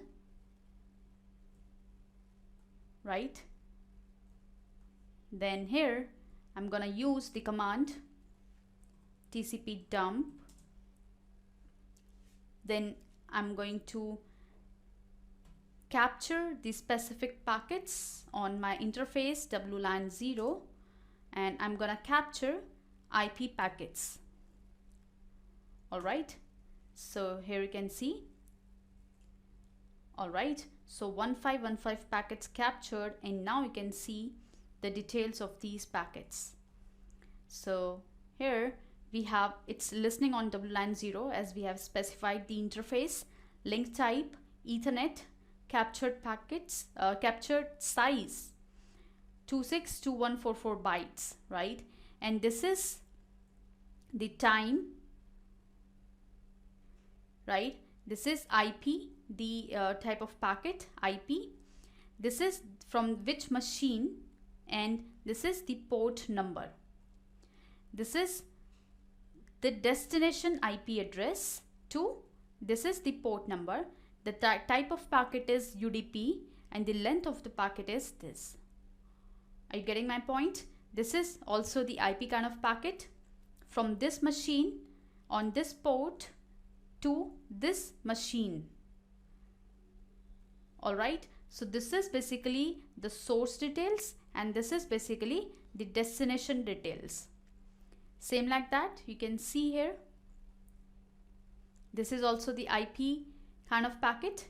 This is the source IP address 192.168.1.63. This is the port number, and this is the destination. That means someone has forwarded to this machine, because Kali is this machine, and someone has forwarded from this IP address on this port to this this is system, and this is the port, and the type of packet is UDP.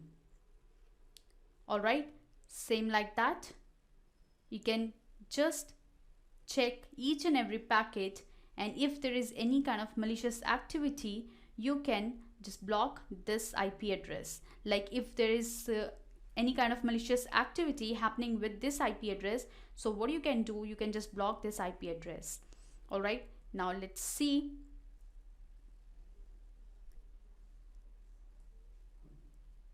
In case we want to capture, now I'm gonna write the packets in a particular file. So type TCPDump -w to write the packets, and TCP kind of packets are basically my cap1.pcap, right? This is the name I have given, and the interface WLAN 0. So it will write the captured packets in this file. Now I'm just closing it. All right, so I'm gonna read these files. So same you have to give -r, then the name of this file.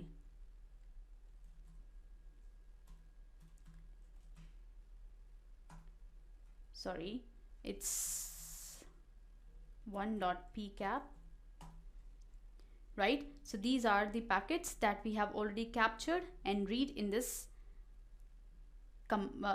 terminal. So this is, here you can see these are all IP kind of packets.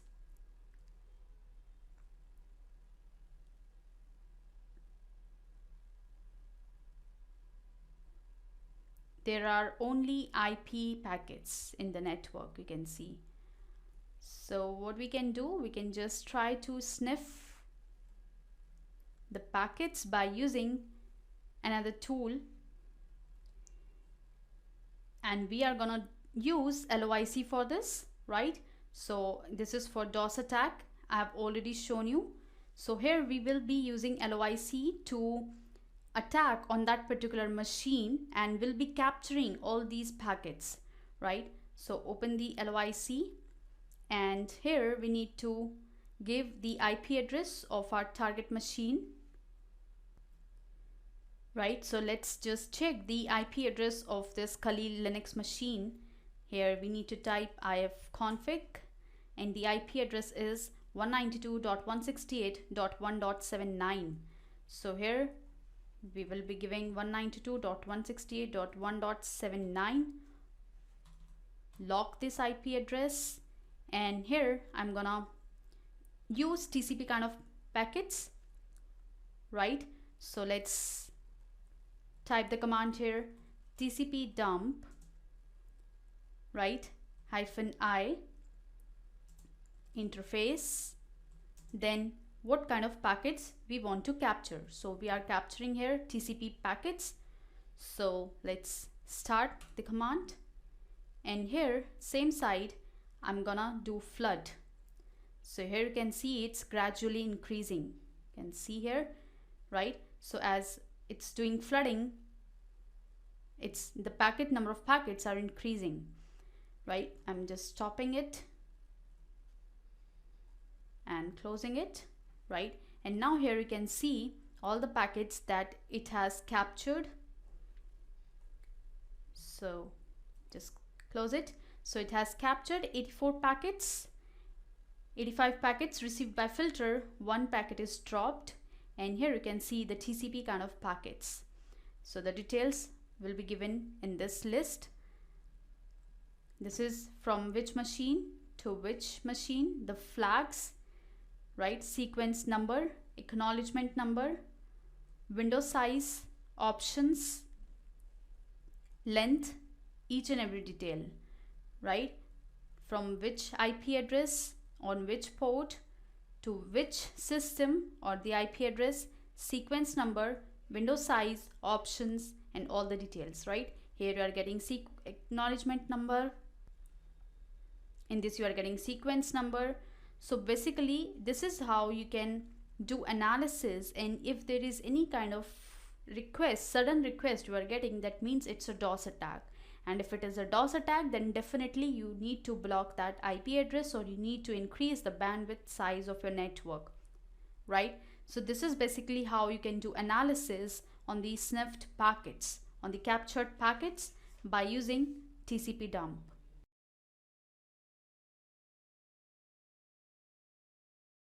Analyze network traffic by using Wireshark, right? So you can search for Wireshark if you have already installed.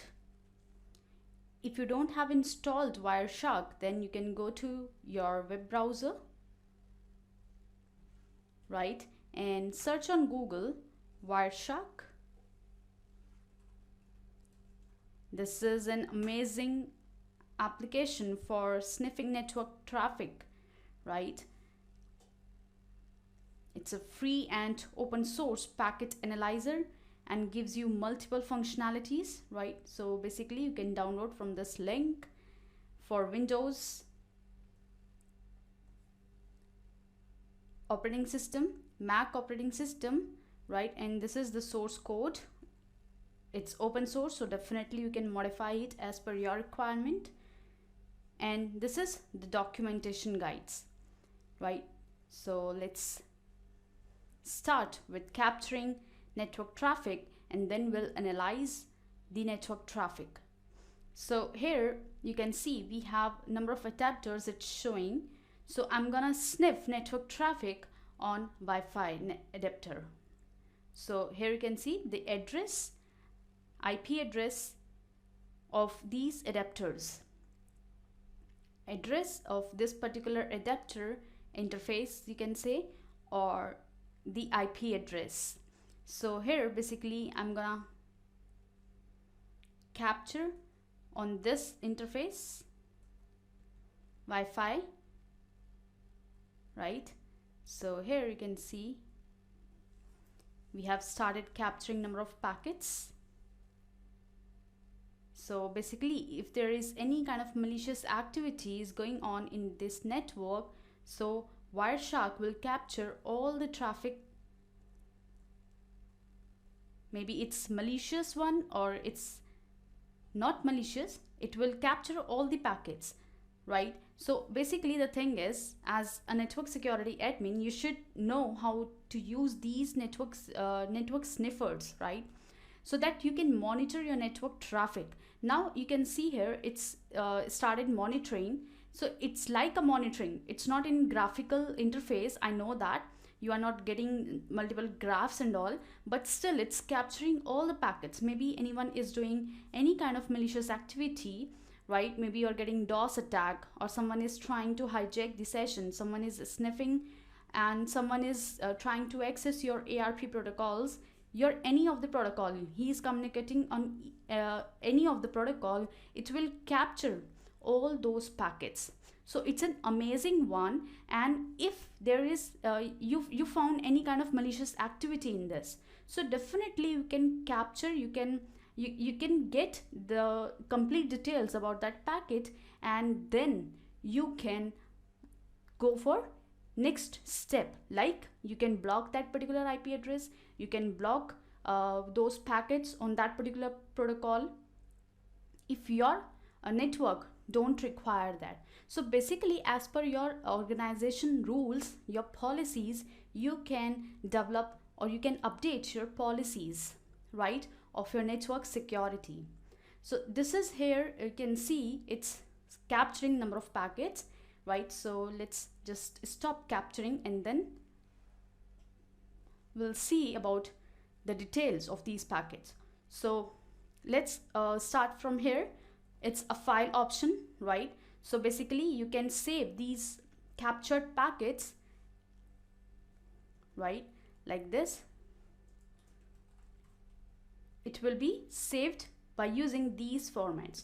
So you can see it provides you number of extensions so that you can further use these captured packets for further analysis. Like see if there is any kind of malicious activity happened in your organization, in your network basically. So later on when the investigator needs these captured packets for further analysis, then you can use these captured packets, right, to examine, to analyze, or to investigate the criminal, the activities of that particular criminal, right? So you can save these packets like that. And if you want to open these packets in future, then you can open it by using these options. All right, you can export specified packet, you can export packet dissections, export packet bytes, and number of options you have. Then in edit option, you can see here, this is copy option, find packet, find next, find previous, because basically you can find any of the packet. Then mark or unmarked packet, mark all displayed, ignore or unignore packet, set unset time reference, time shift, packet comment, delete all packet comments, configuration profiles, and preferences, right? So in the configuration profile, you can see it's default, Bluetooth, classic, or no reassembly, right? You can see that. Then next we have preferences. So under preferences, you can see here, you can basically alter the changes. You can alter the settings as per your requirement, like appearance. So the most recently used folder, or you can save it in a particular folder. So you can just click on this folder. Open files in this folder. Show up to 10 filter entries or 10 recent files. Confirm unsaved capture files. Display auto completion for filter text, right? So you can check or uncheck these options. Then font and colors. This is the important option. Like I can show you here, you can see you are getting packets in different colors, right? You can see some are in gray color, some are in black, right? The foreground colors and the background colors are different, right? So what does it mean? It means that different color have different meaning, and from where you can identify, go to preferences, then go to font and colors. So basically you can see blue color means sample active selected item, right? Sample inactive selected item, sample marked packet text, sample ignored packet text, right? Follow stream client text. Basically in this type of color you will get follow stream from client, follow stream from server information. This is sample valid filter, which is valid filter.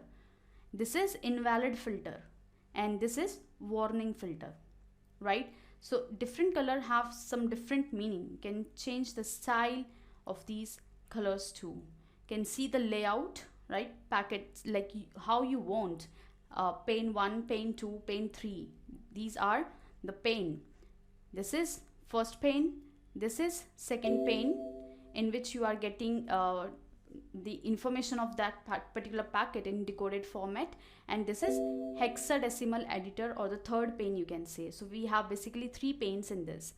So you can change the settings of this too. You can capture, you can select the default interface, right, on which you want to start the capturing, export, filter buttons, name resolution, protocols, RSA, statistics in advance. So this is basically some of the preferences, some of the settings that you can configure by using Wireshark. Next you can see, go to view. Here we have the option of basically main toolbar, filter toolbar. So basically you want to be in that particular screen, you want it or not, so you can just modify it, right? Status bar, full screen, in case you want it on a full screen mode, then you can do that. And here you can see colorize packet list, right? So this is, you can see here. So when you select on a particular color, if you will select this, then all the packets will be in different color, definitely. Otherwise you can just deselect that if you don't need.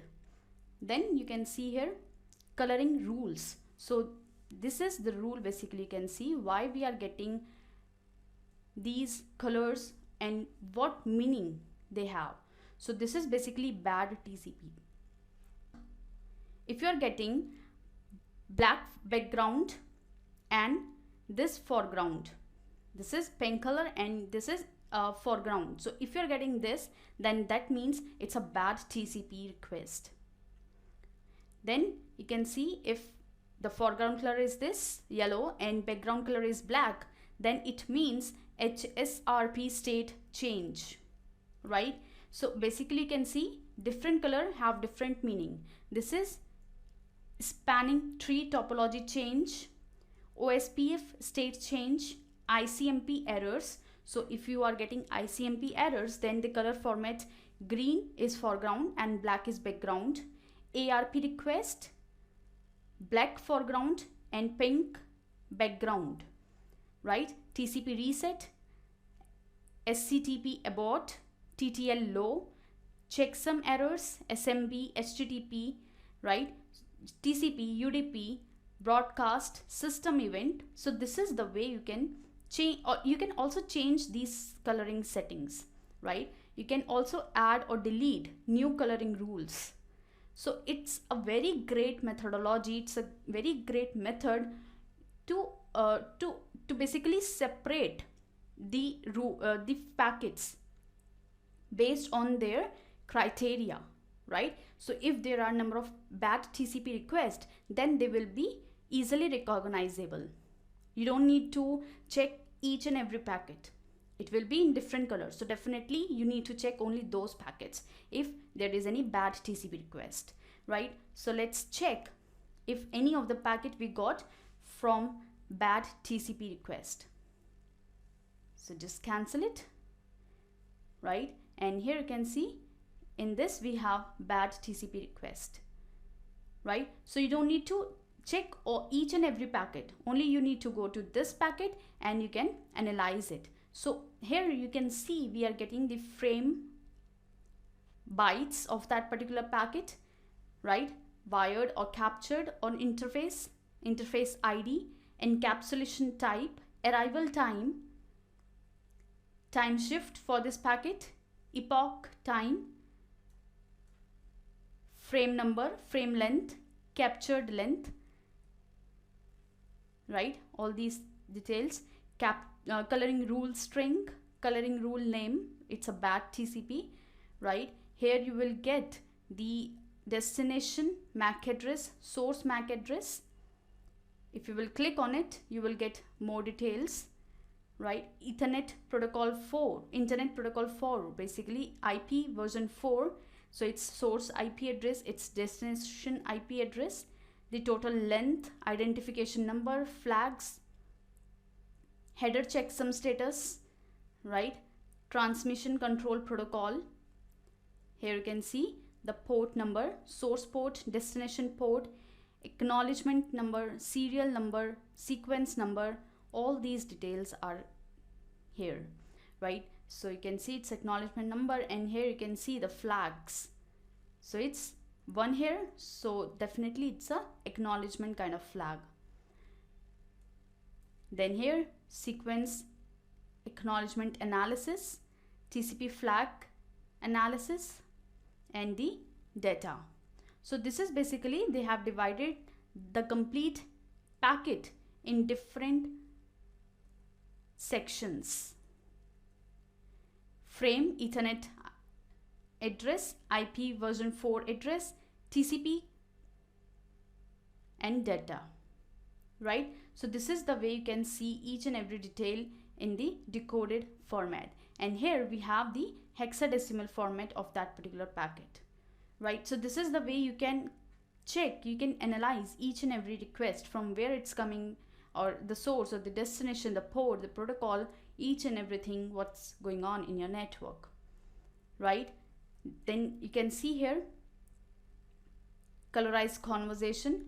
You can just select, go to particular packet, next packet, like in case you want to check only TCP packets, right? Then you can select or filter TCP here, and you will get all the TCP kind of packets, right? In case you want to capture only UDP packet, or basically you want to show your screen UDP packet, right? Then you can use filter UDP, right? So these are all UDP kind of protocol, UDP kind of packets. All right, like I can also filter these packets based on a particular IP address. So here I can type IP equal to 192.168.1.63, right? Now I will get only these packets from this source. So I can type here IP dot ADDR equal to 192.168.1.63, right? And here you can see these are all the packet from this IP address 192.168.1.63. So wherever this IP address in the conversation, maybe it's a source IP address or it's a destination IP address, I will get each and every packet related to this IP address. So this is the way you can use multiple filtering options. Okay, then you can see the captured settings, the analyze settings, statistics. So this is the capture file properties, right? Name, length, hash of those packets in different algorithms, format, encapsulation, first packet, last packet, elapsed, each and every detail, date and time, hardware used, operating system, application, which interface is this, right? And the packet detailed, measurement, captured, displayed and marked, right? So this is about Wireshark. So it gives you the functionality to capture the telephony packets too, like VoIP calls, ANSI, GSM, RTP, RTSP, SCTP. So if there is any communication, voice communication is going on in your network, you can also capture those packets. Same like that, Bluetooth packets, right? And these are some other tools like firewall rules, right? So this is basically Wireshark. So this is the way you can do network traffic analysis by using Wireshark.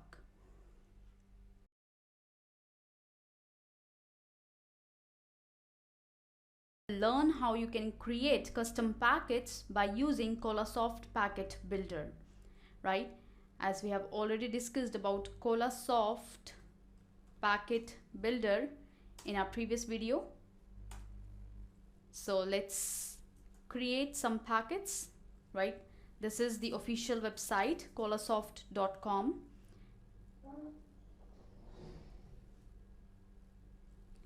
Colasoft Packet Builder basically enables creating custom network packets.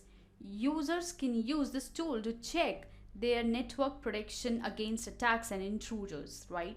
You can create custom packets by using this application, and you can check whether your sniffer is working properly, whether it's sniffing, and if there is any kind of malicious activity is going in your network, then you can check that your sniffer is working properly or not, right? So by using Colasoft Packet Builder, you can create custom packets, right? Like for an example, if you have blocked a particular IP address through your firewall in your network, right? So what you can do, you can create a packet, a custom packet having that particular IP address, right?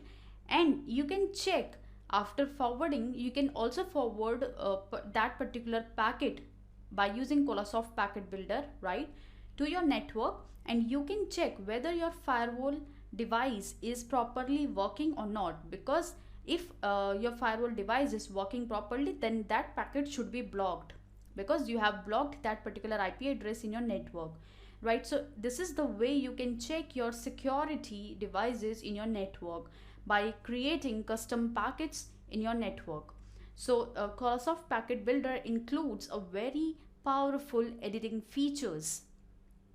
Users are also able to add decoding information into editors, decoder editor and hex editor. So you will get decode editor where you will get the decoded packet, right, in information, and the hex editor. Users can select one from the provided templates. So there you will get Ethernet packet, ARP packet, IP packet, TCP packet and UDP packet. So basically these are the type of packets that you can create by using this application, and change the parameters in the decoder editor, hexadecimal editor or ASCII editor to create packets.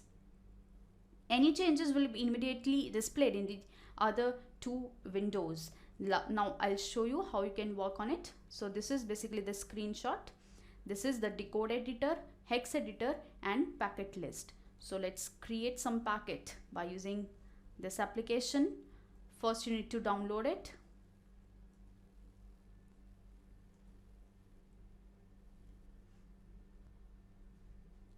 So it's downloaded. Now I'm going to install it. I accept, next, and install.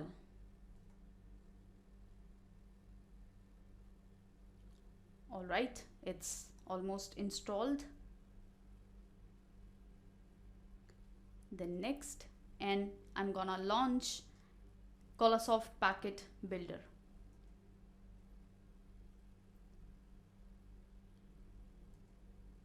Okay, so this is basically the tool from where you can create custom packets. This is the decode editor, which basically displays the decoded information of your packet. Hex editor, which will display the hexadecimal format of your packet. And here you in this section, packet list, you will get all the packets that you have created, right? So let's just create some packet. For that, click on add. Now you have to select the template, which type of packet you want to create. So here I'm gonna create first UDP packet. Okay, so just click OK. So this is the UDP packet. Now you can see here what are the sources we have. Here we have packet number, right? This is the packet length. This is captured packet delta time. This is the destination address. So here you need to type the destination address where you want to forward this particular packet. Here you need to type the source address of this packet, protocol. This is the version of the IP packet, header length, differentiated services field, right? Total length, identification number, fragment flag. This is fragment offset, time to live, protocol, checksum, and these are UDP details like source port, destination port, length, checksum, and all. And the most important thing, source IP address and destination IP address. So source IP address, let's say if I'm just gonna check my IP address, so it will be ipconfig. So here, this is my IP address 192.168.1.63. So this will be the source IP address 192.168.1.63, and the destination IP address, I can forward this packet to another machine, right? Here, let's check the IP address of this machine. So the IP address is 192.168.233.128. So here I can type 192.168.233.128. Right, now here you can see the source address 192.168.1.63 and the destination IP address 192.168.233.128. right? So this is, we have changed the IP address. Also you can modify, you can change the port number and the Ethernet address, right? So if you know about the Ethernet address or the source address, you can just alter it, and also you can alter the port details, right? So the source port, let's take 21, destination port 21, right? So here you can see the port has been altered, so it's now 21. And simply, if you want to forward this packet, then you can just right click on it and you can send selected packets. So it will be sent to the destination IP address. All right, and if there is any sniffer, any firewall working on that particular device, will be this packet will be captured by that device. All right, same like that, you can create TCP packet. So let's create TCP packet. This is the TCP packet number, packet length, captured length. Same here, the MAC address, or you can say Ethernet type address, protocol, version.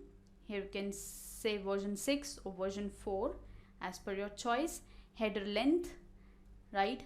Total length, identification details, fragment flags, and this is the IP address. So 192.168.1.63, and here 192.168.233.128. right? Source port, let's say 80, destination port, right? Sequence number, acknowledgement packet, acknowledgement number if it is acknowledgement packet, TCP offset, right? And here you can see the flags. So these are the TCP flags: urgent flag, acknowledgement flag, push flag, reset flag, synchronize flag, and finish flag, end of data. So basically these are the 6 type of TCP flags we have in our TCP header packet, right? So if it you want it to create as a synchronized packet, then you can put here 1, right? So it will be now a type of synchronized packet, right? If you want it to be an acknowledgement packet, then you can put here 1. So now it will be syn plus ACK kind of packet, because here we have syn and ACK, sorry, ACK, this should be 0, acknowledgement packet should be 1.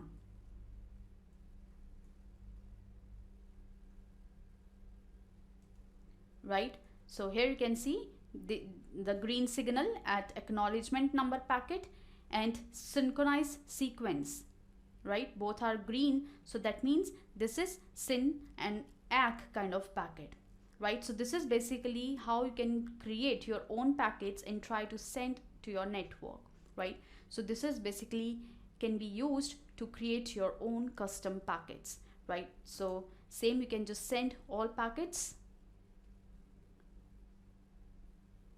right? You can forward it through the burst mode or loop settings,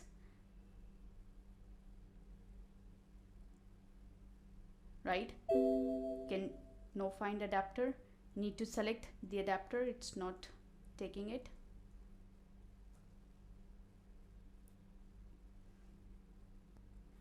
Right, so basically you can send selected packets, send all packets, column, copy, delete, add, insert, move down, and select all. So basically this is how you can create your custom packets by Colasoft Packet Builder.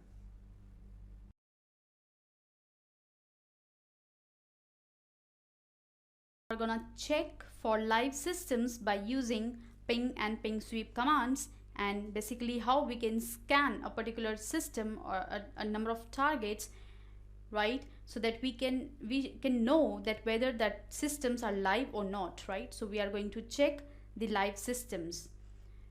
For that, I'll be using here Kali Linux platform, right? In which I'm gonna use Nmap in command in the terminal, basically command line tool Nmap. So here you can see this is the terminal, and here I'm going to use Nmap and type a particular system. If I just want to scan for a single IP address, whether it's live or not, then I'm going to use this simple IP address 192.168. any of the system IP address. Let's take 1.63. whether it's live in my network or not.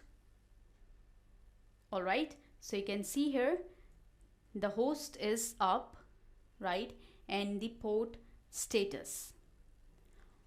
All right, now I'm gonna check a particular host whether it's live or not. So for that, type Nmap and type any of the host or domain name basically. So here I'm giving scanme.nmap.org,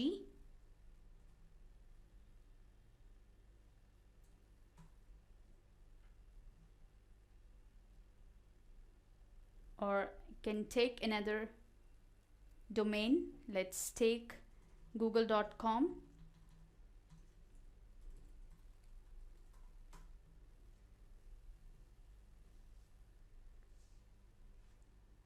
Right, so this is the result. You can see the host is up and the port's status.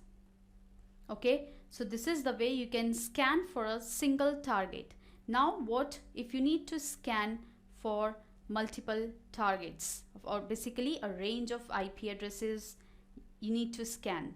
So how can you do that? let me just, or I can clear it.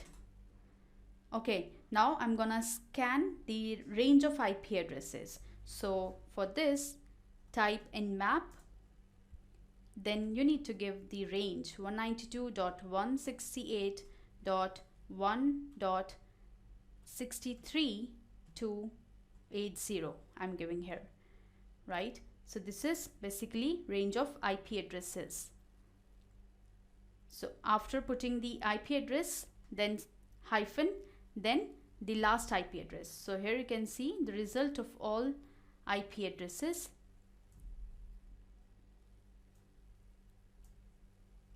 Nmap scan for this IP address, this host is up, and Nmap scan report for this IP address, this host is up, right? So these 3 hosts, you can see this is the report for 79. So these 3 IP addresses, or you can say the systems, are live right now. Now if you want to scan a complete range, or you can say the complete subnet, so how we can do that? Then just give Nmap 192.168.1.0224. basically it's depend upon your subnet, so you need to specify your subnet, right? And after a couple of minutes it will show you the complete result.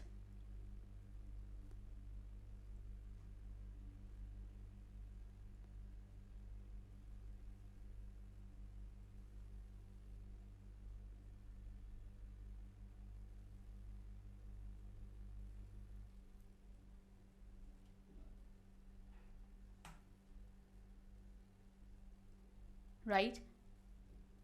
So this is basically my point of view is you can scan or check the IP addresses or the live systems in your network by using these commands, right?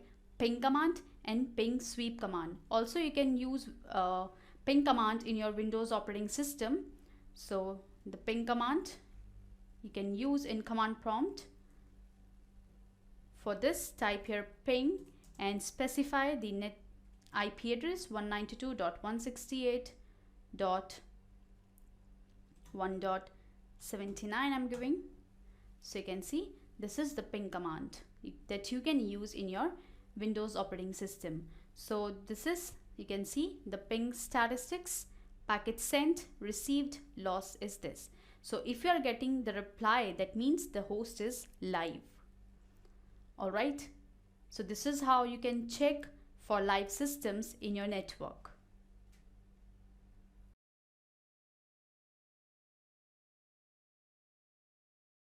Now check for open and closed ports using Nmap. So as you have checked out the live systems in your network, right? So now our work is to check for open and closed ports in your network by using Nmap.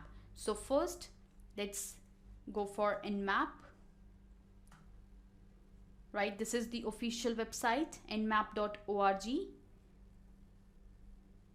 from where you can download the Nmap tool.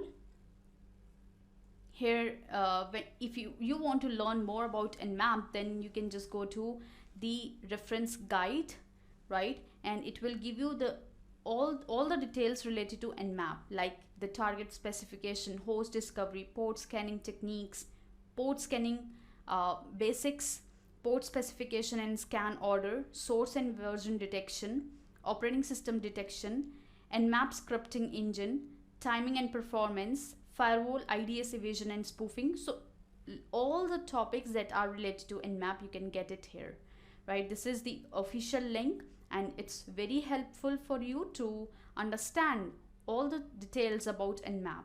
Now if you want to download Nmap, so this is the download link here, and you can download for Windows version from this link. So Nmap, this is the latest version 7.80, right? Also you can use Nmap in your Linux platform, Mac platforms, right? So this is an amazing tool. So as we have downloaded, now I'm going to install it.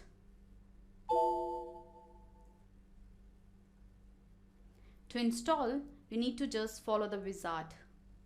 And the most important thing, it's a kind of a sniffer, or it will capture the packets. So definitely you need to have WinPCAP library in your Windows operating system. And if you are using it in Linux, then you need to have LPCAP library in your Linux based operating system. So keep in mind when using these sniffers or these scanning tools.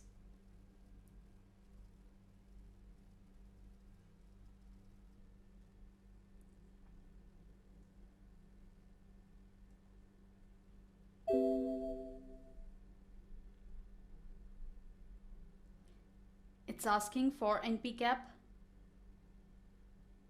Do you want to disable it and reboot and try again? Yes, for disable npcap and quick, so that you can reboot and try again.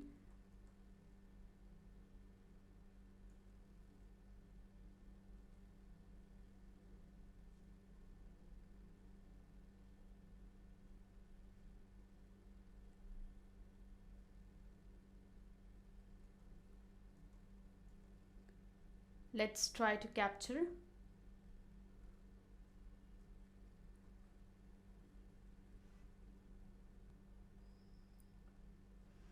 So here you can see this is the Nmap, or basically the Nmap. The GUI version of Nmap is called Nmap, right? So this is, we are using here Nmap. This is the GUI based version of Nmap, right? And here we have this screen, right? And now we are going to check the open and closed port for a particular machine. So here we need to type is the IP address of our target. So here 192.168.1.63 I'm just giving, right? This is the intense scan it's doing, and click on scan simply. Here you can see it's already started, discovered these open ports.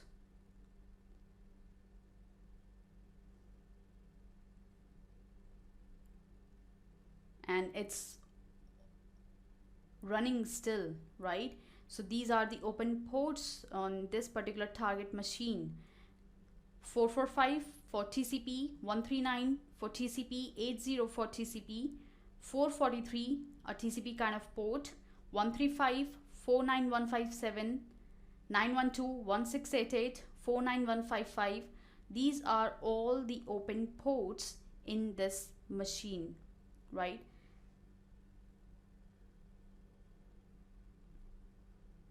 Other scanning details you can see. So it's completed SYN stealth scan, initiating services scan, completed services scan, initiating OS detection, right? And still it's working. In the port list you will get all the ports that are open and closed, all the complete list related to that particular port, the topology detail, host details and scans. So let's just wait to finish it.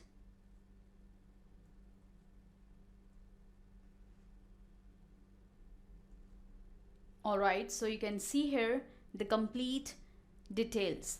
Discovered open ports, right?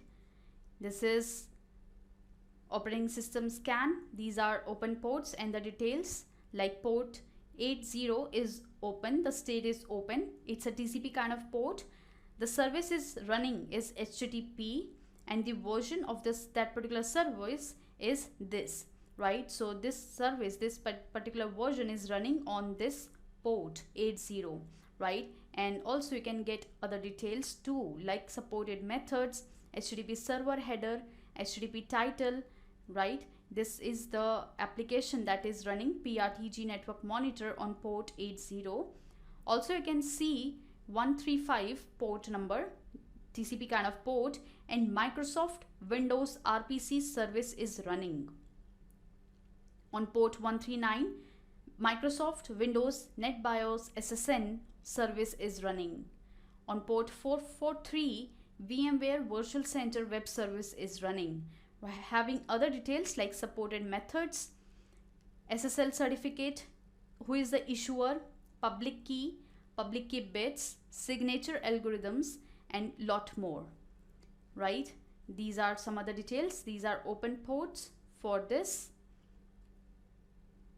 service. This is also open for this service. So these are basically open ports in this targeted machine, right? Operating system details and lot more, right? So this is basically how you can test a particular network and how you can find the open and closed ports. So when you will go to this tab, ports, you will get all the open ports, the topology, right? So this is basically the topology that you can see.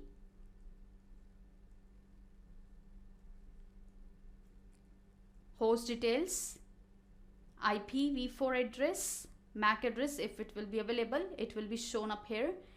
Operating system details, ports used, operating system classes, it can be Windows 2008 server, right? TCP sequence details and IP ID sequence and number of details you can see. So basically all the closed ports 983, open ports 17, and it has scanned ports 1000. So in this detail you can see all the things like open ports, closed ports, and scanned ports, right? So this is for a particular machine. Now if you want to scan for a particular web domain, so what we can do, we can just type here a domain address. So here I'm typing dugarinfo.com. You can take any of the domain name, right? And you can click scan. It will give you the open and closed port details for this particular domain, right? So here you can see these ports are open: 80, 443, 21, 8443. So these are the ports that are open in this particular host.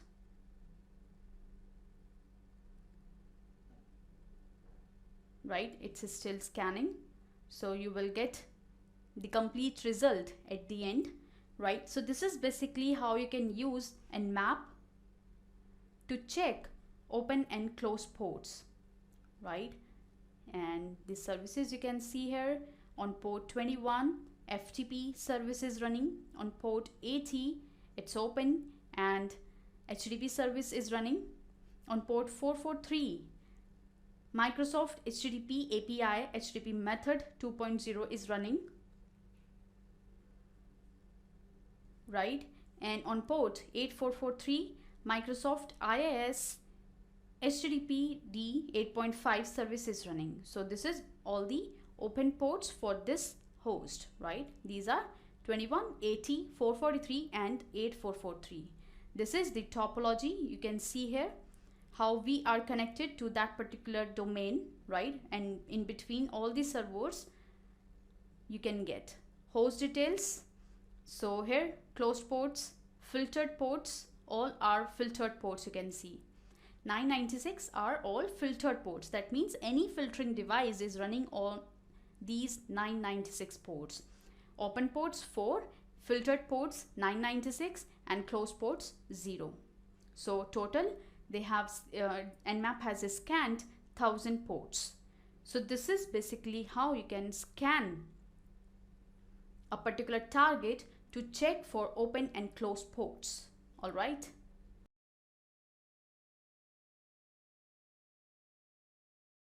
We are going to explore various network scanning techniques that we have discussed in our previous videos, right? So Nmap basically do a number of scanning, right? Like TCP scan, TCP connect scan, UDP scan.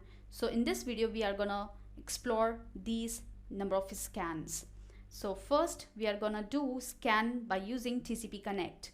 So for this, you need to type Nmap, and for TCP connect scan, we have -s and t. This is the command that is used for TCP connect scan. And then specify the IP address 192.168.1.63 I'm giving here. Then press enter. Okay, this is for TCP connect. Then we have UDP scan. So for this we need to type here -SU for UDP scan, right?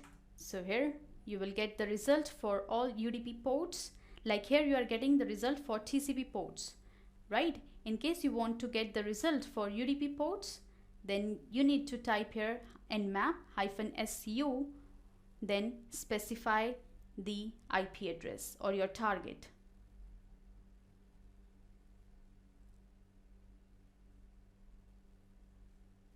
It will give you the result. It's not giving the result. So what we can do, we can just specify the ports, right? So here I'm going to specify the UDP ports -P, then 123 or 161 and 162. You can basically give the UDP ports so that you can check whether this system is listening on these UDP ports or not. So let's check. Here you can see these are closed. The status is closed. Alright, so this is basically for UDP scan. Now if you want to do TCP SYN scan, TCP SYN scan. So for this you need to type Nmap -S, then capital S, then specify the target IP address. This is for TCP SYN scan. Basically it will forward the SYN packets only. So this is TCP SYN scan.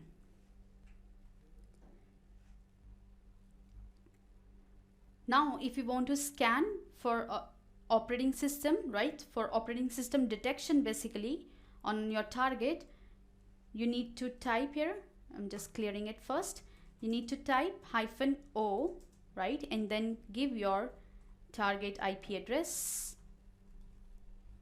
So it will give you the result for the operating system detection on this specific target IP address.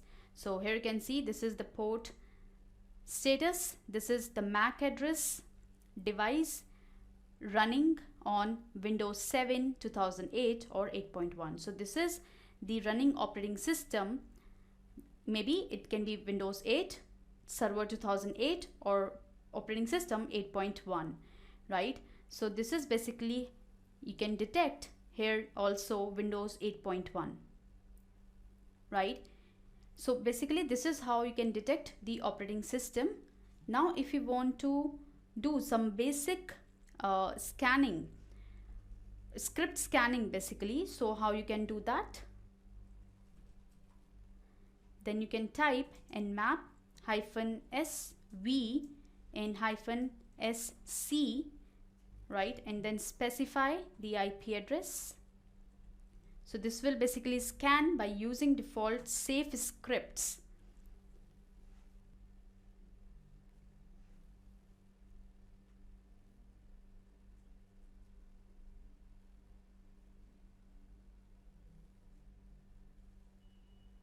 All right, it will give you the result as per